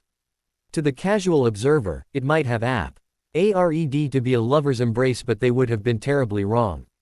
Patience smirked at the man whose terror-filled eyes were wide behind the holes of his mask. "Hi," she said pleasantly before tearing into his neck. His screams alerted the others and they turned to see a beautiful woman with her face buried into the crook of their comrade's neck but judging by his screaming and thrashing, it wasn't pleasant. They fired curses at the joined couple but the woman let the Death Eater's body take the brunt of the spellfire before spinning, her hand still with a firm hold on the man's arm. Patience threw the Death Eater like a giant human discus, his corpse spinning through the air and knocking out another fat Death Eater while she tore towards the 4th, dancing around the curses he sent her way. She batted his arm away and with an Amazonian yell, thrust her hand into his chest, breaking skin, bone and sinew until she jerked it out. Clutched in her bloody hand was his still beating heart. The man gasped then coughed once before keeling over, dead. Patience tossed the organ aside then threw herself into a roll as a killing curse passed through the space her head had occupied a moment before. Her dodge took her to the middle of the street where she crouched on one knee, ready to dodge again as she stared at the final Death Eater. It was easy to tell by the way that the robes hugged her form that it was a woman behind that skull mask, her wand pointed directly towards Patience but not casting any spells. "How pitiful," the woman said, disgust evident in her voice. "The Ministry's resorted to using vampire filth to fight its battles. Just goes to show how weak they really are." Patience's eyebrow rose, not raising to the bait. "Isn't that a little bit hypocritical of you? Why? Our master hired vampires during the last war knowing that he couldn't win on his own." "Be silent," the woman snapped. "The Dark Lord may have used vampires during his last rise but we always had a plan to be done with them when their use expired. They were just animals for the slaughter, actually thinking that they would have a place in the utopia the Dark Lord envisioned." Patience scoffed. "Ah yes. Voldemort's infamous goal. Kill off everything other than purebloods and inbreed the human race into extinction. Really got a head on his shoulders that Tom Riddle. You dare speak his name?" The Death Eater hissed in fury. Patience shrugged. "Yeah, he who must not be named is a mouthful and you know who is just confusing." The other woman growled, her grip on her wand tightening. "You'll learn the proper respect when my master topples your weak government and rules all." Patience chuckled and shook her head. "Sorry to break it to you but Voldemort won't overthrow the Ministry. Not as long as my master is there leading the fight." This time it was the Death Eater's turn to scoff. "Albus Dumbledore. That old fool will be dead soon enough." Patience smirked. "Not Albus Dumbledore. Inquisitor Harry Potter." The Death Eater's stance faltered slightly before she caught herself and chuckled. "So you're Potter's pet vampire that I've been hearing about. No matter. My lord will deal with that child soon but he will reward me greatly for removing one of the Inquisition's own agents." "MMHMM." Patience hummed disbelievingly. "And what makes you think you can kill me?" The woman only laughed as she threw back her hood, letting her lanky black hair fall free and tore her mask away, tossing it aside. Patience recognized her immediately. "Bellatrix Lestrange," Patience noted. "Wife of Rodolphus Lestrange. Former inmate of Azkaban and supposedly Voldemort's right hand." The former member of House Black grinned manically, her insanity obvious. "You've heard of me. I'm flattered." Patience said nothing as she stood. Taking a few steps back, she undone the buttons of her long coat and slid it from her slim shoulders, kicking away. Her torso was now only clad in her bodice and tee. He cold didn't seem to affect her at all. Lestrange was dangerous. She had to be the second most powerful member of the Death Eaters. While she was nowhere near as strong as Riddle, she was every bit as vicious. Patience would need to take her seriously. Oh ho. Bellatrix giggled. She's getting serious. Does the big bad vampire want to drink Whittle Bella's blood? She asked in her grating mock baby voice. No, I wouldn't subject myself to that. I'll settle for bathing in it instead. Patience raised her arms to the side and 4 slivers of silver slid from hidden sheaths disguised into her bodice. 4 handle-less kine blades hovered before her, twirling lazily. Like most vampires, Patience was not a witch.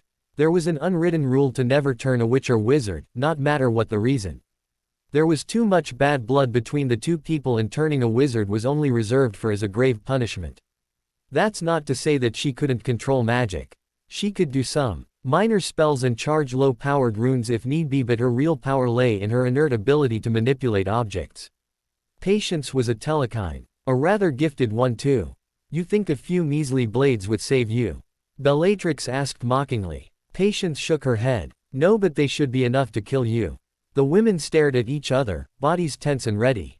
At some unspoken signal, they attacked. Boom, boom, boom. Bruce's rifle bucked as he popped 3 more Death Eaters that had chased after the students. He was perched atop the carriage he'd arrived on, the elevation allowing him to fire over the heads of the retreating students. He'd already sent 2 carriages back to the castle, the insides filled with injured students. He'd hit 15 Death Eaters so far and only used 15 bullets. Making sure to make every shot count.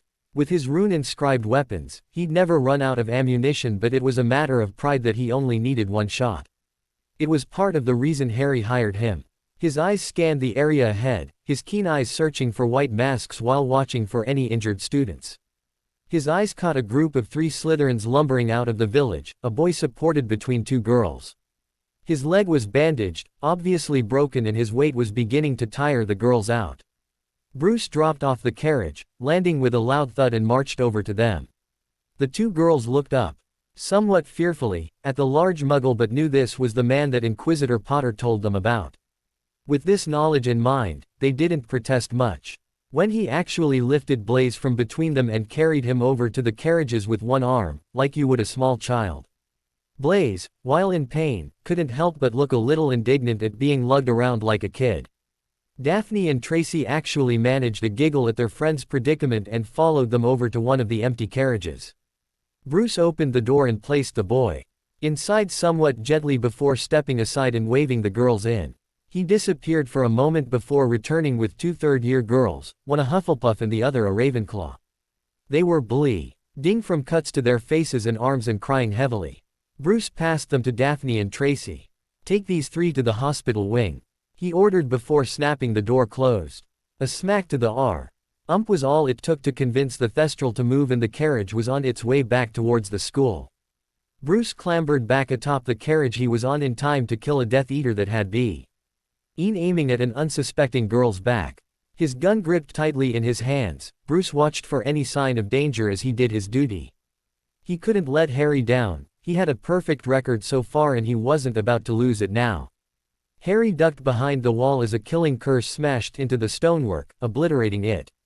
He jabbed his gun around the corner and fired a small burst, making sure to aim high as to not accidentally hit a non-combatant. He rushed around the corner to see a Death Eater tucked behind a cart full of straw. With a flick of Barbaricitor, the cart was transfigured into a Bengal tiger which turned on the startled criminal and mauled him. Harry directed it to chase down 2 more who had been making a break for it and released the spell when they were dead. Plus Patience, what's your status? Plus. He had to wait for a long moment, and when she did reply, her answer was an impatient, plus busy. Plus. Knowing better than to bother her at this time, Harry moved on. Plus Bruce. Status. Plus. Hi. Answer was a lot quicker than Patience's. Plus most of the students appear to have passed me and I've sent 3 carriages full of students back to the school. I've got 18 Dead Eaters here. Plus. Harry smirked. Plus getting slow in your old age. I've already tallied 25. Plus. Yeah, well, you can go find your targets, I have to wait for them to come to me. Plus he huffed back. Harry laughed, confusing the few oars around him. Plus excuses. Excuses. Don't worry, you know me and Patience will visit you in the old folks' home. We'll even bring you some hard candies. Plus he mocked. Plus yeah, and you can have her shove them up your plus. Plus sorry, got to go. Plus he cut Bruce off. Plus try not to break a hip while I'm gone. Plus, he cut the link before Bruce could retort and turned to the 3 nearby Aurors. You 3, come with me. He took off without making sure they obeyed him. These 3 had been there when he decked the head Auror and knew who he was. He led them down the street, deflecting the killing curses sent their way with his faithful barbaricitor. He slashed at a Death Eater nearly 10 feet away and a cutting curse swept from the blade, the white arc slicing him in half at the waist. A levitation charm picked up another enemy and Harry used him to bat aside 2 more before slamming him viciously into the ground a few times. He tossed the limp body away and directed the Aurors to assist a man who had been set on fire and was now thrashing in the street. They rushed off and Harry paused, straining his ears. The fighting sounded far away now, probably a few blocks over. These streets were clear, so he turned to take off down Gryffindor Road when he froze suddenly. He closed his eyes and reached out with his mind. Even with his eyes closed, he could still see the village, except this time it was through magic itself. Buildings and rubble were outlined in a dark blue that stood out amidst the black of the world. The 5 senses all seemed to meld together, creating something a whole lot more. He could see and feel the essence of every single creature in Hogsmeade, all scrambling around like an army of glowing ants. Some were blue and warm, others green and cold, and still some were red, and quite a few were a mix of colors, flavors, textures and more. Some were dull, some were bright. Some pulsed, others flickered, each representing the very nature of a person.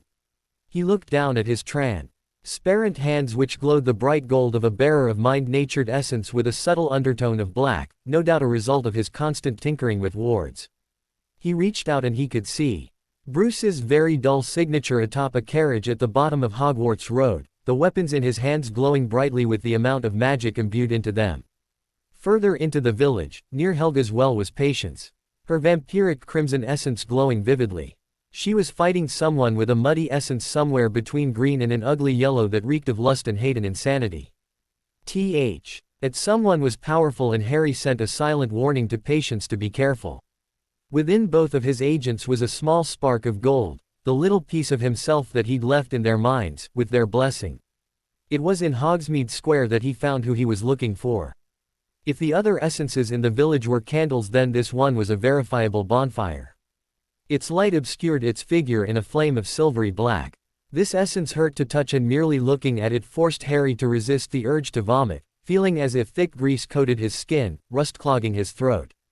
Whatever this thing was, it wasn't human, and it was incredibly strong.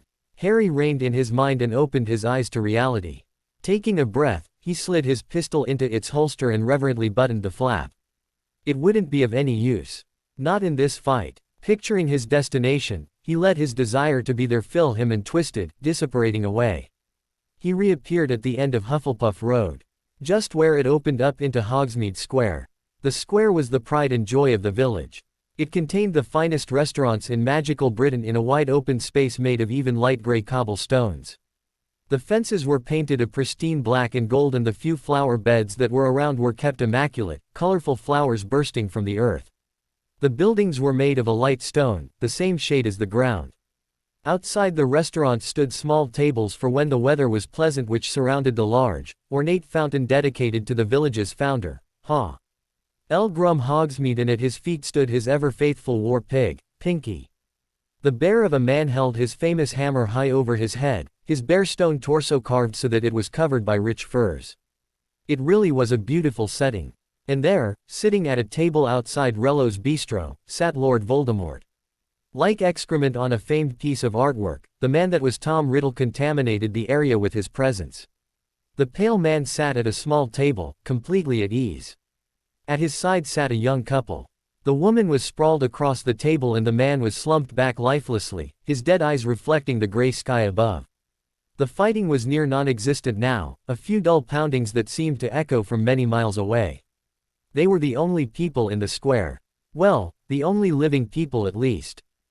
Riddle's voice drifted across the square as he looked up at the teen he had been waiting for. Harry Potter. It's been so many years.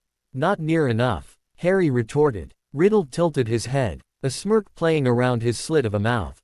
Harry, you make it sound like you're not pleased to see me. And I went through all the trouble of setting this up so that we could talk too. He placed a hand over his heart as if wounded and shook his head in pain. Haven't you ever heard of owls? If you'd have sent me a time and a place, I'd have gladly come over to chat. Harry quipped lightly, as if talking about the weather with an old friend. Voldemort shrugged. Sure, but this way is so much more fun. Nothing beats a good fight, except perhaps a good kill. You're a twisted bastard, Tom. Harry said plainly. Twisted and vulgar to the fullest extent. Thank you. He nodded graciously. He waved towards the only empty seat at the table. Care for a seat? I'll stand if you don't mind. Fair enough. He shrugged and he picked up one of the couple's crumpets. His crumpet now. Harry raised a brow with a coy smirk. No offer of a lemon drop. Don't get me started. Tom muttered in disgust, biting into his crumpet. The amount of times that man called me to his office to ask, "Is there anything you with to tell me, Tom?" He rumbled in a rather convincing Dumbledore voice. He snorted. Yeah, I've killed several people, found the fabled Chamber of Secrets, I'm gearing up with the darkest spells I can, and I'm plotting to topple the government when I leave school. What about you, Albus? What's on your social calendar? He shook his head. Couldn't get a moment of peace. I feel your pain, Harry said dryly. Cheers. He took a sip of the tea that had been the man's. Also his now. He set the cup down and looked at Harry intently. Harry felt a bang against his occlumency shields and smacked it away. Riddle leaned back with a satisfied smirk. So you do know a little occlumency. I was wondering why I couldn't feel anything through the link. Harry returned his smirk. Can't let you see all my secrets now, can I? That would ruin any surprises I had in store. Riddle sipped his tea. Never was one for surprises. He paused. That's not true. I never was one for things that surprised me. Well, no one is omnipotent except Sears and God himself, and somehow I doubt he'd clue you in.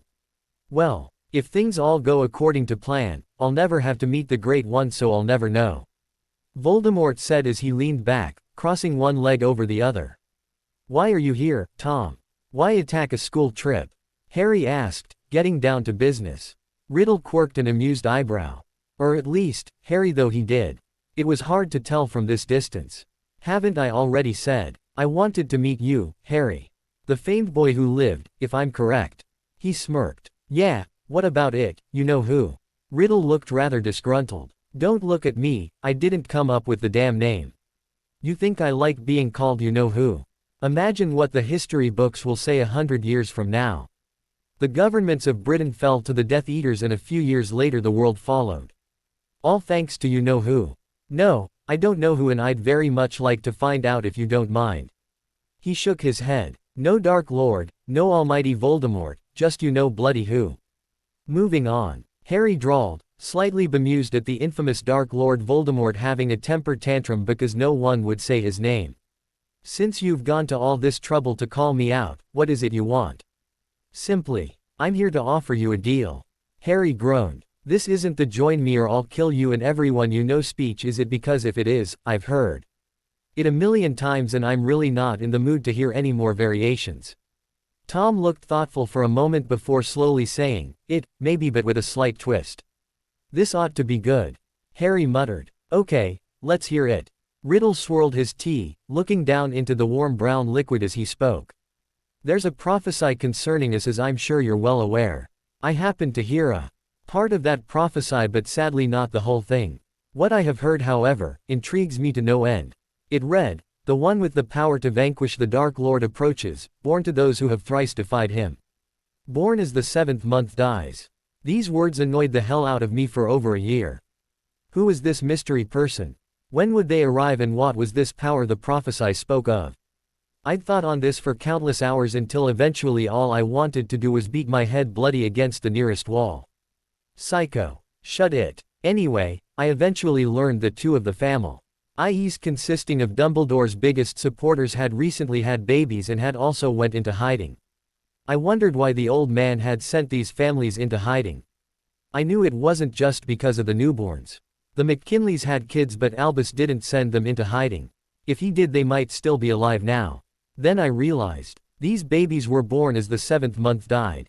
One of these rug rats was destined to try to screw me over. I had a choice to make. Would my opponent be a Potter or a Longbottom? I had a bloody long time to think about it, I'll tell you. An entire year to be exact. I was wondering how on earth I could get past wards on a house that I couldn't find when my answer came to me. Your parents' secret keeper actually wanted to join me and would provide me with the address to where they were hiding. So naturally, I went as soon as I could, on All Hallows Eve. Let me get this straight, Harry said slowly, getting thoroughly annoyed. You attacked my family, because it was the first option available. Quote. Voldemort shrugged as if to say, what could I do? I had been trying for a while. To be honest, I was planning to kill the Longbottoms as well just to make sure I'd covered all the angles. I'd also had a plan for when I toppled the ministry to have all babies born in July killed just to be on the safe side, but that's not important. I went to your house, K. Your parents then tried to kill you. I hadn't counted on you, mother, though. Her blood sacrifice, Harry said smugly. Exactly. Riddle glowered. Smart girl that Evans. Shitty lineage but one of the better minds I've seen. Her sacrifice protected you from me and I found myself wounded and weak, lower than the meanest ghost. What's this got to do with the prophesy? Harry asked. Voldemort. T threaded his fingers before him before looking at them incredulously, realizing that he'd copied Dumbledore's pose and instead crossed his arms. From what I've heard of the prophesy, you have a power, one that I don't. I was very interested by the phrasing of the prophesy as well. The one with the power to vanquish the Dark Lord. This could mean many things, but would you like to hear my favorite theory? Shoot. Voldemort smirked. I think that this prophesy, this destiny, has decided that you are the one who poses the biggest threat to me. The prophesy implies that only one person can defeat me totally and that person is you. Quote. Harry kept his face black. So, don't you see? Tom asked. This means that if you don't kill me, no one else can, and that may work the other way around. Think about it. If neither of us kills the other, then neither of us can be killed at all. We could stride into a battle with the knowledge that we couldn't be killed. Injured, yes, possibly crippled but not killed. If this is true, then there's nothing stopping us from conquering the entire globe if we work together. Think of it. We could make things the way they should be, run things how they should be run. There'd be no war. No famine, no suffering. It would be utopia. Tom finished quietly. Harry stared at the Dark Lord. Tom had proven his title as a genius with deciphering the prophesy with what little he had of it. Even if he wasn't fully convinced it was completely true. If he was correct, then they were effectively immortal until one got tired of the other and they settled things once and for all. In some traitorous section of his mind, Harry actually considered the offer for a fleeting moment.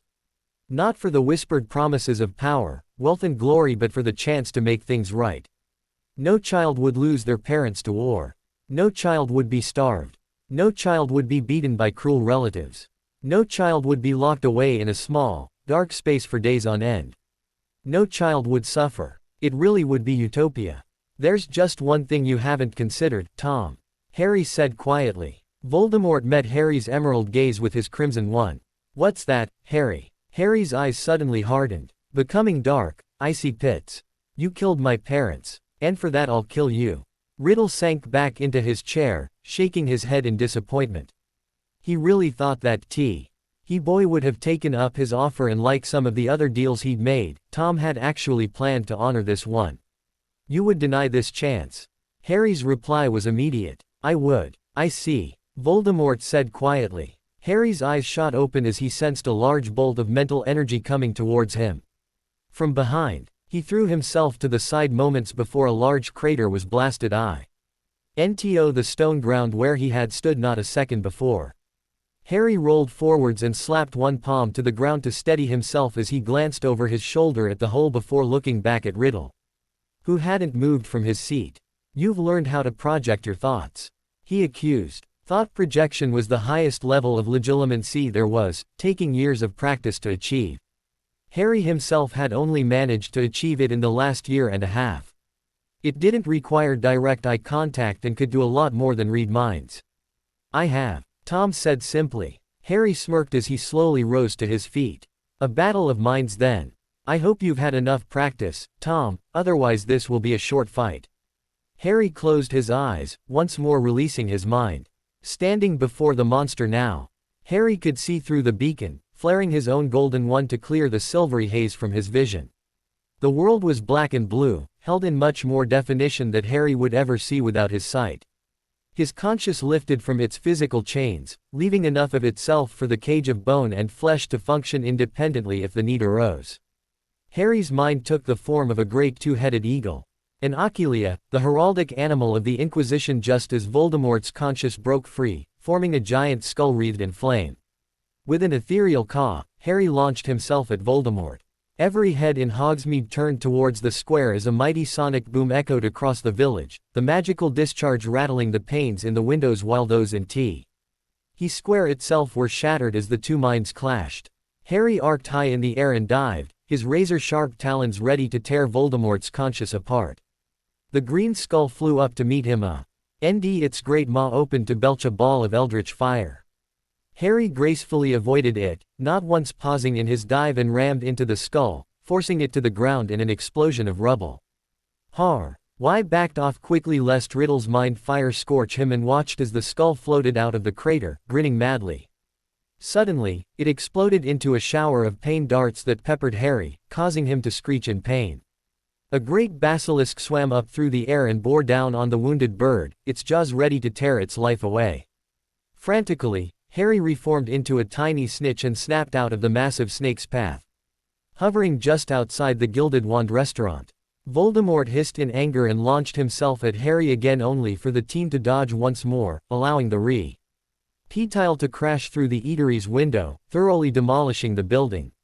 Seeing that his current tactic was no good, Voldemort ripped his head from the rubble of the building, causing the roof to cave in, and released his current form. Harry hovered nervously for a second before a large prism comprised of Voldemort's black energy appeared around him, encasing him in its magical barrier. Snitch fluttered around like mad as the walls started to close in, desperately looking for a way out. With little choice, Harry formed into a large ball comprised of many long, sharp spikes. The spikes shoot out, smashing into the constricting walls and stopping their progress but not piercing them. Both minds battled for dominance. Riddle pushed all his power into compacting the cage, knowing that if he could, Harry's mind would be extremely weakened, maybe even destroyed. Harry pushed back, his greater experience with thought projection giving him the edge he needed over Tom's insane strength. Only one spike needed to pierce the barrier and he could get out. The two opposing forces strained and pushed, each trying to overpower the other. Finally, with an almost Herculean effort and a roar of anger, Harry managed to force one spike through the barrier, shattering it. Knowing he didn't have long, Harry dropped his form into a cloud of smoke and rushed out of the hole a millisecond before the barrier snapped shut. The giant cage shuddered in rage and swirled from a barrier into a Dementor. The spectral wrath swept across the square, immaterial translucent hands reaching for the gold smoke. Harry waited until the thing was close enough before he whipped around, smoke flattering and hardening into a giant spinning saw blade. Riddle tried to pull up but he was too slow. He crashed into the shrieking razor's edge, the blade tearing into him, magic leaking from his wounds like lifeblood. The Dementor jerked and screeched on the blade before the momentum finally launched him off, smashing into the side of the Fountain of Halgrim Hogsmeade. Had anyone witnessed the battle taking place, all they would have seen would have been quite possibly the two most powerful wizards in T. Country staring each other down as Hogsmeade Square erupted around them, buildings and the ground being destroyed by some powerful but invisible force. This battle took place on another level of existence entirely. Harry fired a shower of pain darts at the downed form of Riddle, further aggravating his injuries, and before the ethereal creature could pull itself from the rubble, Harry reformed into a fully grown entrampment. The rhino-like beast gave a cry and charged. Its elongated horn caught Tom square in the chest and threw him into another section of restraints, scattering the tables and chairs in a cloud of chalky smoke as it pulverized one of the building's support beams, causing the entire thing to crumple inwards like a toppled castle of cards. Harry flew upwards and reformed into many spikes, each as thick as Hagrid's waist, before the sharp points rained down on the pile of rubble, punching through stone and steel like tissue paper. Voldemort burst from the piles of stone, his Dementor robes torn, his magic bleeding from him as he roared with apoplectic fury. He transformed his mind into a ball of thunder, bolts of energy crackling furiously as they whipped at the air in jagged, arcing patterns. The cloud of electricity pulsed angrily before tearing across the square, not towards Harry's conscience which now floated over the fountain as a large raven but towards High's physical body which hadn't moved since the battle began. Harry's mind froze momentarily in surprise before roaring after Riddle. He had been closer to his body and as such had the advantage. Taking a leaf from Tom's book, Harry reformed into a barrier only where Voldemort's was as hard a diamond. Harry's was malleable and ever-changing, like a giant bubble. The bubble barrier caught the cloud of energy just before it struck Harry's physical body and wrapped itself around it, absorbing it within itself and dragged it back across the square, its surface expanding and contracting to keep the volatile mind inside. When it had removed the Dark Lord's mind a safe distance, Harry's bubble threw it to the ground, dashing the crackles of energy against the street. This was getting out of hand. If things continued on this way, the entirety of Hogsmeade would be destroyed. The square already looked like a war zone, nothing like the grand, proud place it was a few hours ago. Harry could only imagine what it would have looked like if there were people in the area. If they weren't hit in the scuffle or crushed by flying debris, the magical backlash from the battle would have scorched the skin from their bones if it didn't destroy their minds first. He had to end this. I have to give it to you, Tom, for someone without a lot of practice in this technique, you certainly make up for it in tenacity. Harry sent with his mind, his thoughts echoing through the air so that only Riddle could hear them. But I'm afraid that you've forgotten one very important thing. Oh, Voldemort asked as he pushed himself off the ground, once more in the guise of a Dementor. If he was angry, his thoughts gave away nothing, making him sound as cool and composed as always. And what's that, Harry? I don't play fair. Suddenly, Harry threw himself back, away from Riddle and into his own body. He felt his mind cry out in despair as he once more shackled it to its physical bonds, but he roughly shoved it aside as his eyes snapped open. He leapt forward, Barbariciter raised, and apparated directly in front of Voldemort's seated body, still missing most of its mind. With a roar, Harry attempted to cleave Riddle in twain before a pair of red eyes snapped open and Tom launched himself out of his seat, just as the blade carved through the chair. The powerful cutting curse that had been charged into the blade arced from the swing, cutting straight through the stonework of Rello's bistro like a hot knife through butter. Damn, his mind made it back to his body. Harry though as he reversed his swing and sent another cutting curse towards Riddle whose wand appeared in his hand just in time to raise a shield. Not very sporting, Harry, Tom said, unnerved at how close he'd came to being reduced to half the man he always was, literally. Sportsmanship is overrated. Harry shrugged as he slid his own wand from its holster. Riddle's head cocked to the side as he regarded the magical foci, his shield still in full effect. Excellent craftsmanship, he commented, impressed, though I don't see any distinct characteristics or brandings pointing to the creator. If I may ask, who made it? Harry glanced down at his faithful wand. The wood was a light smoky gray, almost white, and smooth. The handle had a black leather grip around it, just to give a little extra friction. It was 14 inches low. And sealed within it was a single hair from the coppery mane of a rather venerable manticore, excellent for wards, high damage spells, high energy output and could be rather temperamental at times. The wood, while soft to touch, was extremely hard. On more than one occasion, Harry had actually used the thing like a knife and stabbed straight through a man with little difficulty. The wood was also highly conductive of magic. Coming straight from trees that grew in only one place, the agricultural gardens in the inquisitorial conclave. Harry had often admired the gray sentinels, as the trees were often dubbed. Smooth gray-white bark with nearly no knots or imperfections gracefully curved up from the ground and into elegant branches bearing just the right amount of pure white leaves as to not look bare or uncared for. Their simplicity had always appealed to him. Harry twirled his sentinel and manticore wand in his hand. This, he asked innocently. I created this myself. Wandsmithing was a required class for all wizards in the Inquisition. We need to know how to create them in case ours breaks, and most wandsmiths won't use the more advantageous additions one could place into a wand, so we do it ourselves. Tom nodded thoughtfully. Very nice, almost at the level of Ollivander's quality. How about I give you a demonstration of its quality? Harry asked with a tight smirk. Avada Kedavra. Tom disapparated out of the spell's path, but the second he landed, he was besieged by a barrage of spells ranging from cutting curses to the real nasties like the entrail exploding curse, the Reveler's Finery, and the three Unforgivables. With a speed and grace you'd have never expected from a man of Riddle's age, the monster weaved and dodged not unlike a snake as the two traded fire. Tom launched a Cruciatus followed by two cutters and a killing curse as he banished a table into the path of a reductor which shattered the delicate piece of furniture into kindling. Harry deflected the Unforgivables with Barbaricitor and danced around the sliver-thin cutters. With a flourish, he transfigured the water from the busted fountain that covered the ground underneath Riddle into oil. ND fired an incendio as he whispered an incantation.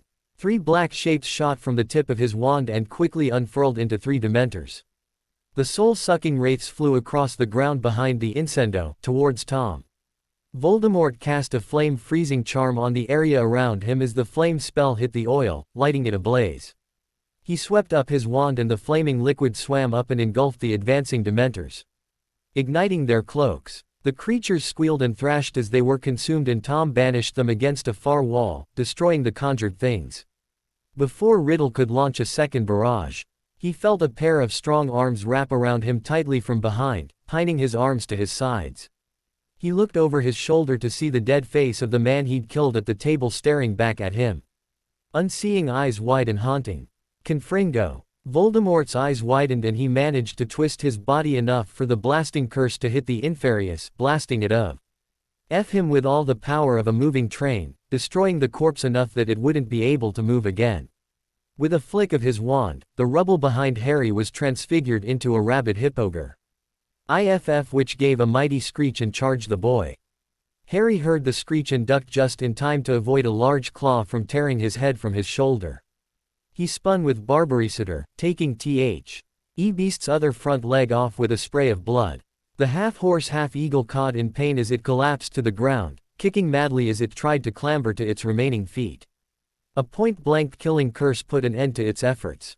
Before he could do much else, a cutting curse nicked his leg, thankfully not severing it but cutting deeply into the meat. Harry roared in pain and dropped to the ground just in time to dodge the decapitation curse that had been aimed at the back of his neck. Harry rolled across the cobbled ground, firing blindly as he bought himself enough time to get to his feet. Favoring his right leg slightly, he jabbed his wand at the fountain and the statue of Halgrim Hogsmeade sprung to life. It leapt off the platform with its hammer raised high, its stone mouth opened in a silent battle cry. Tom jumped back as the weapon was brought down, smashing the ground. He fired a blasting curse of his own but only succeeded in removing a part of its shoulder, not hindering it in any way. He ducked another swing just as Halgrim's ever-faithful war pig Pinky came clopping around its master. For a fat stone pig, the thing was fast and Riddle didn't have enough time to level a spell at it before its stone tusks, thankfully blunted, caught him in the chest and tossed him aside several meters. Tom hit the ground and used the momentum to roll to his knees, one hand braced to the ground as his other felt his chest. He spat out a wad of blood.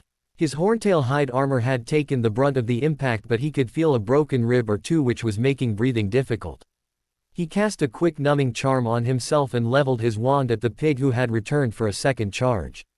Confringo. He snarled and watched with immense satisfaction as the spell hit the statue head-on, obliterating it. Bloody hell, he groaned as Halgrim came in swinging, intent on avenging the loss of his partner.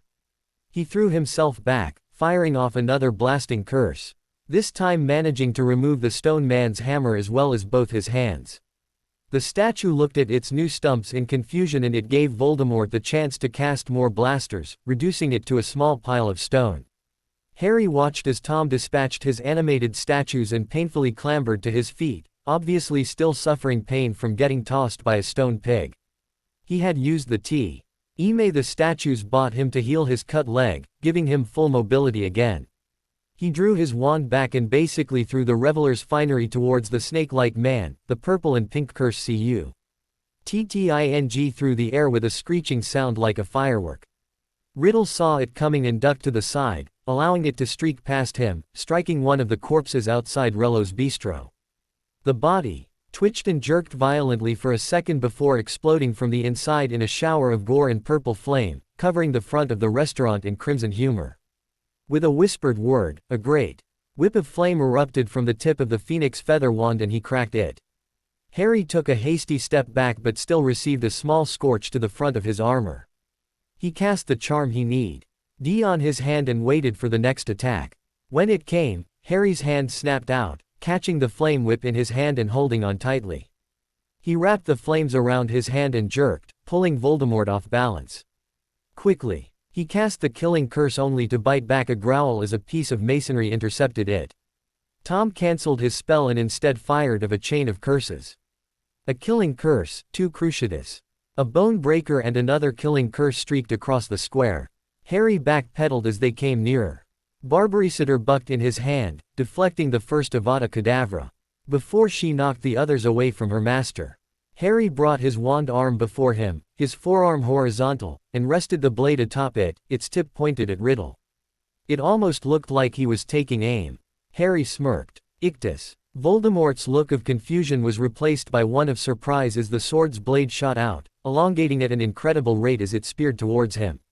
He disapparated out of the way. The blade cleaving through the space he dematerialized in and punched into the stone wall behind, stabbing deeply into the thick stonework. Harry withdrew Barbaricitor's blade slightly and slashed with practiced ease. Not as unwieldy with the over-length blade as one may have assumed. Riddle growled as the blade scored a hit across his chest, cutting his robes but thankfully not getting past the armor. He needed to end this. If he had to guess, he'd say that it had been 2 hours since the battle had started and little over an hour since he and Harry began their face-off. It was only a matter of time before his Death Eaters withdrew like planned, and the smart bet was the Dumbledore would be here soon, hearing of the attack from the returning students. He could face Harry to a standstill but against the 2 of them and he'd be quickly overwhelmed. Making up his mind, he ducked another slash and apparated to the top of the fountain, atop the pedestal that had once held Halgrim and Pinky. "I'm afraid I'll have to cut our fun short, Harry," he called to the boy. "Rest assured, we'll meet again." Harry retracted Barbaricitor and turned to face Tom fully, his stance easy but ready. "So soon?" he called back, spreading his arms. "We were just getting started." Voldemort smirked down at him. "Oh, don't worry," he chuckled. "I have a feeling we'll meet again." Harry's grin was predatory. "I intend to see that we do. I still have a job to do after all." They stared at each other for a long moment before Riddle disapparated, returning to his base of operations for the time being. When he was gone, Harry dropped his arms to his side and sighed, his confident facade dropping, finally allowing his face and posture to show how tired he was. He staggered over the fountain and took a seat on the rim with a weary groan. He unshrunk Barbaricitor's sheath and slid her back home, once more disguised as a cane. He propped it up at his side and set his wand bees. Eyed him before dropping his face into his hands, his elbows resting on his knees. The fight had taken a lot out of him and he knew it had taken a lot out of Riddle too. His head throbbed with pain, there was a dull ache in his legs. He'd expelled a lot of magic and as a result he was starting to feel really hungry. Couple this with the general weariness that came from after a battle and the adrenaline leaving his system and you had one very tired Inquisitor. Gathering himself, he managed to reach out to a familiar essence. "Plus patience. You okay? Plus." There was a short pause. "Plus yeah, all fine." Plus she sounded as tired as he was. "Plus good. Bruce." Plus yeah, boss." Plus the Muggle answered back. "Plus you're in charge of cleanup. Help the Aurors identify the dead and catalog the evidence. Make sure they know that N01 sees it before I do, but first do a quick sweep of the village for any stragglers. I want one alive." Plus he ordered. Plus got it. Plus he sent before Harry withdrew from his mind, cracking his neck to get rid of a kink. Harry glanced around at the square. It looked like 2 drunk giants had decided to take up break dancing and had chosen the quaint little square as their studio. Every restaurant was damaged in some way. All of them with their windows blown out and 3 were demolished entirely, their roofs and upper levels caved in. There was a large chunk missing from the side of the fountain and its statues were gone entirely. The flowers were burnt up and shrived from the Legilimency battle and the once smooth cobbled ground had giant craters in it in numerous places. To put it simply, the place was a wreck. He groaned softly. The paperwork after this investigation was going to be such a pain. He sighed and turned on the wide marble ledge until he was lying down on it, one leg on the ground to stop him from rolling over into the fountain's water. He was exhausted. He'd rest a bit, maybe even catch a few winks before going back to work. He yawned and covered his eyes with one arm, the other substituting as his pillow. And quickly fell into a slumber, his body winding down from the battle with his parents' killer. In the ruins of Hogsmeade Square, Harry Potter slept. Back at the carriage site, Harry found Bruce talking to a haggard-looking patient who sat on the steps of one of the carriages. Her leather pants looked a little scorched and there was a pink tint around her hands and mouth. A faint trace of the blood that had once been there, but other than this she looked fine, if a little tired. They turned as they heard him approach. "Trouble?" he asked, his eyes taking Patience in. "Bellatrix Lestrange," she said simply. "Did you kill her?" She shook her head. "No, I managed to hurt her some, but she cast some sort of flash charm that blinded me for a few seconds just as the Death Eaters began to apparate away and fled herself. Nearly nailed me with a killing cure on her way out though." She looked rather annoyed. "Next time I see her, I'm to tear her apart," she growled. Harry could understand that. Vampires were predators by nature, proud ones at that, and the prospect of their prey escaping always succeeded in making them more than a little violent. He wasn't complaining. If she wanted to take down Bellatrix Lestrange he was all for it, but he'd be sure to remind her not to do something stupid. Like get herself killed. He turned from the undead beauty to face his gunman. "Prisoners." Bruce tapped Patience's shoulder to get her to move, which she did with a small huff at him, interrupting her thoughts of disemboweling a certain former black, and opened the carriage door. There, roughed up like a Christmas turkey, was an unconscious Death Eater, his mask removed and his outer robe shed, leaving him in his black shirt and pants, his arms and legs tied. Bruce had even taken the man's shoes. "Where'd you find him?" Harry asked as he pushed the man's sleeve back, revealing the dark mark branded onto his right forearm. Bruce flicked his head towards Patience. "She knocked him out just before tangling with Lestrange." Patience glowered. "I was about to feed off him.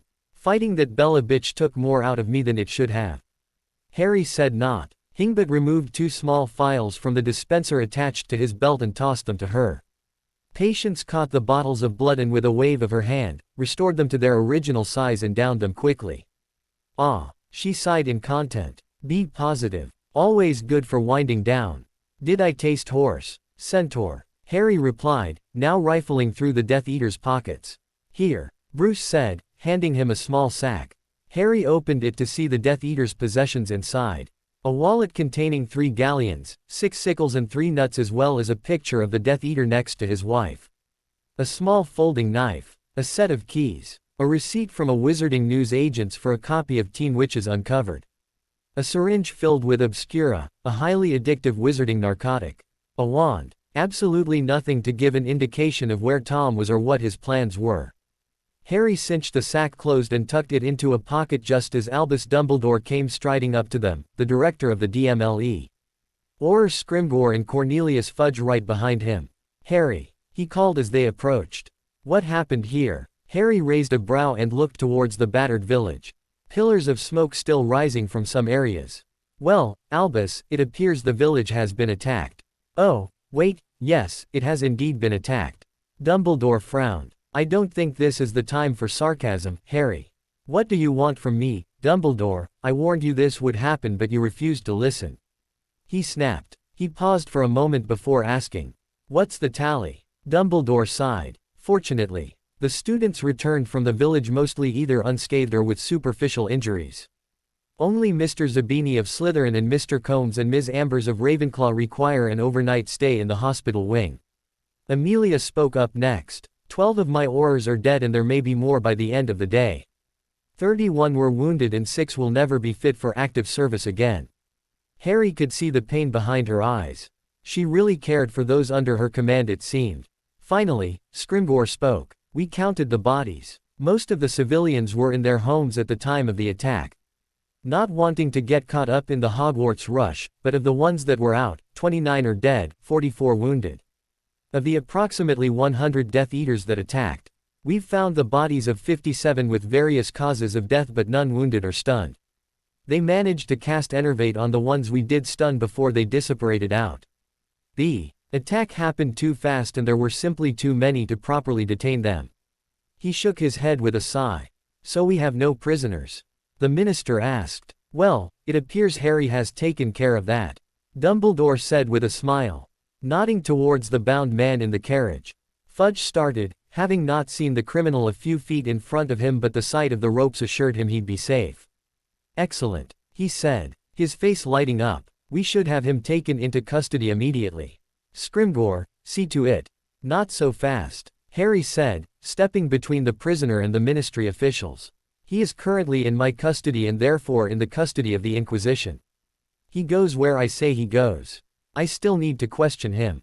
Oh, of course, but don't you want us to take someplace you can interview him at your own leisure?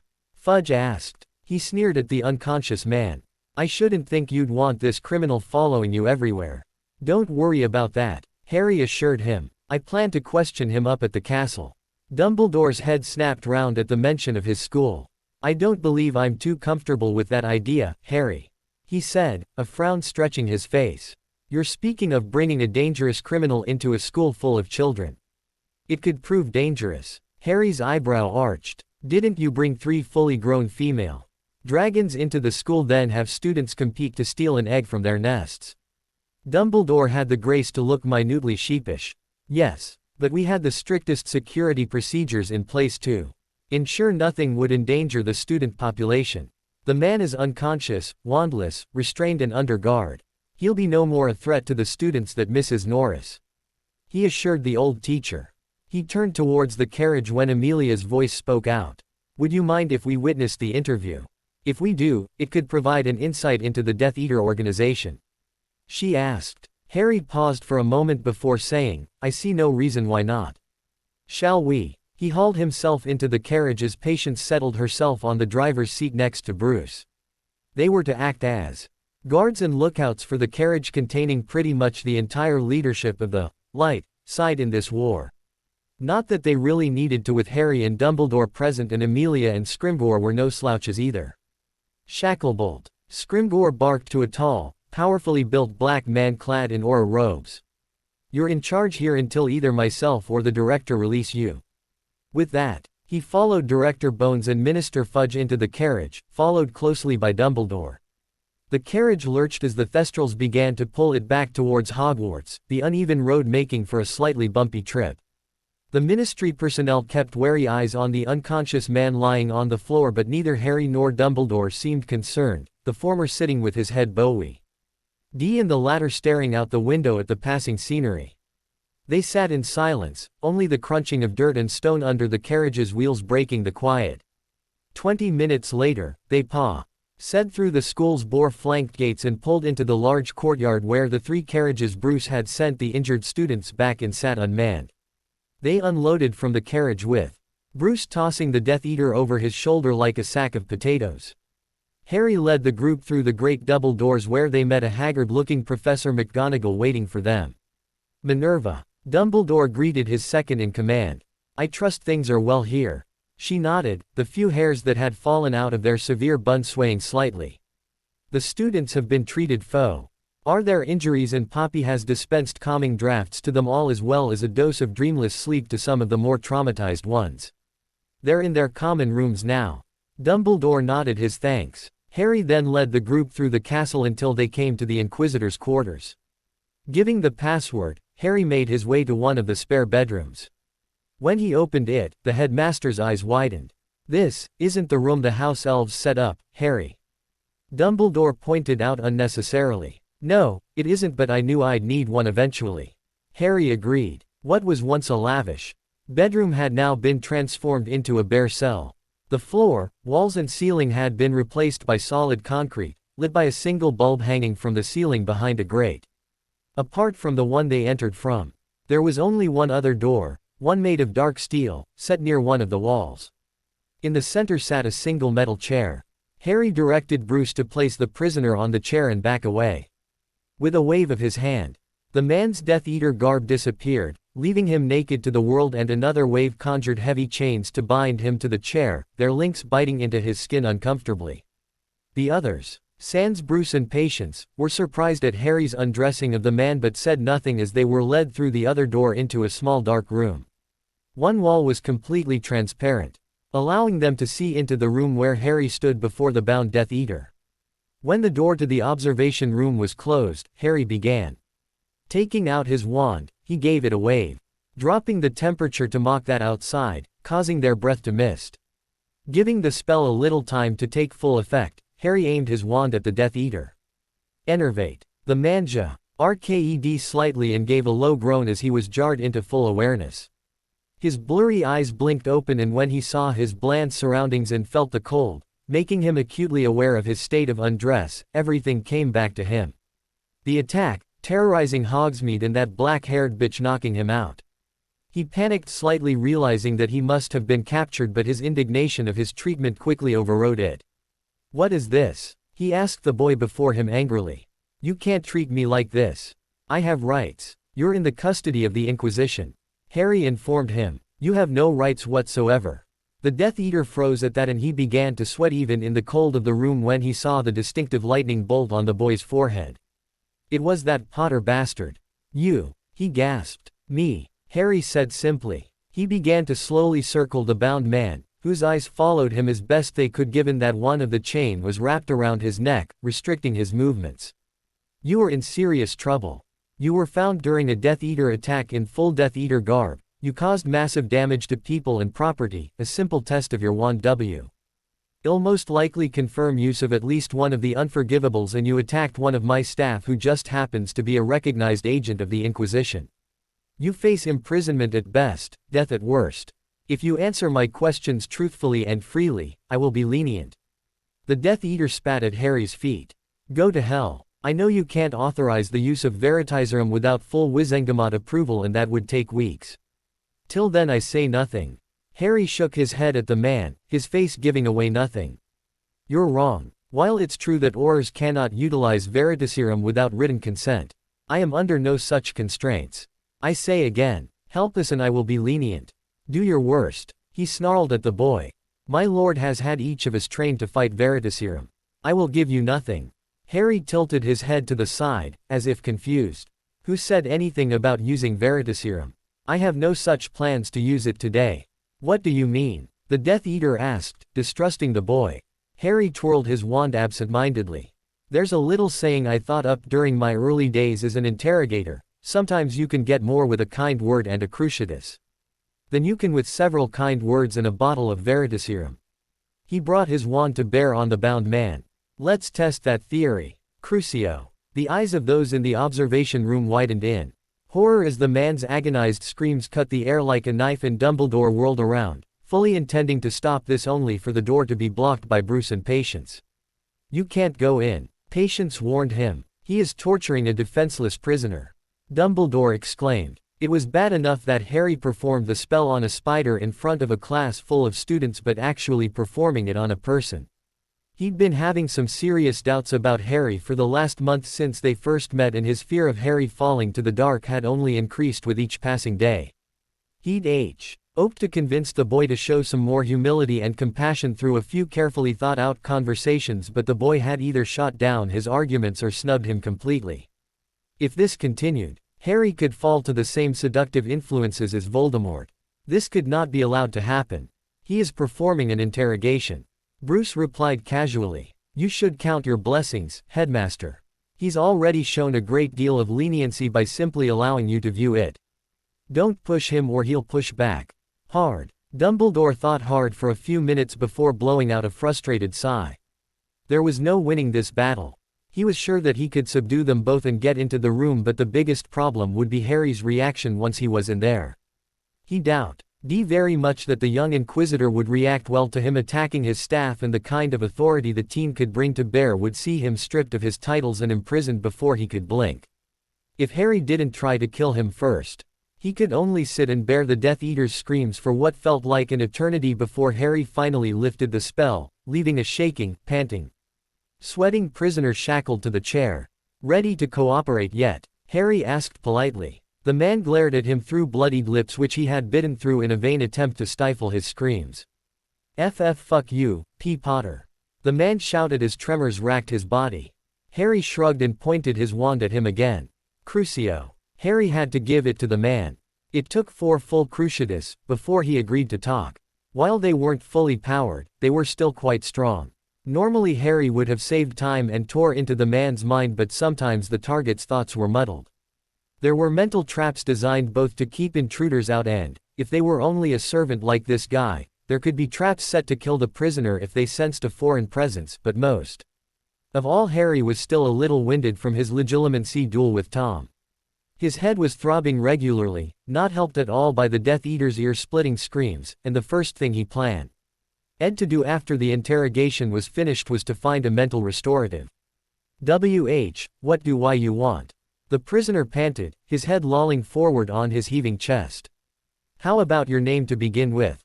Harry asked pleasantly. The man glowered at Harry's casual tone, as if he weren't brutally torturing someone for information. Not that he could lecture anyone for torturing people. Damien Kilpiller. Okay, Damien. Can I call you Damien? No. The man growled. I'm gonna call you Damien. So, Damien, why did you attack Hogsmeade? The Dark Lord ordered us to. What was his goal? To draw you out of the castle. So that was all there was to it. Harry said to himself. To Damien he asked, who recruited you?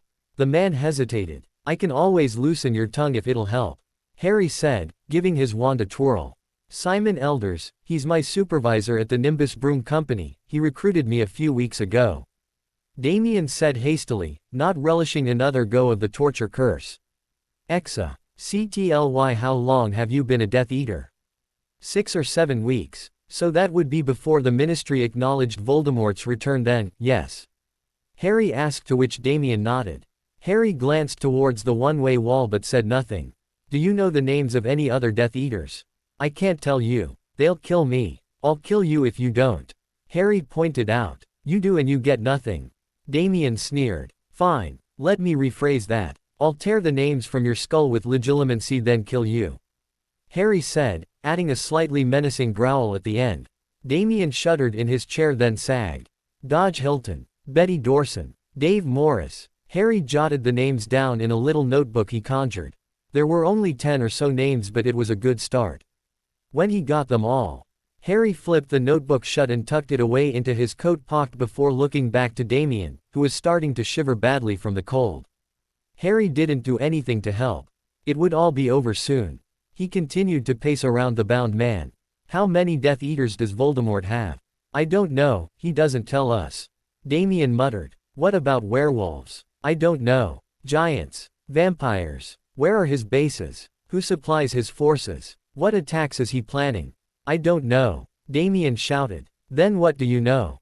Harry asked loudly. Nothing. I've told you everything. The Death Eater roared in frustration. The room fell silent, the only sound being Damien's ragged breathing. Harry stopped behind the man's back, deep in thought.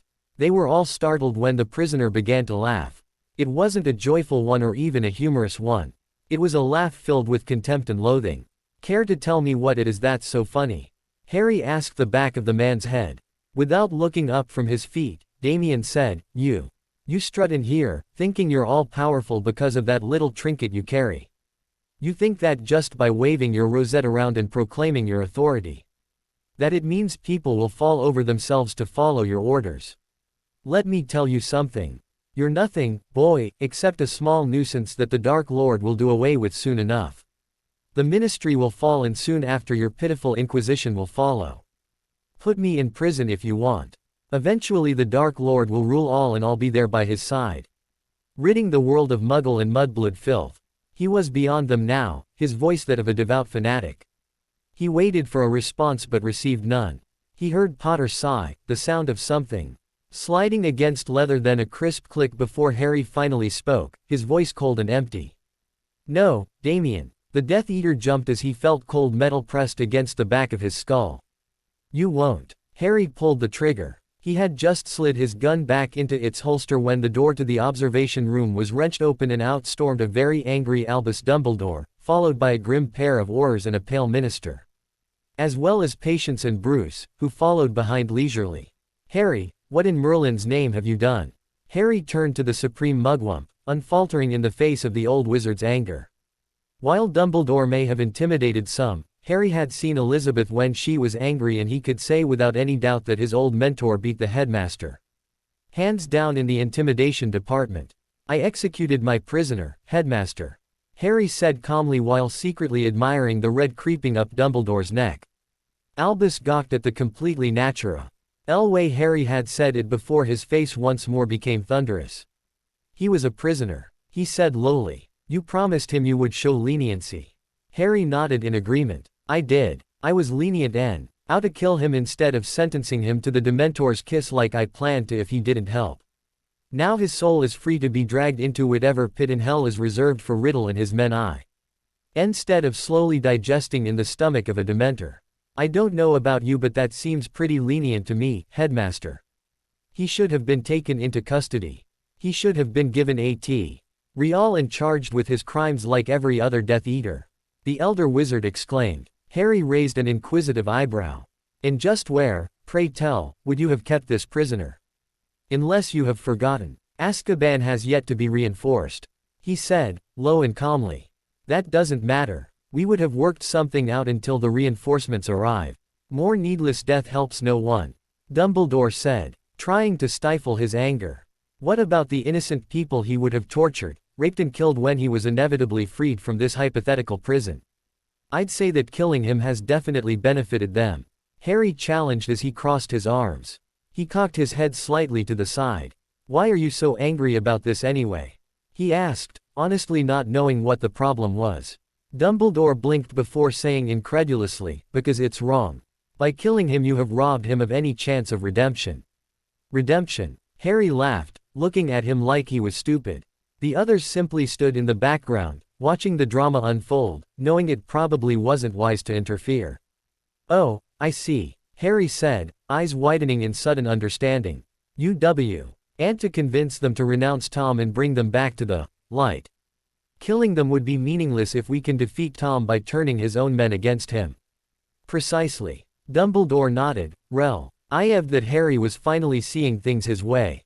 Maybe he could even convince the boy to submit to a minor blocking ward to remove his ability to perform the unforgivables and even some of the our dark arts. Dumbledore feared he knew to remove any temptation he may have to use them again. You're even more of a fool than I gave you credit for. What? Dumbledore blundered, blindsided by the accusation. Harry stared back at the man sternly. When he spoke, it was with firm conviction. You heard him in there.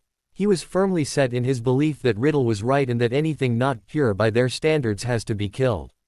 No amount of preaching, even from you, would turn him from his path, one he willingly chose for himself. He was more than a simple follower, he was a fanatic. I wouldn't be surprised if he thought Riddle was some kind of messiah or God sent to purge the world. And that is precisely why we must convince him and other potential followers of Voldemort otherwise. Dumbledore sighed, seemingly extremely weary. Don't give us another enemy to fight, Harry. We must stand as one against the dark, and it would take a great deal of effort, manpower and resources too. Not only capture prisoners but hide them from you to prevent a slaughter. Harry narrowed his eyes and stepped closer to Dumbledore, getting in the man's face. When he spoke his voice was a low growl, almost a whisper, forcing the others to strain to hear it. If you are implying, sir, that you would interfere with my investigation, then believe me when I say that I will not hesitate to rip you from your high pedestal and bury you so deep that not even God himself would be able to find you. And believe me, Harry's eyes seemed to glow with unbridled malice. I would gladly watch you burn. Are you threatening me, Harry? Dumbledore asked quietly, meeting that blazing gaze with his own glacial one. Harry's grin was feral. I'm promising you, Albus. If I may ask, Amelia interjected quietly, fearing that the two were coming dangerously close to trading blows. What now? Harry's eyes stayed locked with Dumbledore's as he backed out of the old man's personal space before he looked over at the director. There was roughly 100 Death Eaters in that attack. Just over 50 are dead. Judging by how much time Riddle has had to recruit and taking into account the fact that he had to do his recruiting quietly for fear of tipping off the ministry to his resurrection, I'd say he put a lot into that attack, maybe even using most of his Death Eaters. He probably wasn't expecting not getting them back. Most likely he thought that if you captured any you'd send them to Azkaban, even being as weak as it is, and he could simply mount another attack on the prison and reclaim them while killing more Aurors. With this setback, the amount of Death Eater attacks should be low for a while. You should bring in teams to take any wounded to St. Mungo's and restore the village. You might want to have someone look at Hogsmeade Square while you're at it. He finished slightly sheepishly. Amelia nodded, then glanced at the body in the room. And him. Taking out his wand, Harry Vani shed the gore and the chains, then transfigured the corpse into a bone before levitating it into Scrimgeour's hand, who immediately conjured a box to put it in. Release his body to his widow. If she asks, tell her about his participation in the attack but not the interrogation. No need to be cruel to the woman. And killing her husband wasn't cruel. Rufus asked incredulously. Making her think he suffered before he died is. Tell her he died quickly if you think it'll help. Harry told the grizzled Auror. Anything else? They shook their heads and started to shuffle towards the door. All eggs. P.T. Dumbledore, who stared at Harry for a few long moments, seemingly searching for something, before saying, Harry, if you would, I would like you to join me in my office later this evening. It shouldn't take more than a few hours at most. Harry thought about it for a moment before nodding. He led the group to the portrait and sealed it shut behind them. With a sigh, Harry began to shed himself of his armor and weapons. Not noticing Patience and Bruce watching him from the staircase to the interrogation room. Care to explain all that? Harry glanced at Bruce while he undid the straps of his holster from around his thigh. What do you mean? He means, what did Dumbledore do to make you so mad? I don't think I've ever seen you look at someone like that before. Patience said, frowning in confusion. Harry paused as he undid his armor before shrugging it off. Without turning back at them, he said, in my entire life I've only truly hated 15 people. Albus Dumbledore just happens to be one of them. What do you mean? It's private. Business private or personal private? Patience asked. Harry gathered his things and began to walk towards his bedroom. Personal private, he said quietly. Patience and Bruce backed off at that. Harry was usually very open with them, and if he withheld something, it was usually for a good reason.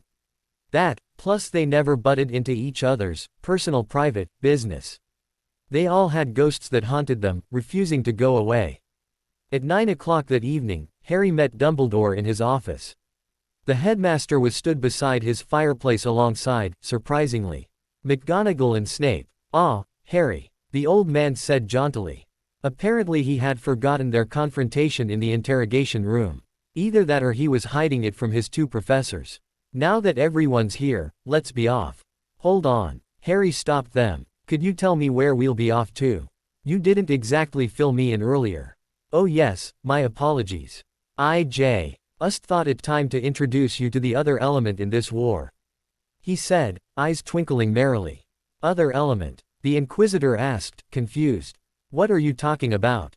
You'll see, Albus said teasingly, annoying Harry quite a bit. Grabbing a fistful of flow powder from the ornamental jar, he tossed it into his fire with the words, Number 12, Grimmauld Place. Grimmauld Place, Harry thought. Looking at Dumbledore questioningly, he said, haven't you mentioned that before? Dumbledore merely smiled and vanished into the flames. Snape followed with a brief scathing look at Harry, and McGonagall gestured for Harry to go first. Wearily, he stepped towards the fireplace, his hand resting on the handle of his gun, following his own rewritten version of the Scout's Code, always be prepared. Paranoid and heavily armed, and the good old, never walk into a strange flow. They just made good sense. Taking a deep breath, he stepped into the dancing green flames and his world spun. He was disgorged on the other end, and he immediately moved into the corner nearest him as McGonagall swept out of the flow a moment later. They had arrived into a rather dingy-looking sitting room. The blinds on the windows were drawn and the lights were kept low. Silver ornaments of goblin origin decorated the space, but their splendor was hidden under a layer of grime and dust. Briefly he wondered if they were meeting Tom and his Death Eaters for a late dinner. He tensed as the door opened and in walked two people. The first was a tall, skinny, slightly drawn man with graying hair. His face bore a few scars and there seemed to be a slightly depressed aura about him. His robes were a little patched and he looked a little pale, but other than that he looked fine. The second one was far more recognizable. Clad in fine black robes, his shaggy black hair tumbling around a handsome, if slightly haunted face, the man stopped in the doorway. He appeared to be strong in body and carried himself with confidence and walked with a bit of a swagger. He saw slightly taller than Harry but thinner than him.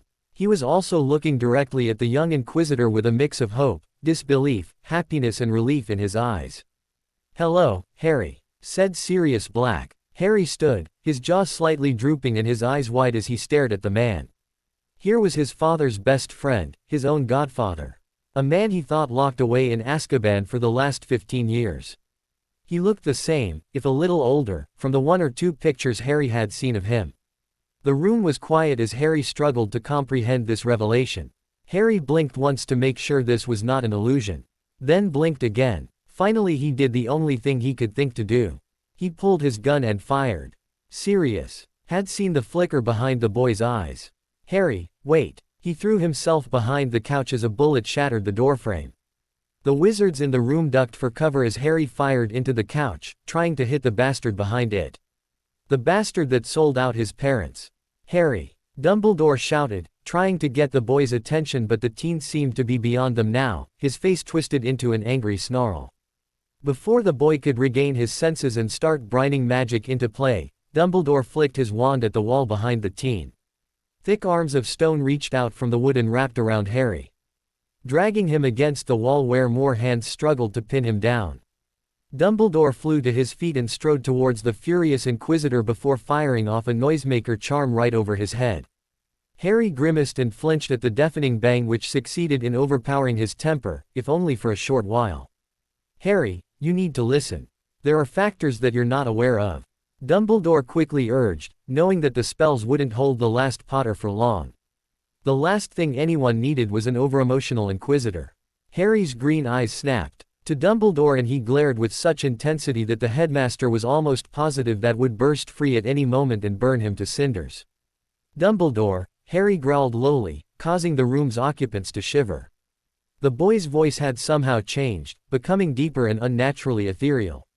It almost sounded like there were 2 voices speaking, one Harry's and the other an echo that spoke a split second after the first, making the teen sound impossible, ancient and venerable.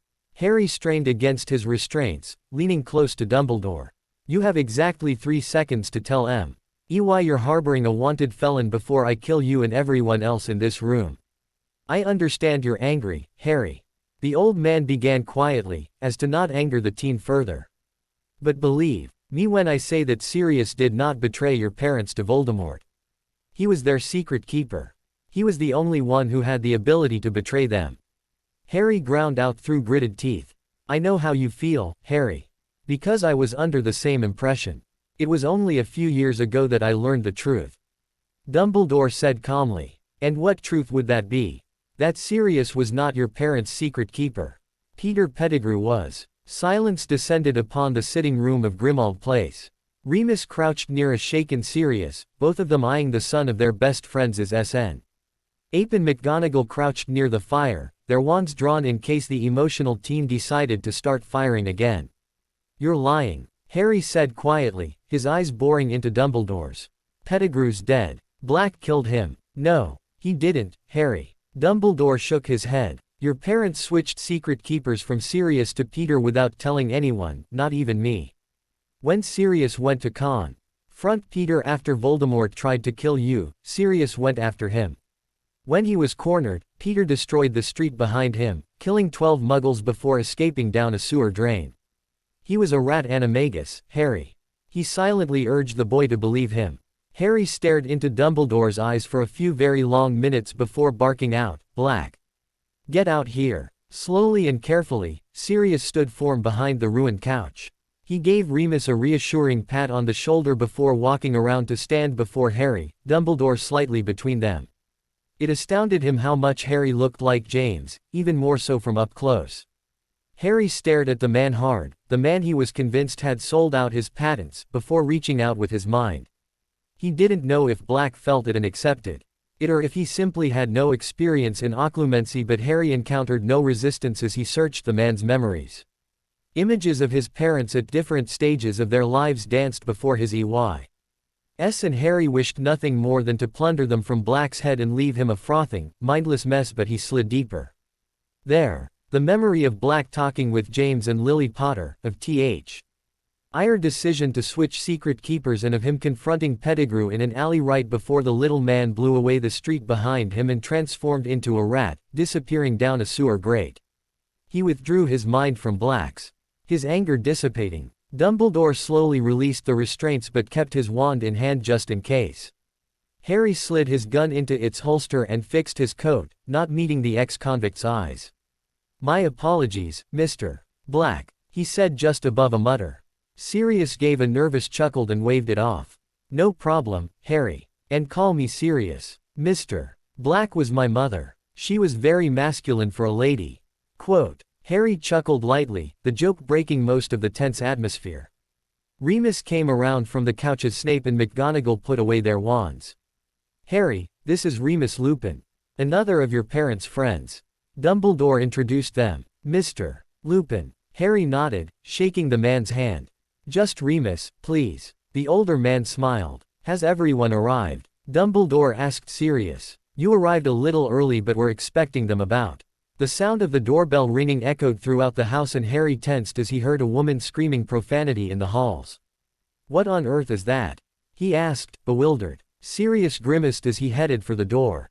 "My dear old mum." Harry and the others followed him out into the hallway where Harry saw him wrestling with a pair of black curtains that apparently had flown open, revealing one of the uglier portraits Harry had seen in his time. A old, sickly, rather fat woman in black robes was screaming at the top of her voice, her eyes bulging as she looked at her son. Harry leaned against the living room door, the others in the hall fully, as he listened to the woman's rant. You wretched bastard spawn. What are you doing in my house? I cast you out long ago. No son of mine would cavort with mudblood and animal filth like you have. Leave and never return. Shut it, you miserable old cow." Sirius shouted equally as loud as he gave one final tug, jerking the curtains back into place. Silence descended upon the hallway, the only sound being Sirius' haggard breathing until Harry softly spoke. "Well, she seemed nice." Quote. The others gawked at him before Sirius let out a bark of laughter, causing the others to laugh as well. Except Snape. He just sneered. "Yeah." Sirius shook his head. "Real picture of motherly affection, my mum." Remus chuckled and undid the locks on the door. When he opened it, Harry managed to catch a brief glimpse of a gaggle of redheads before a blonde blur slammed into him, sending him to the ground as a gleeful shout filled his ears. "Ari!" Harry let out an oomph as he hit the floor, a soft weight on top of him, as Mrs. Black's shrieks once more filled the house. Ignoring the insane woman's ramblings, Harry glanced down to see a mass of silvery blonde hair dominating most of his vision and a pair of slender arms wrap around his neck. Confused, Harry brushed a few soft stands away, only for his eyes to widen in disbelief. "Fleur," he blurted out. The beautiful French half-Vila beamed back at him. "What are you doing here?" Harry asked in fluent French as he helped the girl to her feet. She didn't remove her arms from around his neck, instead pulling him into another tight hug. "I work here now," she replied, also in her native tongue. "I got a job at Gringotts last year to help improve my English. Or so I tell people." She smirked mischievously. "I know that look," Harry said warily. "You're up to something," he accused. "Why, Harry? You would accuse an innocent girl like me of wrongdoing?" Fleur asked, batting her eyelashes at him. Harry snorted. "Innocent? You? A teasing little minx more like." The sound of someone leering their throat behind them broke them from their banter, and they both turned to see Dumbledore twinkling merrily at them while the others just looked confused. It was then that Harry saw the newcomers. An entire brood of redheads, most likely a family, stood in the hallway. A plump woman stood beside a balding man wearing horn-rimmed glasses, and behind them stood two young men. One was short and stocky, and his arms, visible in his short-sleeved t-shirt, had some nasty-looking old burns on them. The second, taller one had his long hair pulled back into a ponytail and a single dragon fang earring hung from his ear. He was also glancing between Harry and Fleur in confusion. "Ah, I wasn't aware that you two knew each other," Dumbledore said, smiling at the pair. "An acquaintance from an old case," Harry said, not wanting the old man to start prying. Unfortunately, Dumbledore simply had to know everything. I'm curious, Ms. Delacour, if you knew Harry was alive, why didn't you tell us at any time during the last year? It may have proven useful. Fleur shrugged. 2 reasons. 1, EET was classified, and 2, you did not ask. Dumbledore's smile faltered slightly before reaffirming itself. I would love to hear the story. Quote, before Harry could tell him off for snooping, Fleur swooped in. She knew it would be easier to give the man enough to slate his thirst or he'd hound them both. A year ago, before I started working at Gringotts, my papa, the French Minister for Magic, was targeted by a horrid man with a grudge against the Delacour family. Since he is the minister, the Inquisit, Ion took action and sent Ari to eliminate the threat. We knew who he was, but he asked that we not tell anyone of his identity or that he was alive. He had just saved my family, so we had no problems honoring his wishes. Took them a while to warm up to me though. Harry muttered, causing him and Fleur to laugh, confusing the others because of the language barrier. Yes, Mama took a while to warm you. To the idea of someone as young as you being in charge of our protection, but her fears were quickly laid to rest after the first attempt on our lives. Papa knew that you wouldn't be an inquisitor if you weren't capable. I'm afraid Grandmere still hasn't forgiven you for that incident with the 700-year-old stained glass window. She grinned at the memory. Harry chuckled, shaking his head. The Delacour matriarch hated him. Thing survives revolution and war, but an hour and a half with me and it's in pieces on the floor of the ballroom. Champagne is all over the guests and I broke that one waitress's arm. But let's not forget Gabrielle. She simply loves you. Fleur giggled. Harry chuckled nervously, glancing around, watching out for the little girl who could give the most devout of fanity. CS a run for their money when it came to him. She's not here, is she? Fleur simply laughed at him. Dumbledore cleared his throat again, getting their attention once more. I'm afraid we'll have to eak this reunion short, but I'm sure you'll be able to talk after the meeting. The others will arrive soon. In the meantime, Harry, I'd like to introduce you to the Weasleys. Weasley? He asked. As in Fred, George, Ronald and Ginevra Weasley. That's right. The man with the glasses nodded, a kind smile on his face. I'm Arthur, this is my wife Molly, and these are my eldest sons Bill and Charlie. He introduced each in turn. How do you do, oomph? He was caught off guard when he was pulled into a rib-cracking hug by Molly. He glanced at the others, wondering what he was supposed to do, but they just smiled at him. Oh, Harry, it's been so many years. The last time I saw you, you were only a few months old. You were such a cute baby back then. I can't believe how much you remind me of your father, but you have your mother's beautiful eyes. She gushed. Ah, thanks, he said uncomfortably as he stood stock still in her grip. He wasn't fond of strangers touching him. Even people he knew had to spend some time getting close to him. Mum, let him go, you're embarrassing him.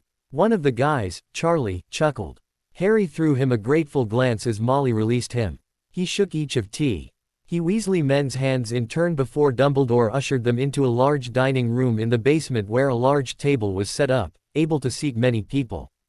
As she was following them in, Fleur felt an arm wrap around her shoulder and she looked up into the face of Bill Weasley.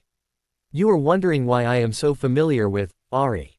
It wasn't a question. Bill blushed a little at being found out so easily. Yeah, he smiled nervously. I know it's none of my business or anything, but you two were never. Fleur smiled and gave him a peck on the lips. Non. We grew close during Z time, he was with us and he is now my friend. One of my best friends. I am as a brother, but there never, as in I doubt there ever will be anything between us. Bill let out a small breath of relief and squeezed her shoulder before they took their seats. Feel free to sit down if you wish, Harry. Dumbledore proffered from his own seat beside Sirius, who sat at the head of the table as head of the house. Harry stood near one of the corners of the room, directly opposite the door where he could watch everyone who entered. Force of habit, headmaster. I prefer to be the last one seated. Ah. Fleur snorted in playful disgust. You are so paranoid. No one is going to try and kill you at the dinner table. That time at the French ministry ball says otherwise, Mademoiselle Delacour. Fleur glared at him for several breaths until Harry sighed in irritation, but there was a smile playing about his lips. Fine. Fleur. That's better. She smiled in satisfaction. Harry shook his head but straightened up. As the door opened to admit more people. The first he only one he vaguely recognized is that Shacklebolt guy from Hogsmeade, and a few steps behind him lurched a man Harry recognized.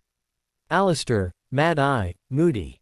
He thought at the grizzled ex-Auror lurched into the room, his wooden leg clunking loudly on the floor, his magical eye spinning madly until it settled on him, unmoving. Harry gave the old fighter a brief nod and took in the others in the room. He recognized none of them. He decided to wait in the shadows for now. When they were all seated, Dumbledore rose, a smile on his wrinkled face. Welcome everyone. I now call this meeting of the Order of the Phoenix to begin. So this is what he meant when he said the Order would be in Hogsmeade. Harry thought as he glanced over the guests again.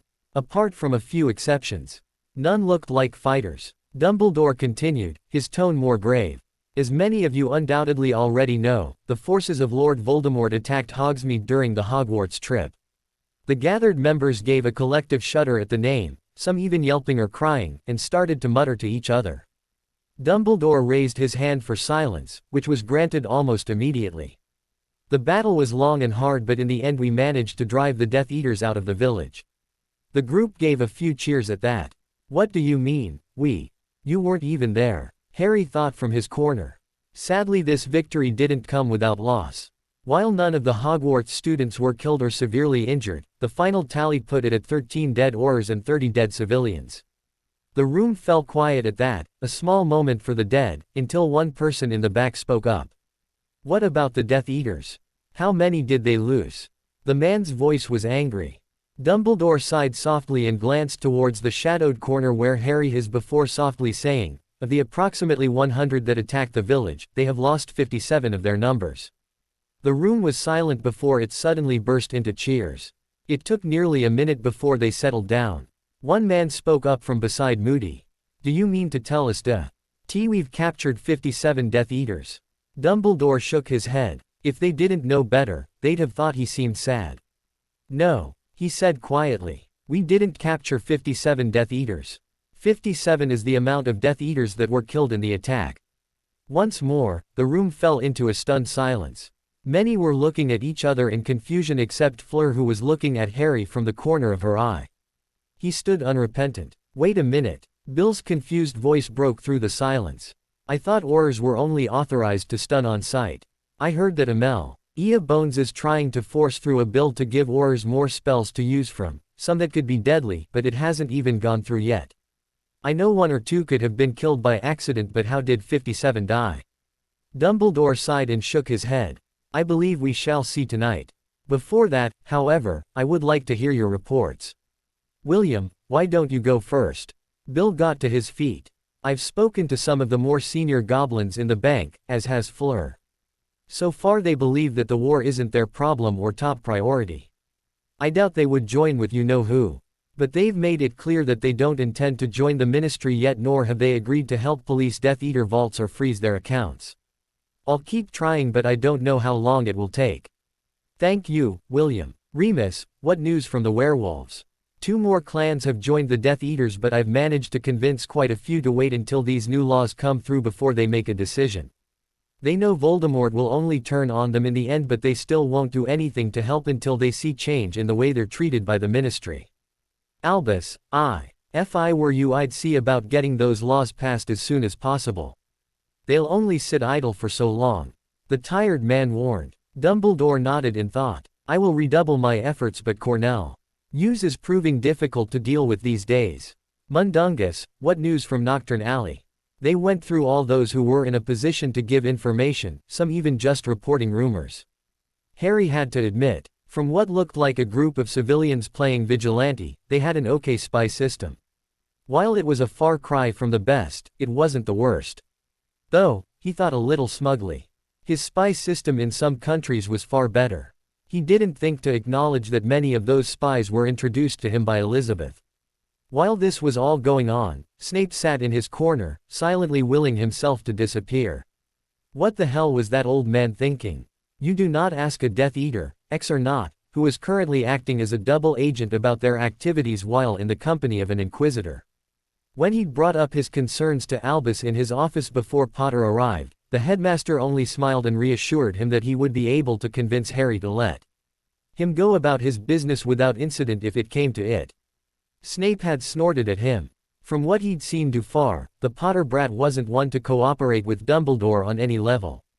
His years as a spy and a Slytherin allowed him to read people well, and while Potter was harder than most, almost as hard as it was to read the Dark Lord, the boy seemed to always be only borderline polite with the headmaster but hid it well. It seemed that Potter's spawn didn't think too highly of Dumbledore. Still, he had doubts of Albus' ability to protect him from Potter and silently prayed that Dumbledore passed over him tonight. "Don't call me. Don't call me. Don't call me. Severus, what news from Voldemort's camp? Damn it, you miserable old fool." He glanced hesitantly towards the corner where Potter stood, but to his amazement, the boy didn't look surprised or even taken aback at the revelation. Did he already know? "Severus," Albus called again. Snape cleared his throat, giving Potter one more glance before standing, seemingly as cool and composed as ever. "The Dark Lord is unpleased that he lost so many of his followers, as he didn't anticipate such a level of resistance, but he strangely seems pleased with something.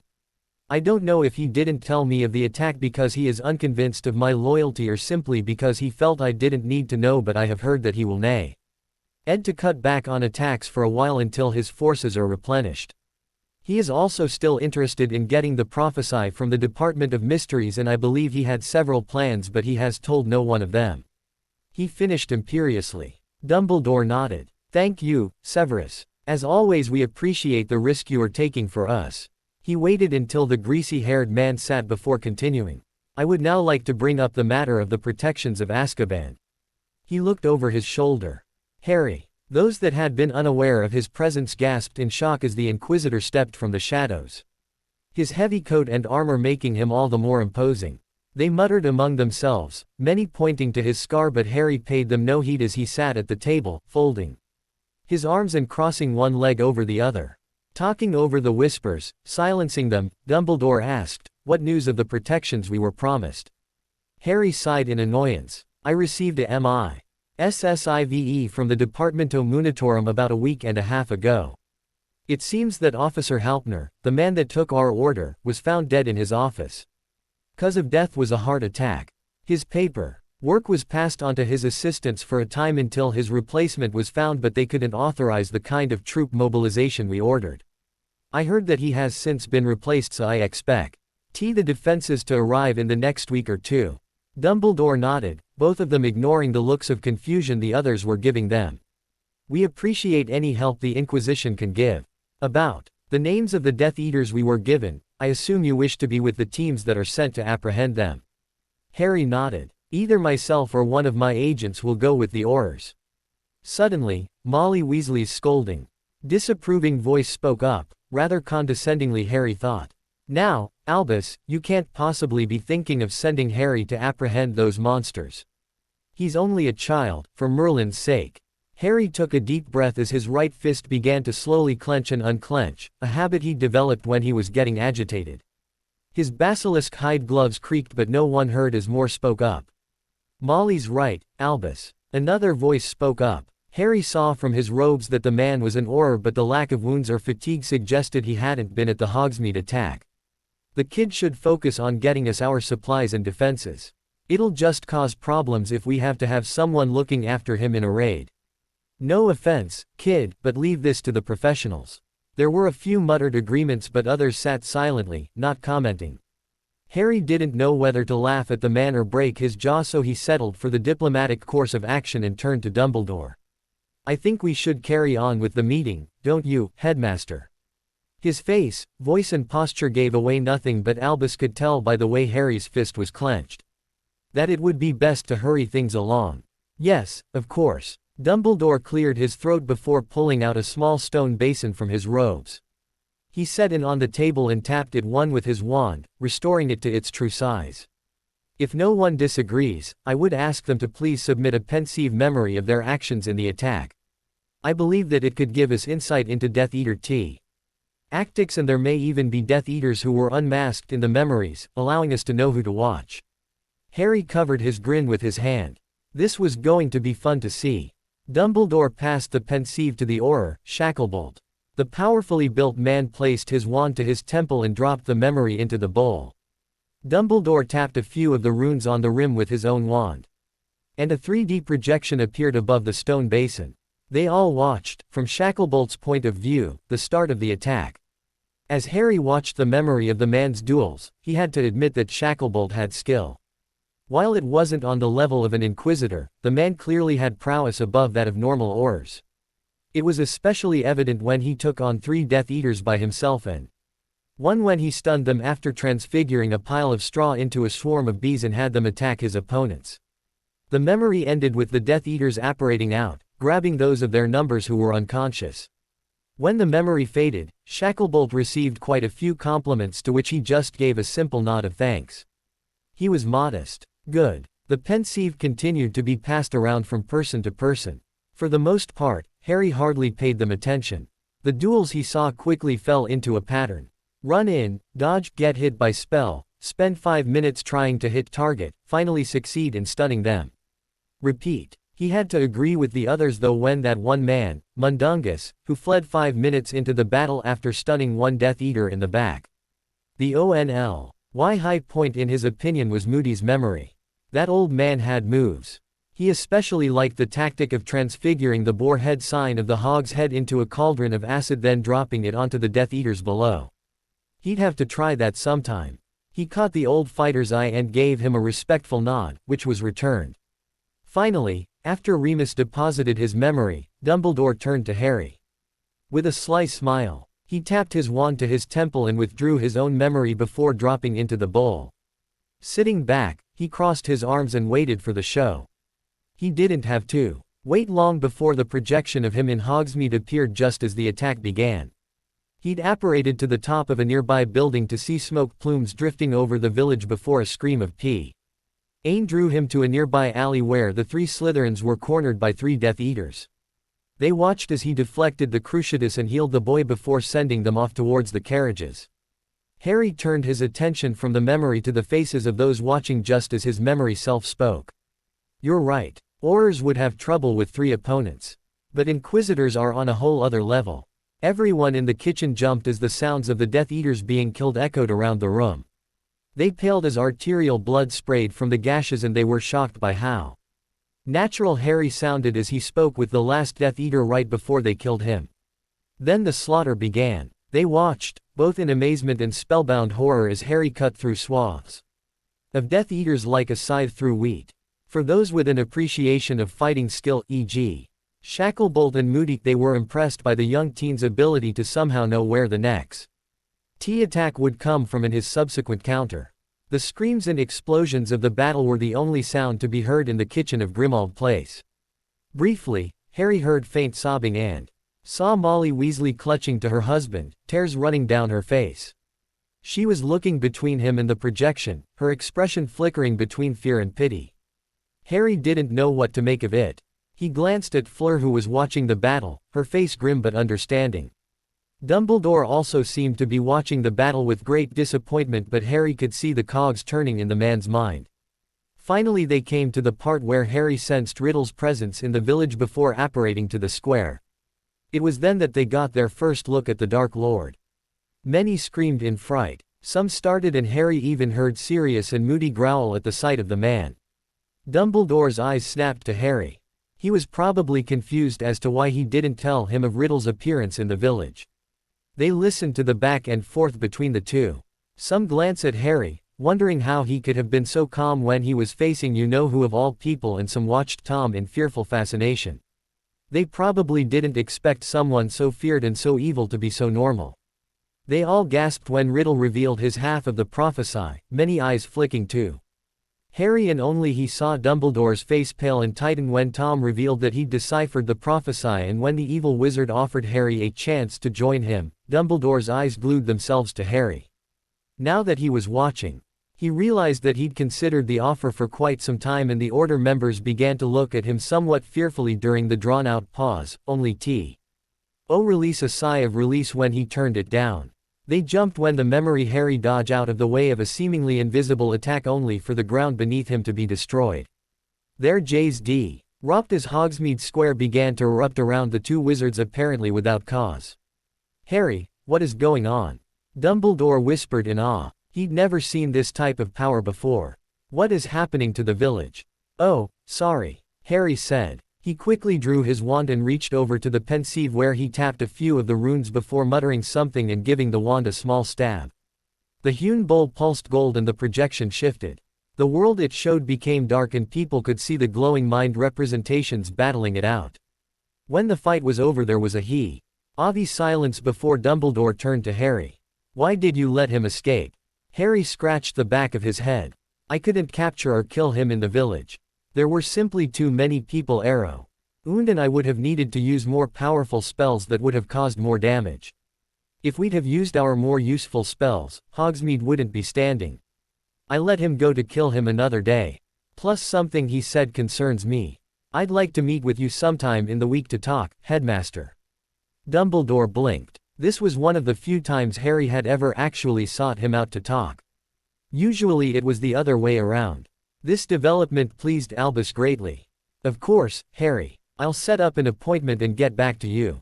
He checked his pocket watch. It was getting close to midnight, meaning they'd been here for 3 hours. "I think we'd better wrap things up now as it's getting late.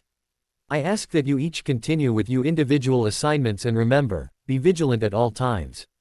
Until we next meet, my friends." The group broke up at that. Many began talking about the duel they had seen, the dark spells that Harry had performed and the revelations they heard. Moody, Shacklebolt and a young Auror named Tonks came over to talk to him, or flirt in Tonks' case. They complimented him on his skills and he on theirs before they broke up, each heading for the doors. Harry had a brief, slightly awkward word with Sirius and Remus, promising they'd talk soon. Adn Reedon read Fleur's hug and received a kiss on the cheek. She told him they'd need to catch up sometime and he agreed. With the meeting over for the night, the Hogwarts group vanished into the flow. Snape prowled through the corridors of the castle on his way to the dungeons. His feet moved on their own. His mind preoccupied with his thoughts on Potter. Why didn't he react when he heard I was a Death Eater spy? Did he know? No, Albus said he never told him and no one else would have been stupid enough to cross him. Then how did he know? Did he follow me to one of the meetings? I'm sure I would have noticed if he did. He was so lost in thought that he never noticed the flash of red behind him before his world went black. Severus groaned as he fought his way back to full consciousness. At least he thought he was conscious. He couldn't see. He could hear the sounds of birds cawing and cold wind blowing past him causing a haunting moaning sound. He tried to move but there was what felt like thick rope tied tightly across his chest, binding him to something behind him. His hands were tied before him as well. He tried to call out but there was some kind of gag in his mouth tied tight around his head. He forced himself not to panic and to try to find a way out of this mess so he could find those responsible and upholster his classroom chair with their skin. Before he could come up with too many plans, however, the sack was ripped off his head. It took his eyes a few seconds to adjust to the darkness. It was then that he recognized the person standing in front of him. Potter. He spat as he glanced around. They were in a clearing in the middle of a forest, the ground taut up by the thick roots of the giant trees. Light was near non-existent, only coming from a small hole in the forest canopy that looked like it had been made with a blasting charm. Glancing back, he saw that he was indeed tied to a tree. "What do you think you're doing, Potter?" "I just wanted to chat is all, Severus," Harry calmly replied as he crouched at Snape's side on his haunches. "I've been meaning to have a chat with you for a while." "What are you talking about?" the potions master snapped. "Talk about what?" Harry shrugged. "Choices," he said conversationally. "Particularly choices you've made and yet to make." "Choices? ? Quote. Snape asked incredulously. "What are you talking about? I demand you release me at once." "Let's begin with choices you've made," Harry said casually. "You of course know what choices you've made in your life. You chose to go to Hogwarts. You chose to specialize in potions since you had a gift with them. You chose to dock 15 points from that third our Gryffindor today in the corridors because he was scruffy, since he had his top button on his shirt undone." Harry's eyes hardened slightly. "You chose to go to Riddle with the prophesy all those years ago. Snape felt his face pale and his gut clenched. This would not be pleasant. Harry's eyes narrowed until they were slits. You also chose to betray a woman and her family out of jealousy, didn't you? Snape couldn't speak. His throat had closed up in fear and his lungs had stopped drawing air. His head snapped to the side as Harry's fist connected with it, nearly breaking his neck and loosening some teeth. Didn't you? The last Potter barked. Yes. Snape gasped in pain as his head lolled around to face him. Blood ran freely from his split lip as a bruise began to bloom across his jaw. Harry grabbed the man's face roughly and forced it up until he could look him in the eye. Snape gave an involuntary shudder. Potter looked as angry as he had when he first saw Black, if not more so. You sold out Lily Potter and her entire family because you couldn't stand the fact that she was with James Potter, the man you hated with all your heart, didn't you? Arg. Yes, all right. Snape howled in pain as Potter's grip on his face became so tight, he feared he might crush his skull.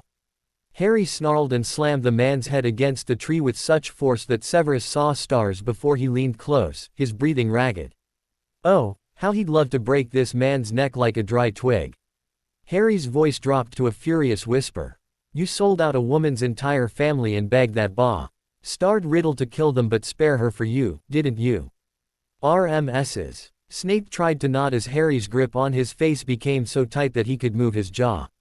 Harry literally shook with unbridled fury before he drew his fist back and hammered it into Snape's face 3 times, breaking his nose, cheekbone and knocking out both teeth and Severus himself.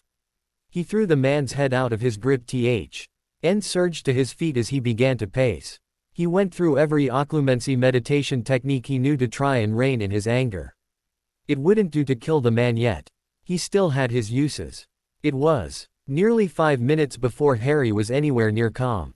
He was still furious but not the homicidal kind of furious. His fingers twitched. Enervate. Snape jerked as he was awakened again, only to groan in pain as he felt his broken face throb. He looked up through tear-filled eyes at the figure above him, his gaze filled with equal measure of fear and hate. Harry glared at the man with utter contempt and hate, causing him to flinch slightly.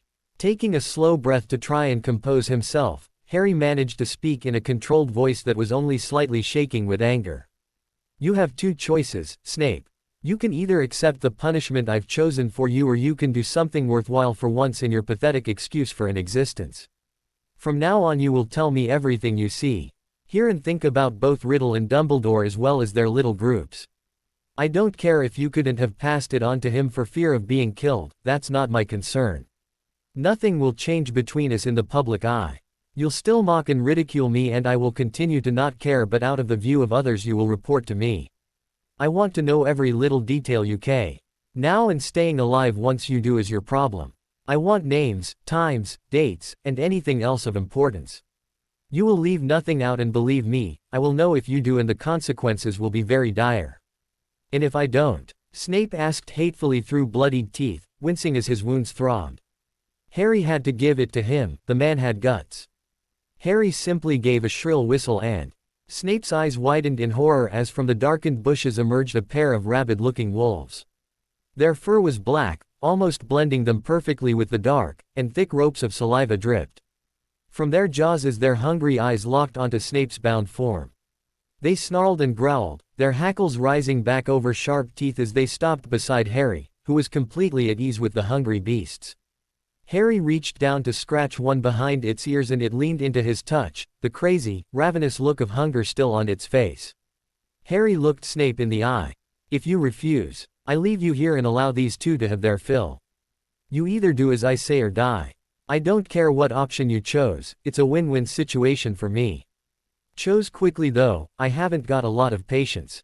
Snape was nearly hyperventilating as he looked between Potter and the frothing wolves at his feet. He didn't have a lot of choices. Death at the wolves' hands, Potter's hands, or the Lord's hands, with a very slim chance of him making it out of this war alive. His choice had been made for him. Fine, I'll help you. He snarled, his hate and anger overriding the pain in his jaw. Ari didn't smile but snapped his fingers, causing his 2 conjured wolves to vanish into the forest once more.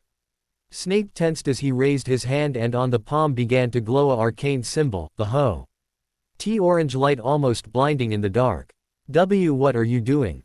Snape asked fearfully as he pushed himself back against the tree, wishing it would swallow him up and get him away from this nightmare. Harry smirked slightly as he advanced. Well, you have Tom's little tattoo on your arm. Albus has you in those shackles he calls teacher's robes. I just wanted to mark my property as well and ensure you won't try to betray me. He crouched before the shaking Death Eater, as composed as ever. He tilted his head to the side as he raised his palm towards Snape's forehead and right before it connected said, "Don't worry. It'll only hurt a little." Snape's screams of agony echoed across the forest. After what felt like an eternity of soul-searing agony, Snape felt Potter's hand remove itself fro. His forehead as a foreign presence settled inside his mind. As he heaved and panted, trying valiantly to stay conscious, Snape heard Harry's voice whispering next to his ear. You work for Dumbledore. And you work for Tom Riddle, but I own you, Severus. Mind, body and soul, you belong to me to do with as I wish. Do you understand? With his last remaining energy, Snape shakily raised his head to glare at Harry with more hatred than he had ever felt in his life. The contempt and hate he felt for James Potter paled in comparison to that which he now felt for his spawn. Yes, he snarled. I understand. With a tight, ironic smirk. Harry asked, yes, what? His jaw clenched so much that it hurt. Snape growled, yes, Inquisitor Potter. Somewhere in the forest, a wolf howled. That's it for today, I will stop here. I hope you all enjoyed this video. If you please consider subscribe and make sure to hit that like button, share with your friends, and don't forget to check out my Patreon. Details in description.